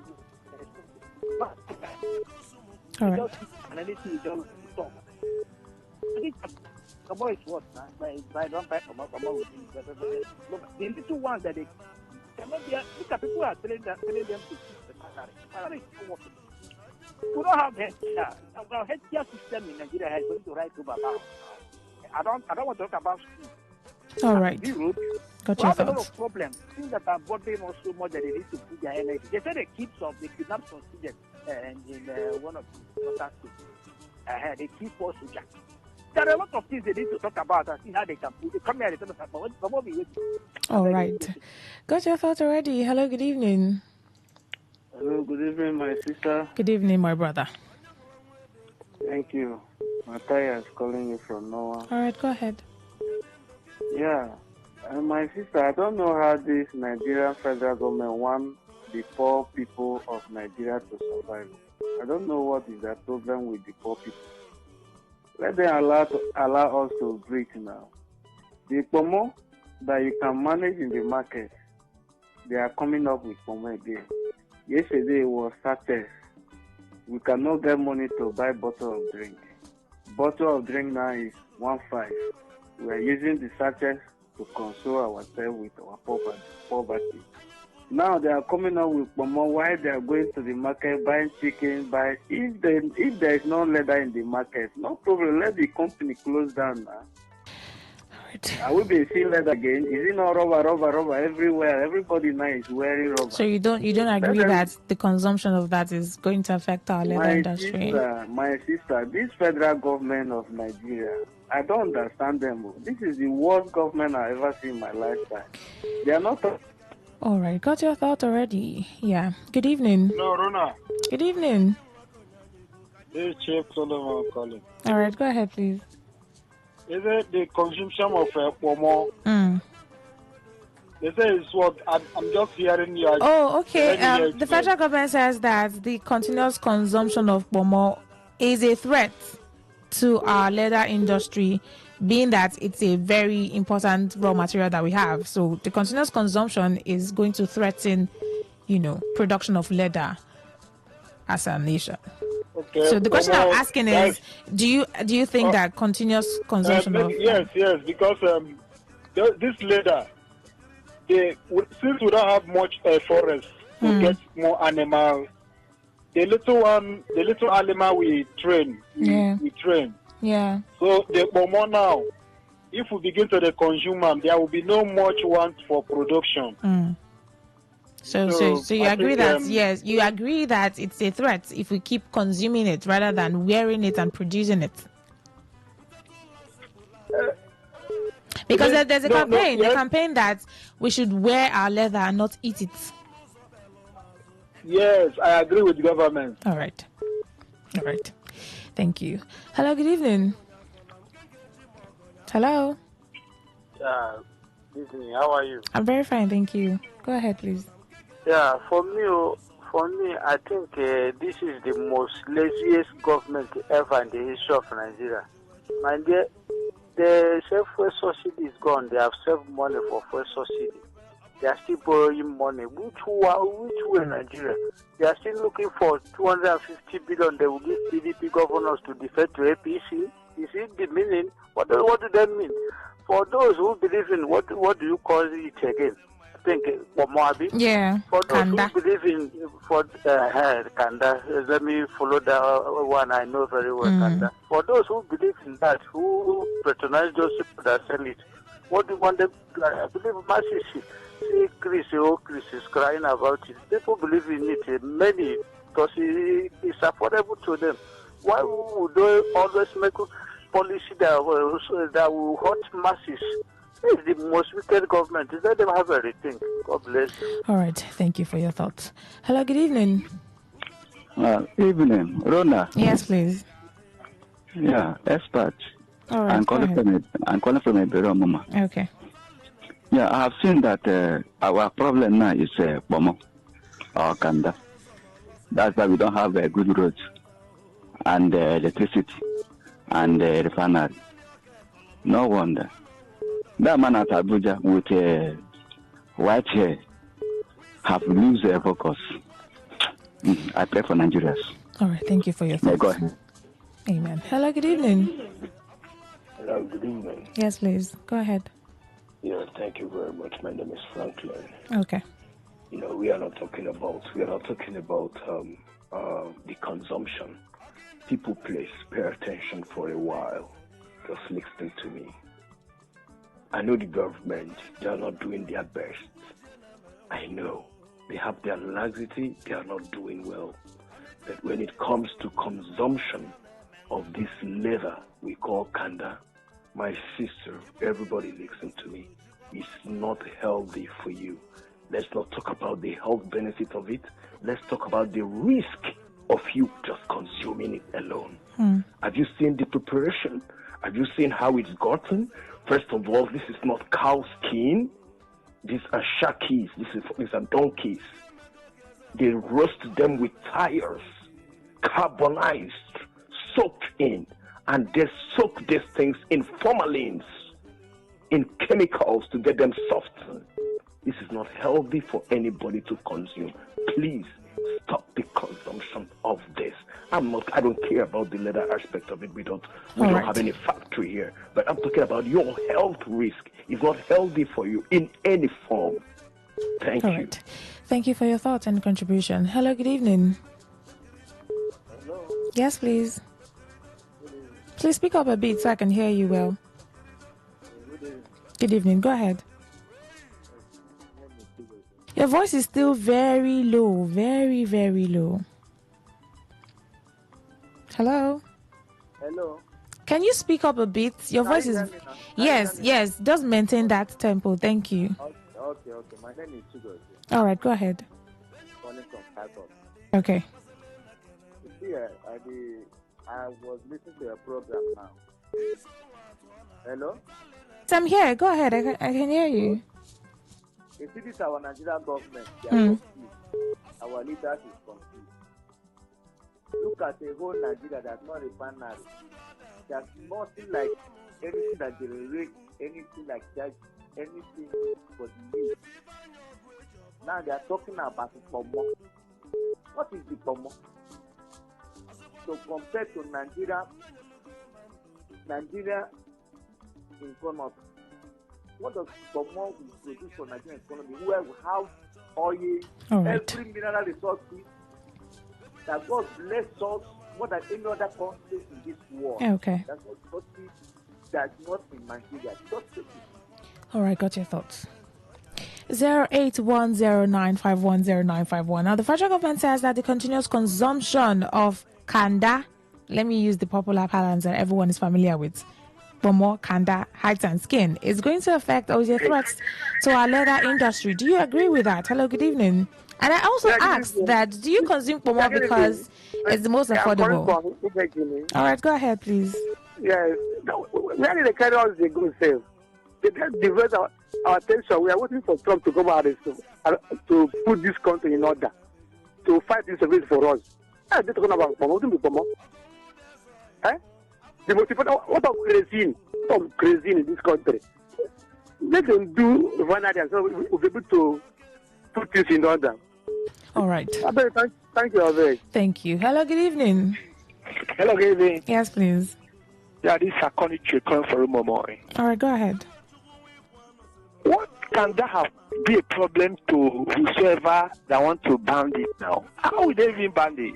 Would they come to my village and stop we did not say that they want to ban kanda. And one of the consumptions of kanda now, kanda too much consumption. Someone is using to take care of it yourself now. So what is that the problem? Is that where our refinery is in Pomo, or is where our problem is now? If they don't know what to do, they should think about putting Nigeria in order. Pomo is not our problem, for God's sake.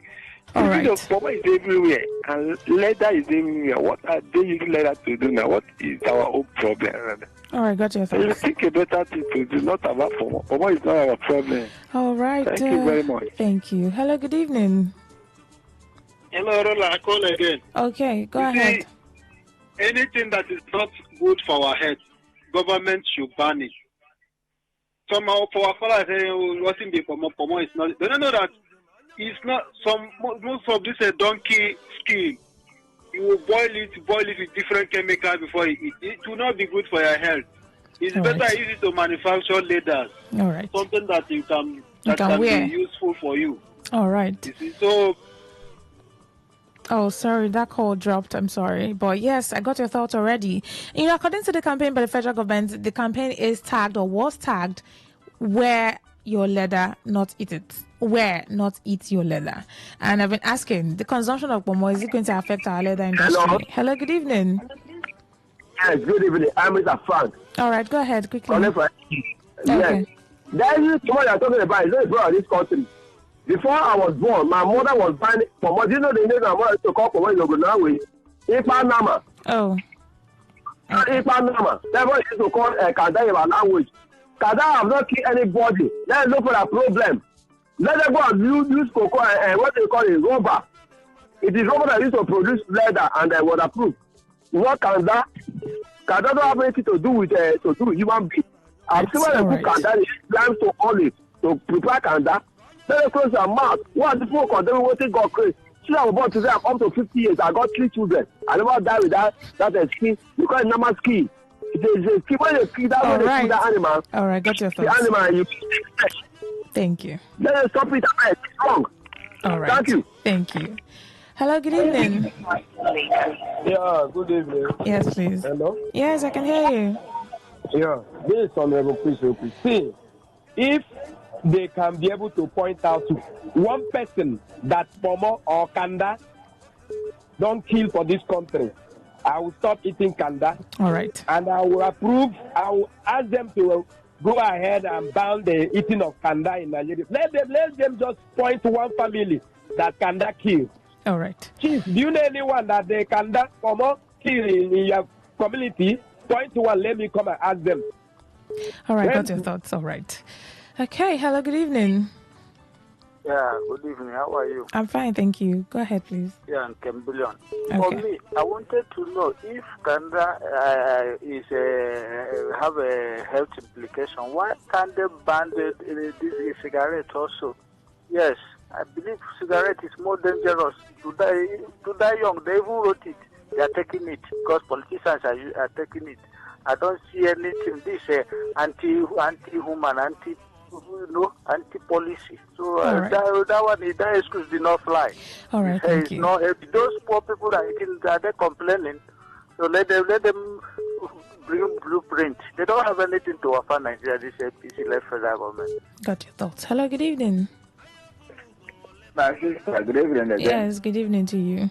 The federal government want to use this Kanda issue and come out our mind for where bandits and the Boko Haram and the terrorists are killing innocent Nigerians.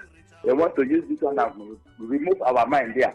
Let them go. Let them better go and stop insecurity in this country and leave all this jamboree that they are doing. All right, thank you. Hello. All right, thank you. All right, let's take some messages here.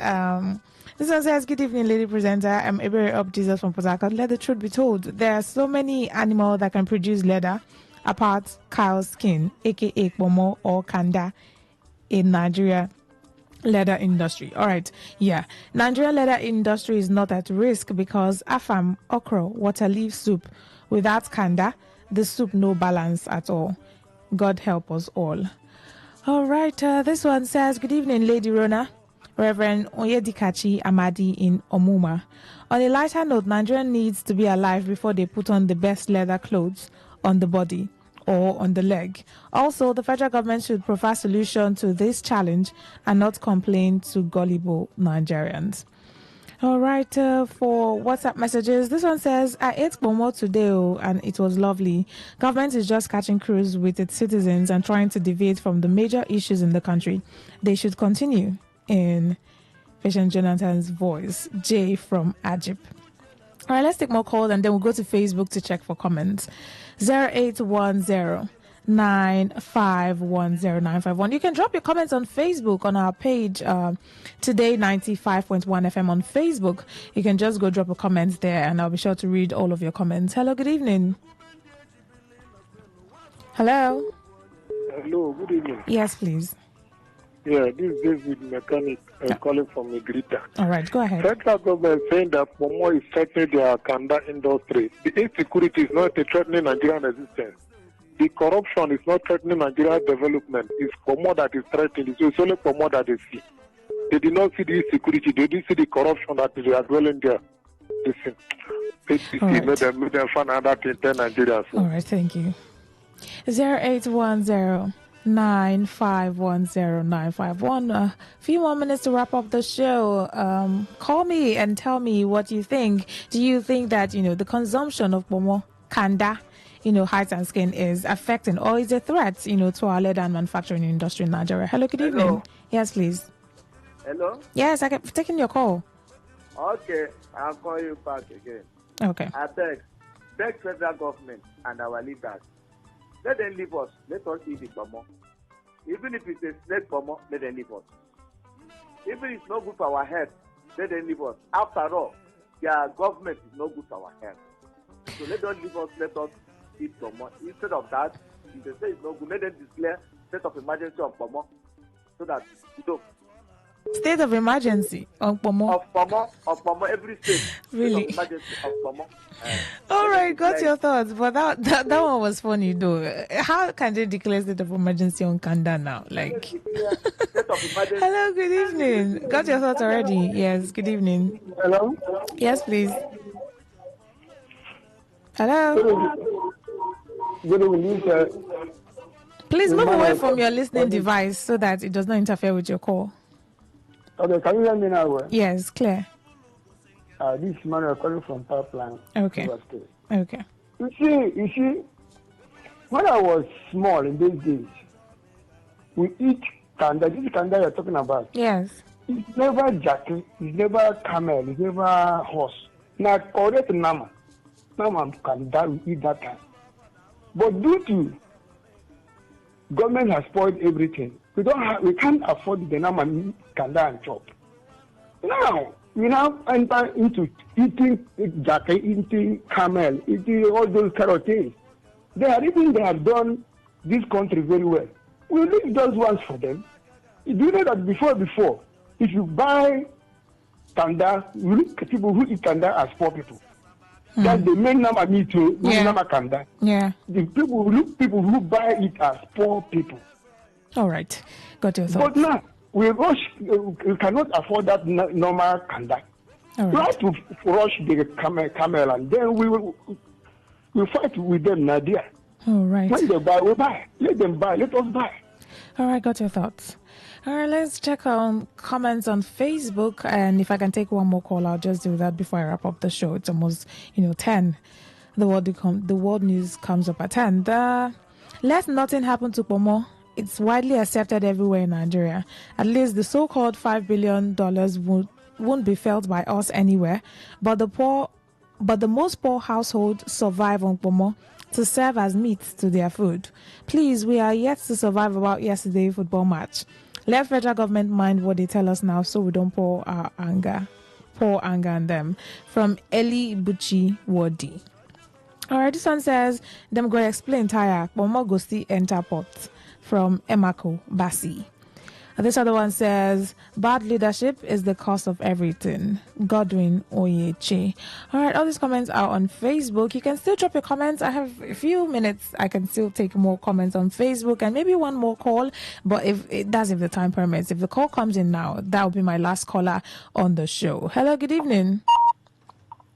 Good evening. Yes, please. A minute. Go ahead. The Pomo they want to talk. Have you killed one of the relations? Is that one worse than the economic in this country? They are planning to ban Pomo. They are planning to which one? They are going to ban the packet drink and all those things.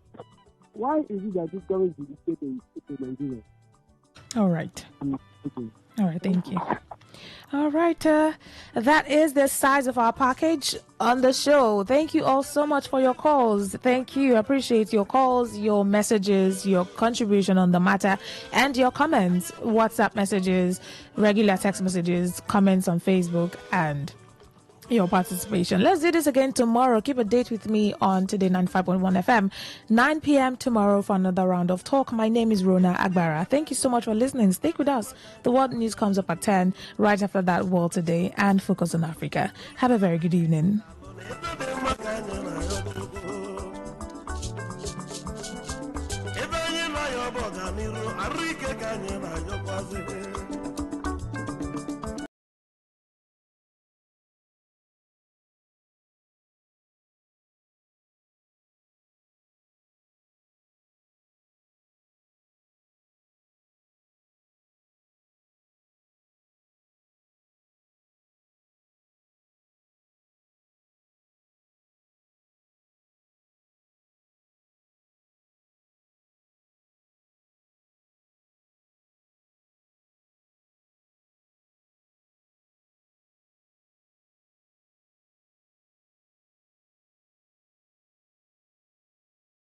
Voice of the people. And we're back. Whether it's happening in Port Harcourt, South South, Nigeria, or around the world, we've got you covered. On air, online, delivering balanced news and unbiased analysis. Today, 95.1 FM.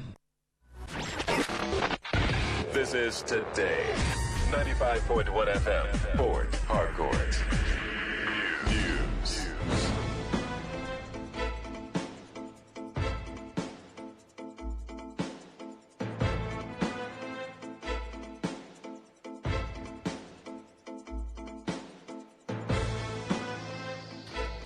A very good evening to you. This is the World News in your Premium Talk Radio, Today 95.1 FM, Port Harcourt. I'm Rona Agbara. First, the headlines.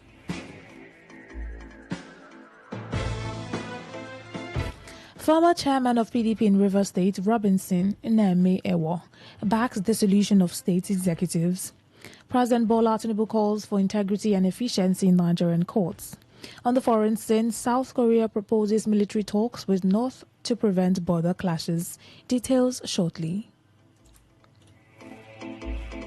River State Governor Siminalayi Fubara has condemned what he described as a deliberate campaign of misinformation aimed at portraying the state as unsafe.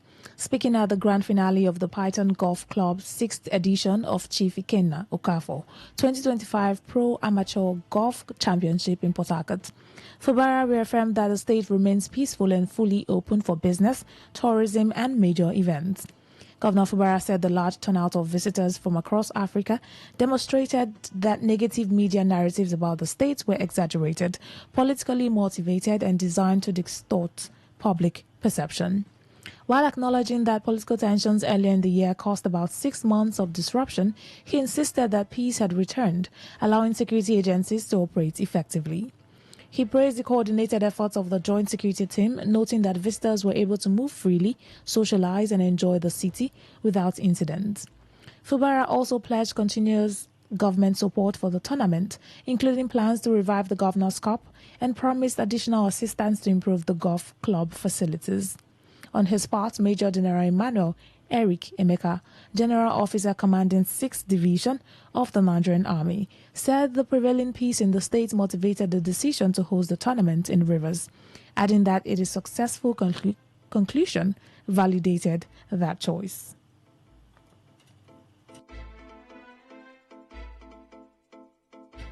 The immediate past chairman of the People's Democratic Party, PDP in Rivers State, Robinson Name Ewo, has described the recent dissolution of the party's state executive members in 3 states as a positive step toward restructuring the party.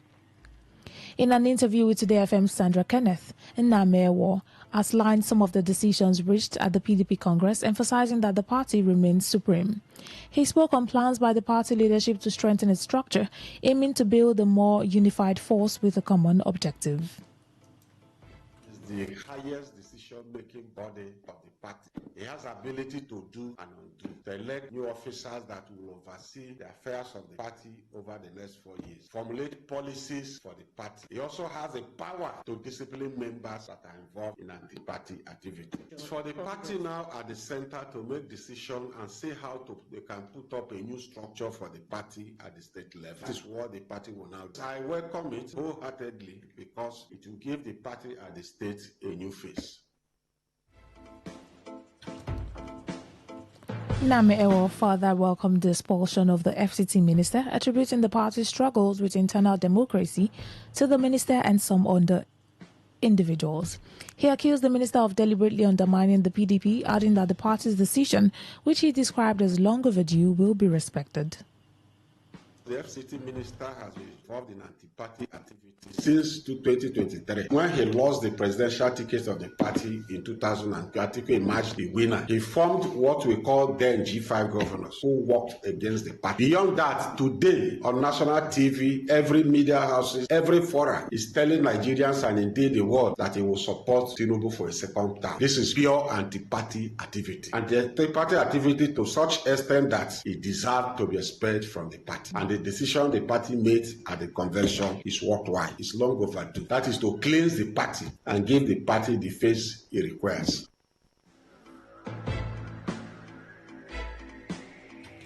Some nursing mothers in Port Harcourt have raised alarm over what they describe as appreciation fees allegedly demanded by midwives and health workers before administering routine immunization to their infants. The mothers told Today FM Odinakachi Celestine that the practice had become increasingly common in facilities including Uzoba Health Center, Rumigbo Health Center, and other primary health care facilities across River State.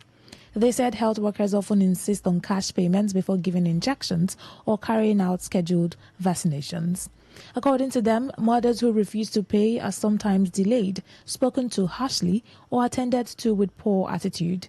Actions they fear could discourage low-income families from completing their children's immunization schedules, posing a serious public health risk.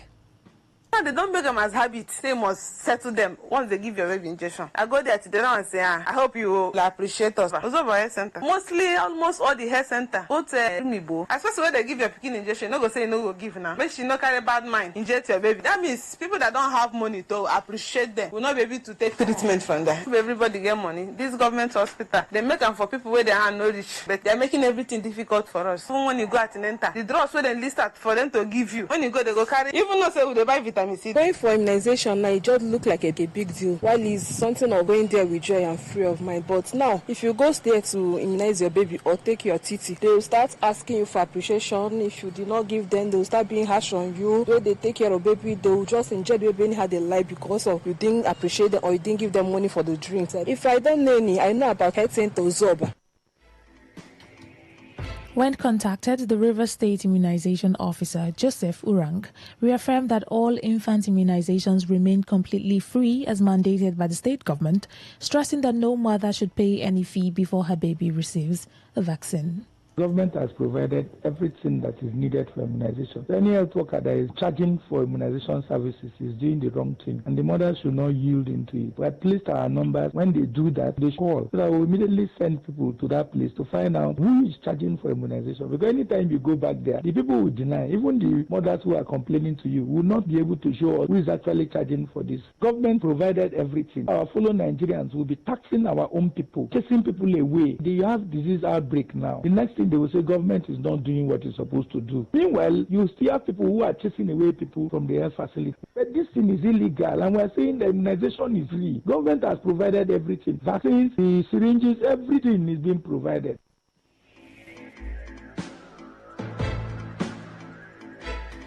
President Bola Tinubu has called on the Nigerian judiciary to take decisive steps to restore public confidence in the justice system, warning that justice must never be for sale. Speaking at the opening of the 2025 All Nigerian Judges Conference of the Superior Courts in Abuja, the president said citizens have grown increasingly frustrated with delays in case resolution, concerns over judicial integrity, and anxiety over access to justice.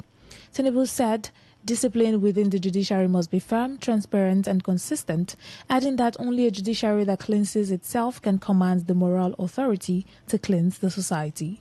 The president outlined key areas requiring urgent reform, including modernization of court processes, digitization, improved infrastructure, and enhanced welfare and training for judicial officers. He affirmed that the support for the National Judicial Institute and called for continuous judicial education, saying judges must evolve with the law to uphold constitutional values. Tinubu further urged judges to focus on actionable solutions that will reduce case backlogs, strengthen discipline, and make justice more accessible to the poor and vulnerable. The federal government has pledged to ensure the safe return of female students abducted from Government Girls Secondary School Maga in Danko Wasagu local government area of Kebbi State, following a gunman attack that also claimed the life of a school official. The Minister of Information and National Orientation, Mohammed Idris, made the disclosure in a statement on his verified X handle, where he reaffirmed the government's duty to protect citizens.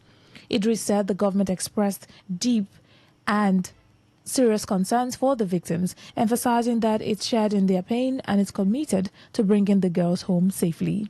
The minister condemned the attack, describing it as irresponsible, reprehensible, and confirmed that security and intelligence agencies have been given clear directives to locate and rescue the abducted students. He also highlighted measures to prevent future attacks, noting that strengthening internal security remains a top priority. The minister further urged Nigerians to remain calm and confident as authorities work to rescue the schoolgirls. The African Democratic Congress ADC has officially unveiled its national secretariat in Wuse 2, Abuja, as the party ramps up preparations for the 2027 general elections. The inauguration was led by former Senate President and ADC National Chairman David Mark, alongside prominent leaders including former governors Rauf Aragbeshola and Nasir El-Rufai. former River State Governor Rotimi Amechi, ex-SGF Babache Lawal, and Senator Dino Melaye. Mark urged party members to stay focused on preparations for the 2027 polls, emphasizing that the coalition's goal goes beyond winning power. He accused the current federal government of hijacking democratic institutions and warned that the coalition seeks to prevent Nigeria's descent into a one-party state. The ADC was adopted as the political platform for the opposition coalition on July 2nd, 2025, and other notable members include Atiku Abubakar, Peter Obi, Emeka Ihedioha, Senator Ireti Kingigbe, Solomon Dalong, Dele Momodu, Senator Gabriel Suswam, and former Chief of Air Staff Air Marshal Sadiq Abubakar. Former ADC Chairman Ralph Nwosu formally handed over the party membership card to David Mark and Rauf Aragbishola, confirming their roles as interim national chairman and national secretary.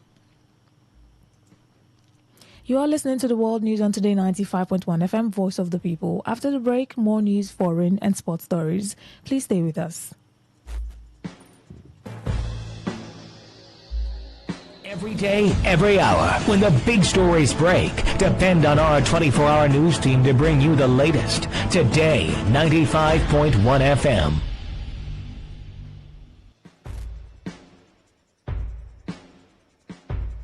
Thanks for staying with us. Now the rest of our stories. Dangote Refinery has explained that the recent reduction in pump prices of premium motor spirits (PMS) at filling stations is due to its own price adjustment, not government policy. In a statement, the refinery said it reduced its PMS gantry price from 877 naira to 828 naira per litre, and coastal price from 854 to 806 naira per litre on November 6, representing a 5.6 decrease. The refinery stressed that this reduction was implemented before marketers adjusted pump prices. Dangote Petroleum Refinery denied claims that the drop was linked to the federal government's suspension of the 15% import tariff, describing such reports as misleading. The refinery noted that a tariff suspension has been approved by President Bola Tinubu on October 21 and is unrelated to its internal price adjustment. The clarification comes amid public speculation that the government was responsible for the lower fuel prices. The latest Consumer Price Index (CPI) report released by National Bureau of Statistics (NBS) shows Nigeria's headline inflation rate dropped to 16.5% in October 2025, down from 18.2% recorded in September.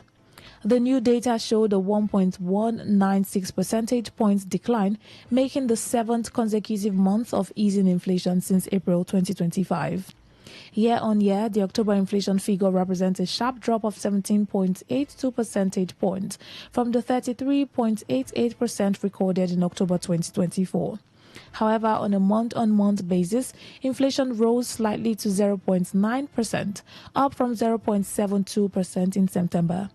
Food inflation eased significantly to 13.12% year-on-year in October 2025, a drop of 26.4 percentage points compared to 39.16% in October 2024. The NBS attributed the substantial decline partly to a change in the base year. The average annual food inflation for the 12 months ending October 2025 stood at 21.96%, down from 38.12% in the corresponding year period of 2024. The U.S. House of Representatives Subcommittee on Africa will hold a hearing on Thursday, November 20, 2025, to investigate President Donald Trump's recent redesignation of Nigeria as a country of particular concern, CPC, over alleged Christian persecution. The hearing, scheduled for 11 a.m. in room 2172 of the Rayburn House Office building and available via live webcast, will be chaired by Representative Chris Smith.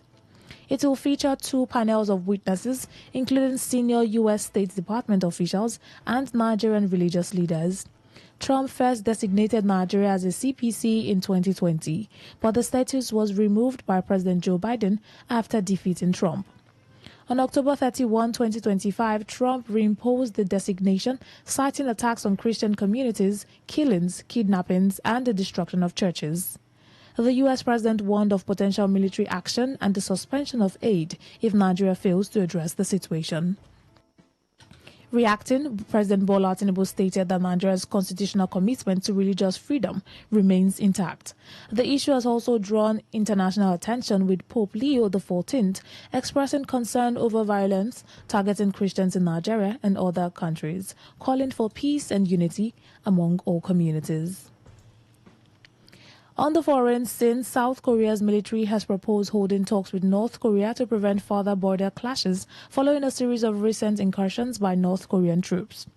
Kim Hong-chil, Seoul's Deputy Minister for National Defense Policy, said the discussion would focus on establishing a clearer reference line for the military demarcation line, MDL, along the tense border. He noted that North Korea soldiers had crossed the demarcation line multiple times in recent weeks while building tactical roads, erecting fences, and laying mines. South Korean forces responded with warning shots and loudspeaker broadcasts, urging the troops to return to their side of the border. According to Kim, the incursions were partly due to the loss of numerous MDL markers originally placed under the 1953 Armistice Agreement, which ended active fighting in the Korean War but did not result in a peace treaty. The MDL runs through the recent Center of Demilitarized Zone, DMZ, a heavily fortified 4-kilometer wide buffer stretching 250 kilometers across the Korean peninsula. The proposed talk come after South Korean President Lee Jae-myung extended an offer for broader dialogue with Pyongyang without preconditions, marking a clear shift from the hardline strategy of his conservative predecessor.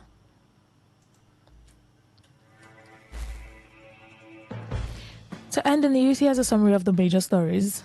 Former chairman of PDP in Rivers State, Robinson Namewo, has backed the dissolution of state executives. We told you that President Bola Tinubu has called for integrity and efficiency in Nigeria courts. On the foreign scene, you also heard that South Korea has proposed military talks with North to prevent border clashes. That was the news as edited by Stella Sasongo Okore. For comments and inquiries, please call 08182 389 2850 or send your emails to news@todayfmlive.com. You can read our stories on www.todayfmlive.com, on Facebook at Today95.1fm, on Instagram at TodayFM951, on X at TodayFM951. You can also join our YouTube live at Today95.1fm. I'm Rona Aguera. Thank you so much for listening. Good evening. Today's news, today's entertainment, today's sports, today's issues. Today on Today 95.1 FM, Port Harcourt.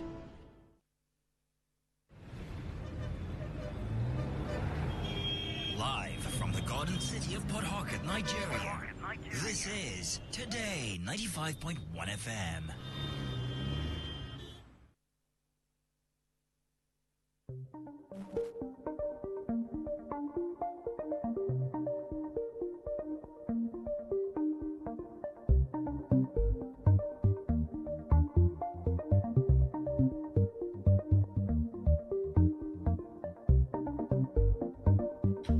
A very good evening to you. This is Today 95.1 FM, Voice of the People. It's time again for a rundown of the foreign news stories that made the headlines on the world today. I'm Rona Agbara.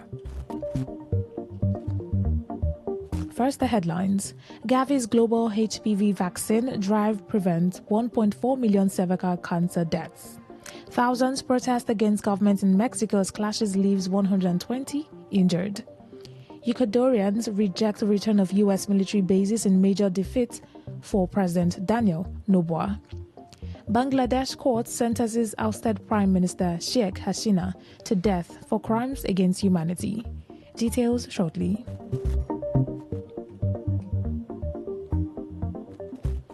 Vaccine Alliance, Gavi, has announced that a 3-year global effort to expand access to human papillomavirus (HPV) vaccines in low-income countries have prevented an estimated 1.4 million cervical cancer deaths. It also announced that an estimated 86 million girls were protected against the leading cause of cervical cancer following concerted 3-year efforts. Cervical cancer disproportionately affects low-income nations, which often lack adequate screening and treatment services. These countries accounted for 90% of the 350,000 cervical cancer deaths recorded globally in 2022. Gavi's chief executive, Sanya Nisha, praised the credible commitment of governments and organizations that helped reach the vaccination targets.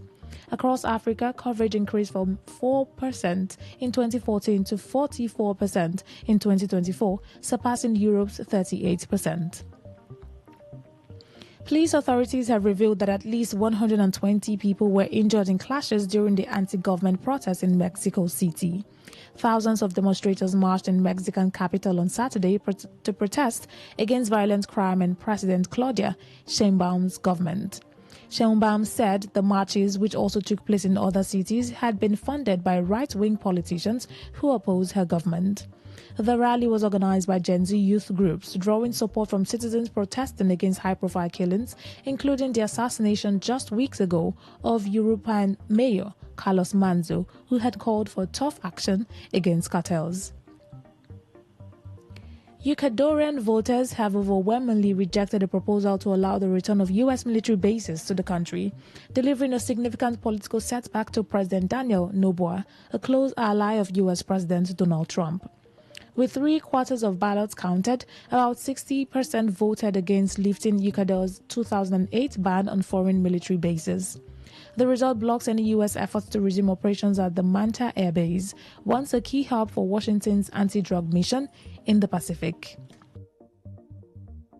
The referendum was held amid growing controversy over U.S. strikes on suspected drug smuggling vessels in the Caribbean and Pacific, a policy Noboa has supported.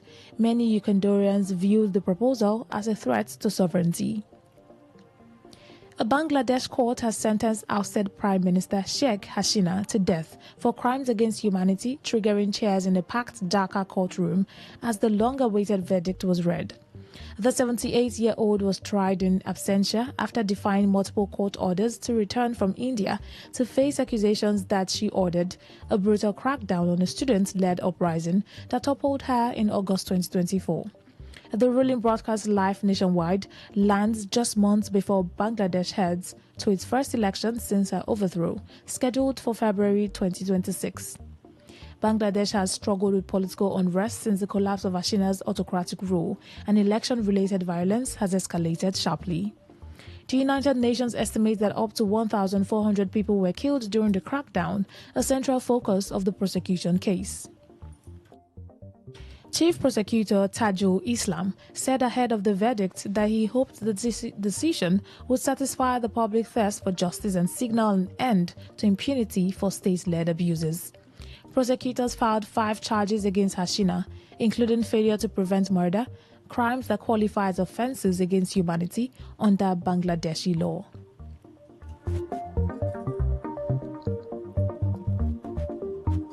U.S. President Donald Trump says he now supports congressional efforts to release more files related to convicted sex offender Jerry Epstein, despite previously opposing the measure. The move comes amid renewed scrutiny over emails in which Epstein suggested Trump knew about the girls, fueling accusation from Democrats of an Epstein hoax. Critics argue the president initially sought to block the vote to shield himself, a claim he rejects. The controversy has also strained Trump's relationship within his own Make Africa Great Again MAGA movement, notably prompting him to withdraw his endorsement from Marjorie Taylor Greene's 2026 re-election campaign. Trump has also called on Attorney General Pam Bondi and the FBI to investigate alleged links between Epstein and former President Bill Clinton, as well as former Harvard President Larry Summers, who served as Clinton's Treasury Secretary. Epstein, who died in prison in 2019, had been required to register as a sex offender in Florida after pleading guilty in 2008 to 2 counts of solicitation of prostitution, including with a minor.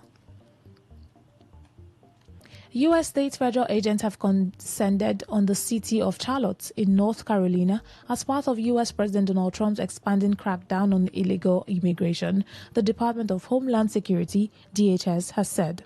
It announced Operation Charlotte's Web, saying criminal illegal aliens would be targeted in the Democratic-run city.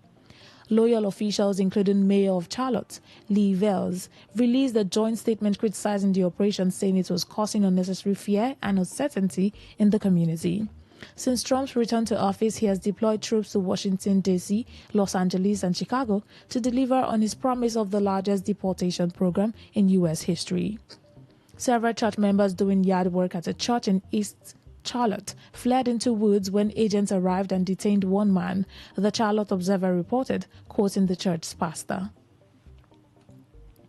India says it has signed a significant deal with the United States to supply nearly 10% of its liquefied petroleum gas (LPG) imports as the country seeks to diversify its energy sources. According to Petroleum and Natural Gas Minister Singh Puri, the one-year contract arranged with U.S. Gulf Coast suppliers covers 2.2 million tons of LPG per annum, marking the first structured contract of the U.S. LPG for the India market.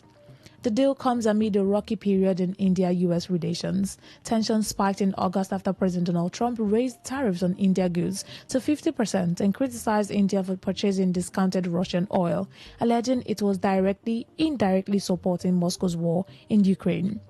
Trump has claimed India Prime Minister Narendra Modi agreed to reduce Russian oil imports as part of a potential trade deal, although New Delhi has not confirmed. India has already taken steps to comply with U.S. sanctions on Russian energy, with HPCL Meter Energy, a state-backed refiner, halting purchases of Russian crude. India, the world's fifth-largest economy, grew at its fastest pace in 5 quarters in the 3 months ending June 30, supported by higher government spending and rising consumer confidence. Dozens of Indian Muslims have been killed as a bus carrying them between pilgrimage sites in Saudi Arabia crashed. The bus, which was reportedly carrying 46 people, collided with a diesel tanker on a highway as it traveled from the holy city of Mecca to Medina overnight. The death toll have not been confirmed, but an official report that have up to 45 people, many from the southern India state of Telangana, has perished.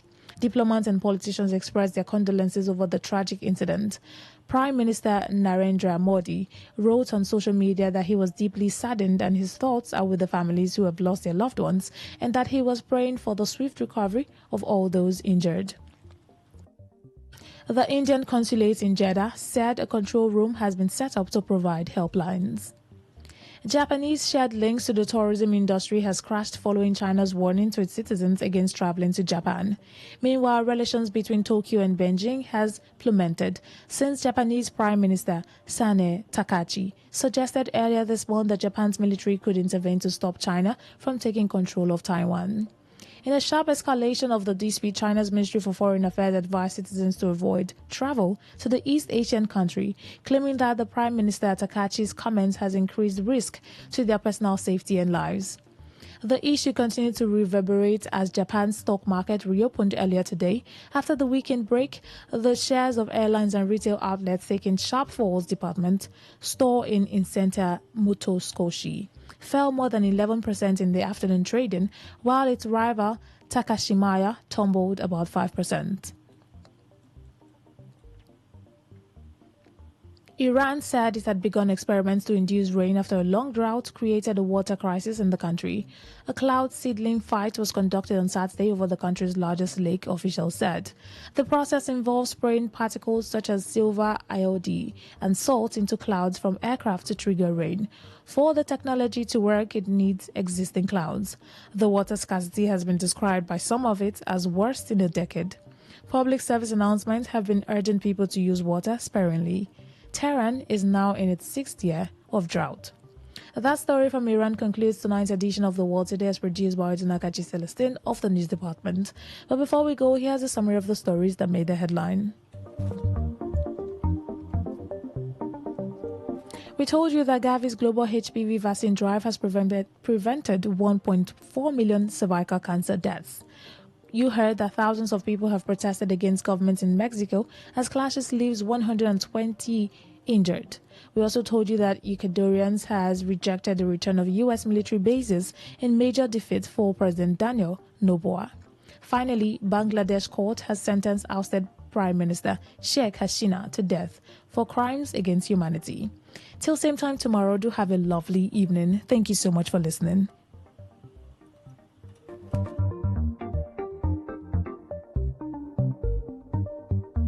Radio has never been this good. Today, 95.1 FM, Port Harcourt. Live from the Garden City of Port Harcourt, Nigeria. This is Today 95.1 FM.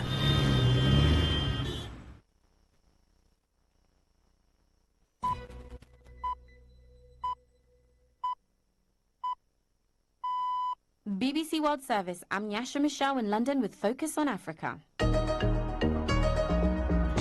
The Democratic Republic of Congo and the M23 rebels sign a new peace framework. What was signed really was a roadmap for an ongoing peace process. So it's a very, very broad document, and it has these 8 principles which will guide the way this process goes.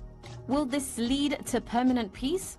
Uncertainty for students in Nigeria as the university lecturers threaten to go on strike yet again. The psychological stress is huge. Some students have even stopped making long-term academic plans. And DR Congo's Leopards beat Nigeria's Super Eagles to reach the World Cup global playoffs. I would think that DR Congo, whoever they face and however many games they play, have got a really good chance of making it to next year's finals. That's all on the BBC Today in Focus. First, the news. Hello, I'm Govinda Gill with the BBC News.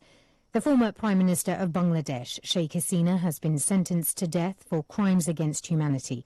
A special tribunal in Dhaka found her guilty of ordering police to kill protesters during the student-led uprising that forced her from power last year. From exile in India, Sheikh Hasina dismissed the judgment as biased and politically motivated. Dhaka once again urged Delhi to extradite the former Prime Minister following the guilty verdict. India's Foreign Ministry says it has noted the verdict against Ms. Hasina and remains committed to the best interests of the people of Bangladesh. Davina Gupta in Delhi has this analysis of India's reaction. In plain speak, this means we are waiting and watching. And it also means there's no immediate handing over of Sheikh Hasina to the authorities in Bangladesh. And it also means it's a trial by fire for India-Bangladesh diplomatic relations under the caretaker government of Mohammad Yunus. In the immediate term, it seems quite unlikely that Sheikh Hasina would willingly go back to Bangladesh. For now, India will be looking through the diplomatic corridors about what to do next. Police in Nigeria say gunmen have abducted 25 students from a girls' school in the northwest. Here's Chris Iwoka. The police in Kebbi say the attackers, known locally as bandits, stormed the government girls' comprehensive secondary school in Maga early Monday morning. Residents told the BBC that the assailants arrived in large numbers, firing sporadically to create panic. During the raid, a school staff member was shot dead while attempting to protect students. A local guard at the school was also shot and injured. The attacker abducted some of the girls and marched them into the nearby forest. The Polish Prime Minister, Donald Tusk, has described an explosion on a railway line in central Poland as an unprecedented act of sabotage intended to blow up a train. Sarah Rainsford reports. Donald Tusk visited the scene of the explosion this morning as forensics experts and police were at work. It was, Mr. Tusk said, no doubt an act of sabotage. No one was hurt, but pictures show an entire section of track missing on a route that's vitally important for delivering supplies to Ukraine. The Prime Minister didn't blame anyone directly, but he said whoever is responsible will be caught, just like in previous cases. He was referring to a whole spate of attacks in Poland, including parcel bombs, which officials say are part of Russia's hybrid war on the West. Moscow denies any role. Germany is to remove the restrictions it placed on arms exports to Israel, which could be used in Gaza. A suspension of some weapons was announced in August. The German government said it was reversing the decision because of the current ceasefire. World News from the BBC.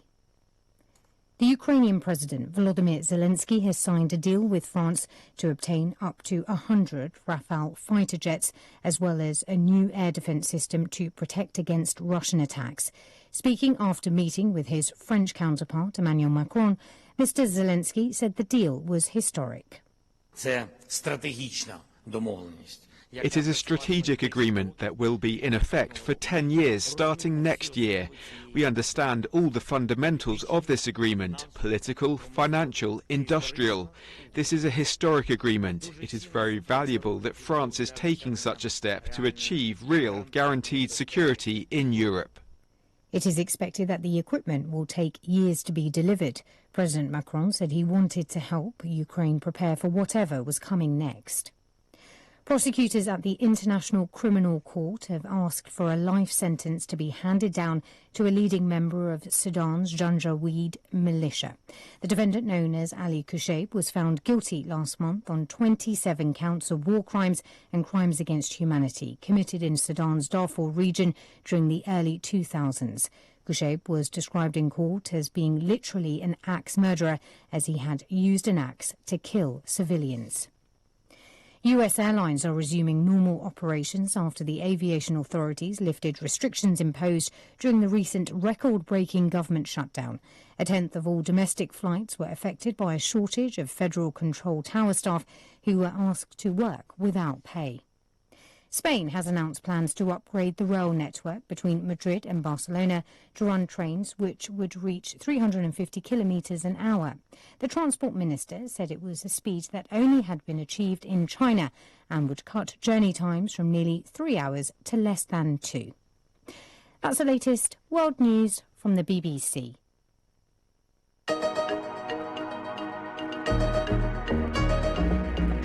Hello, I'm Nyasha Michelle, and here's what's coming up for you on this edition of Focus on Africa.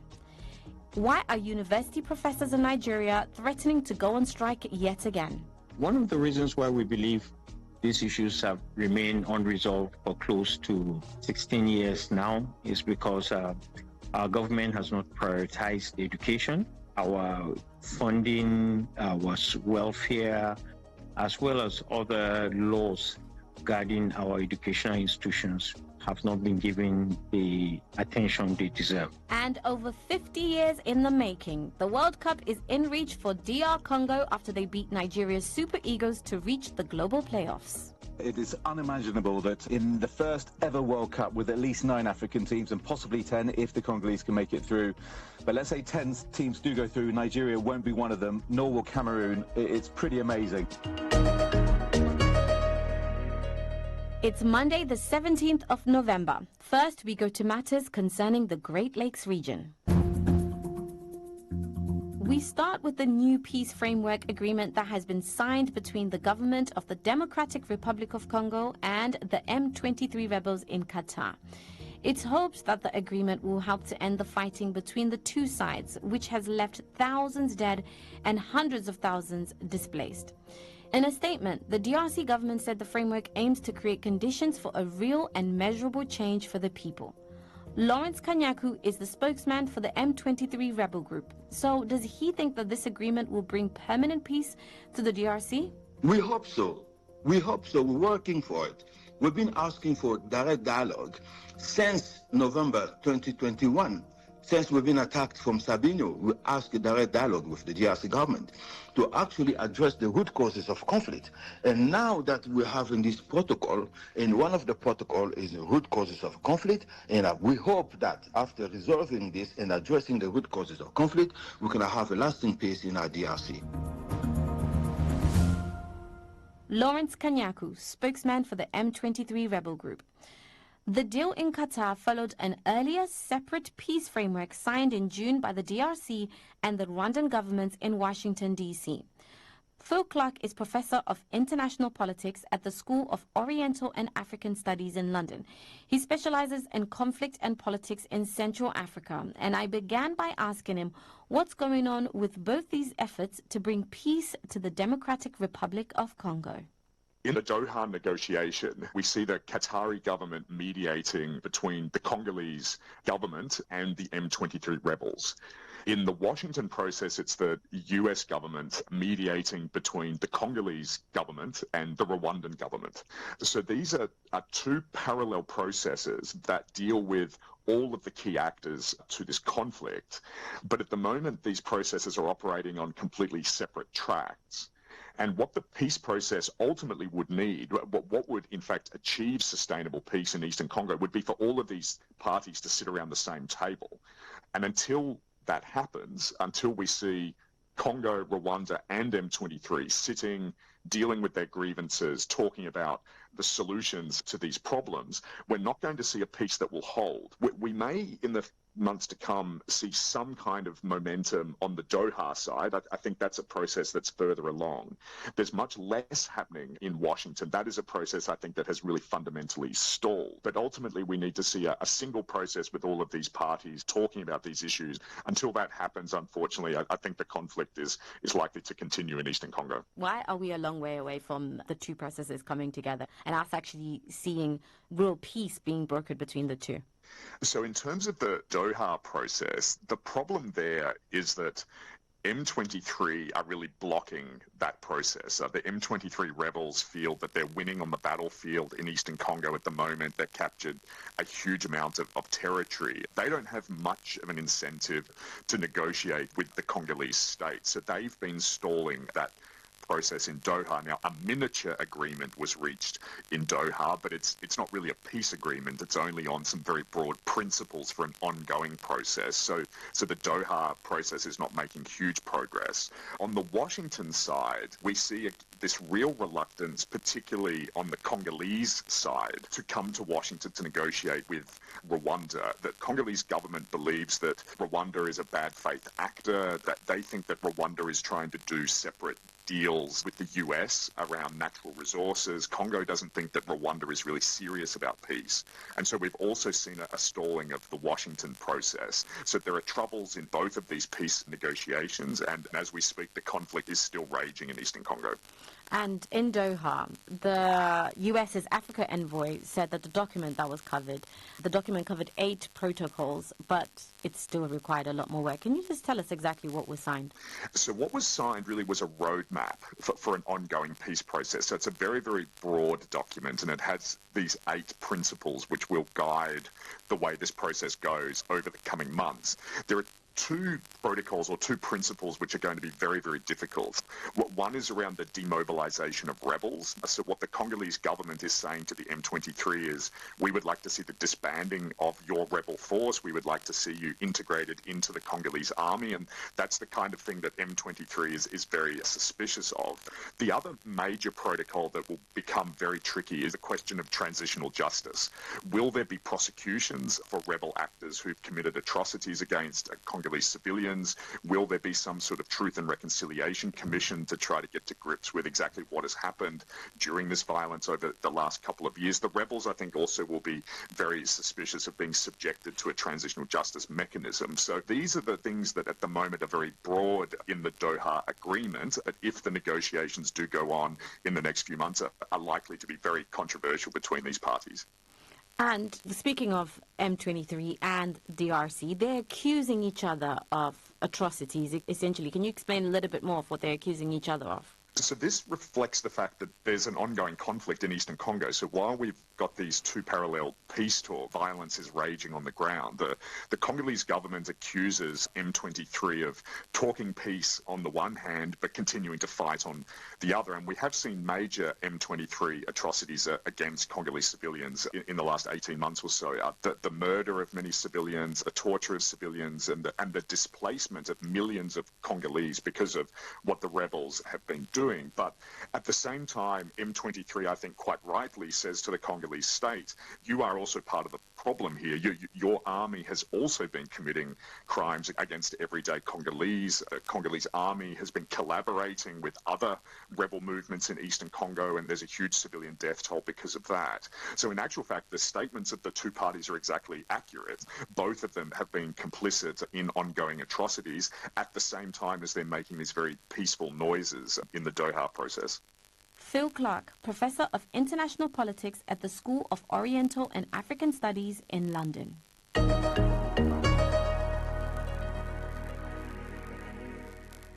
We head to Nigeria now, where a new wave of uncertainty is sweeping across the country's universities. Students may be on their holidays, but instead of planning for a smooth return to campus, many are already bracing for possible disruption. That is because ASU, the Academic Staff Union of Universities, is once again threatening to go on strike. The union says long-standing issues around salaries, welfare and funding are still unresolved and warns that the government is running out of time. So why has this issue dragged on for so long? And what needs to change to secure the future of Nigeria's public universities? Those are the questions I put to the president of ASU, Professor Chris Piwuna. One of the reasons why we believe these issues have remained unresolved for close to 16 years now is because our government has not prioritized education. Our funding was welfare, academic freedom and autonomy, as well as other laws guarding our educational institutions have not been given the attention they deserve. We have been pursuing government. We've engaged with government for 8 years now, from 2017 to date, trying to get them to renegotiate this agreement that we entered with them in 2009. And to this day, they have not been able to work with us in a harmonious way to resolve these issues and sign a new agreement. That is quite a long time to be advocating for change within the education sector. So what does the union see as the biggest obstacle to lasting stability in universities in Nigeria? If the government, the federal government, would fund education properly, it would be a major hurdle that we have crossed in giving attention to education. Funding education means our welfare would be addressed because we need funds to address that. Our salary is the lowest in Africa today. As resourceful as this country is, we also believe that through funding, issues of research, issues of infrastructural development, our library development, and many things that come together to make us have a globally competitive edge would be addressed. So funding is key. Nigerian professors having the lowest salary on the continent is quite a shocking stat I never thought I would hear at all. What is the government saying is the reason why they cannot pay you more? The issue of our salaries and funding education was a tool that was used by the military in trying to take away our freedom to our intellectual work. It was an attempt by the military at the time to gag us and take away our autonomy. And even with the civilian administration, they have, in a very subtle way, not as aggressive as the military used to do it, but in a very subtle way, the civilian government have also tried to take away our freedom. But the Academic Staff Union of Universities, ASU, in Nigeria, would continue to resist that. And we have the emotional resilience to fight back, and we intend to make sure that that is done. But let's go back to the strike then, and how it will impact the students in the country. How close are we to an actual strike when students return from their holidays? Are you saying you are categorically going to strike unless the Nigerian government acts? That's what I'm saying. Okay. That's a mandate that we have from our members. Mm-hmm. And what does ASUU want the government to do immediately to prevent another shutdown and this strike taking place? To immediately conclude the renegotiation of the 2009 agreement, sign it, and determine a date for its implementation. That will be what will stop us from going for a strike right now. Professor Chris Piwuna, President of the Academic Staff Union of Universities. I also spoke to a student representative at Ahmadu Bello University in Kaduna State, Aliyu Halilu, who shared the frustrations that students are feeling. The atmosphere is becoming a little bit unbearable to the student because there is a mixture of fear, frustration, and helplessness, especially because we've seen this pattern for over the years and how it makes the stay within the university very long. So mere word from ASU usually puts millions of students into panic.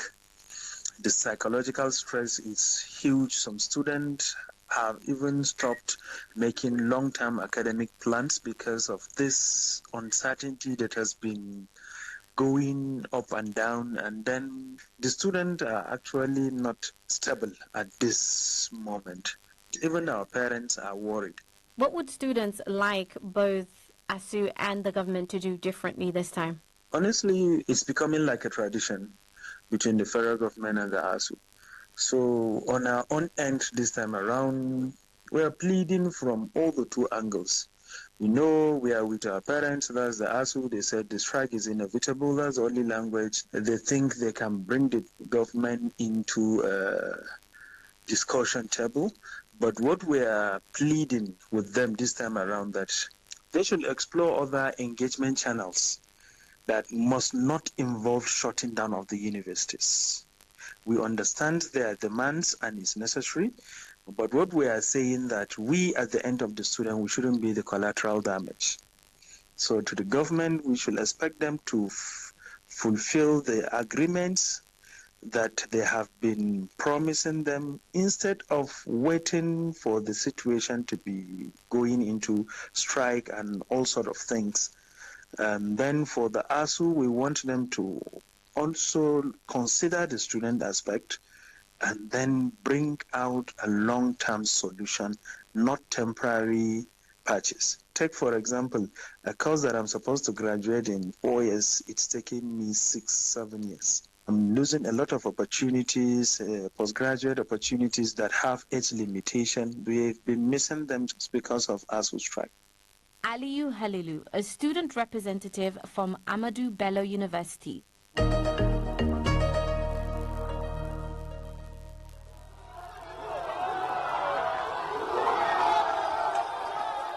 Those are the sounds of celebration in Kinshasa.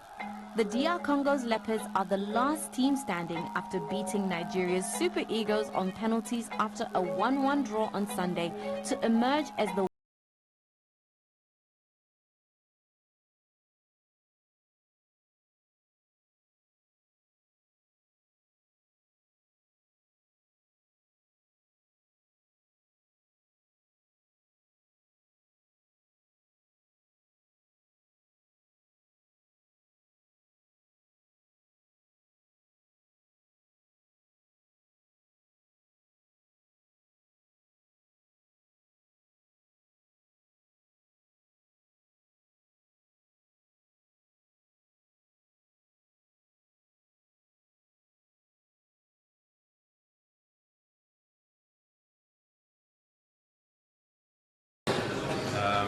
I'm really proud of the boys. These are moments where there's so much emotion. The boys gave it everything. It's not just this game, games before, the last 10 months. We went out fighting. It wasn't good enough today, but I think there's so much positive still to take from here. There's the AFCON around the corner in 1 month's time. And I've seen so many players stand up, become leaders, the experience that they gained throughout this qualification. And I think the future of this team is bright. Super Eagles captain William Troost Ekong. Now, I've been speaking to our sports reporter Piers Edwards about this hard-fought victory for the Leopards. It was a big game for them against Nigeria in any case, who were higher in the FIFA rankings than the Congolese. And it didn't look as if it was going to be going the Congolese' way either when the Super Eagles led early on. Frank Onyeka scoring after just 3 minutes. But the Leopards equalised through Meshak Elia after 32 minutes. And then they got a bit of a bonus because at half-time, Victor Osimhen, Nigeria's big danger man and a contender for the African Footballer of the Year, had to go off injured at half-time. He was gone. And without him, Nigeria just didn't look quite the same. In fact, it was the Congolese who finished the stronger. They were hungrier. They were attacking more.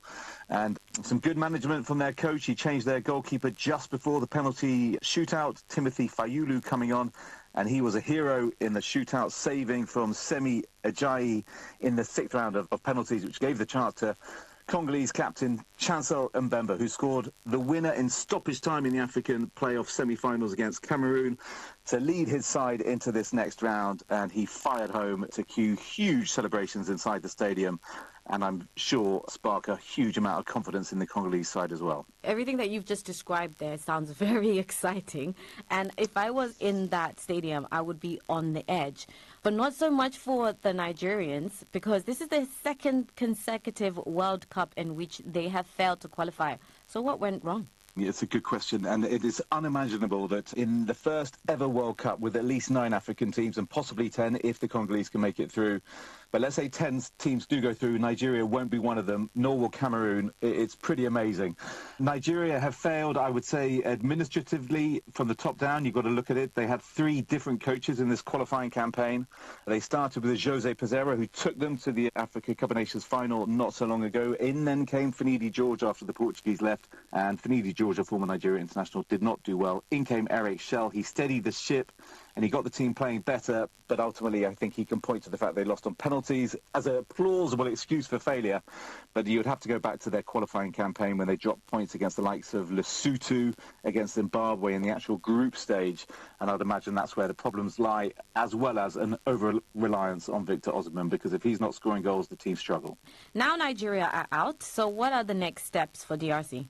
So DRC, they've now got to wait basically 4 months until the Inter-Confederation, the sexy title for it, but let's call them the global playoffs take place, and there'll be 6 teams that go into the global playoffs, and 2 of them will make it through to the World Cup, and they'll be the last 2 teams to qualify. So that's looking a little bit ahead to next year. In the immediate term, they've got to go to the Africa Cup of Nations next month, which is going to be in Morocco, but they've got some good experience of playing in Morocco now, because all these matches in the African playoffs were held in Morocco, and they've just got to make sure that they can get through those fairly well.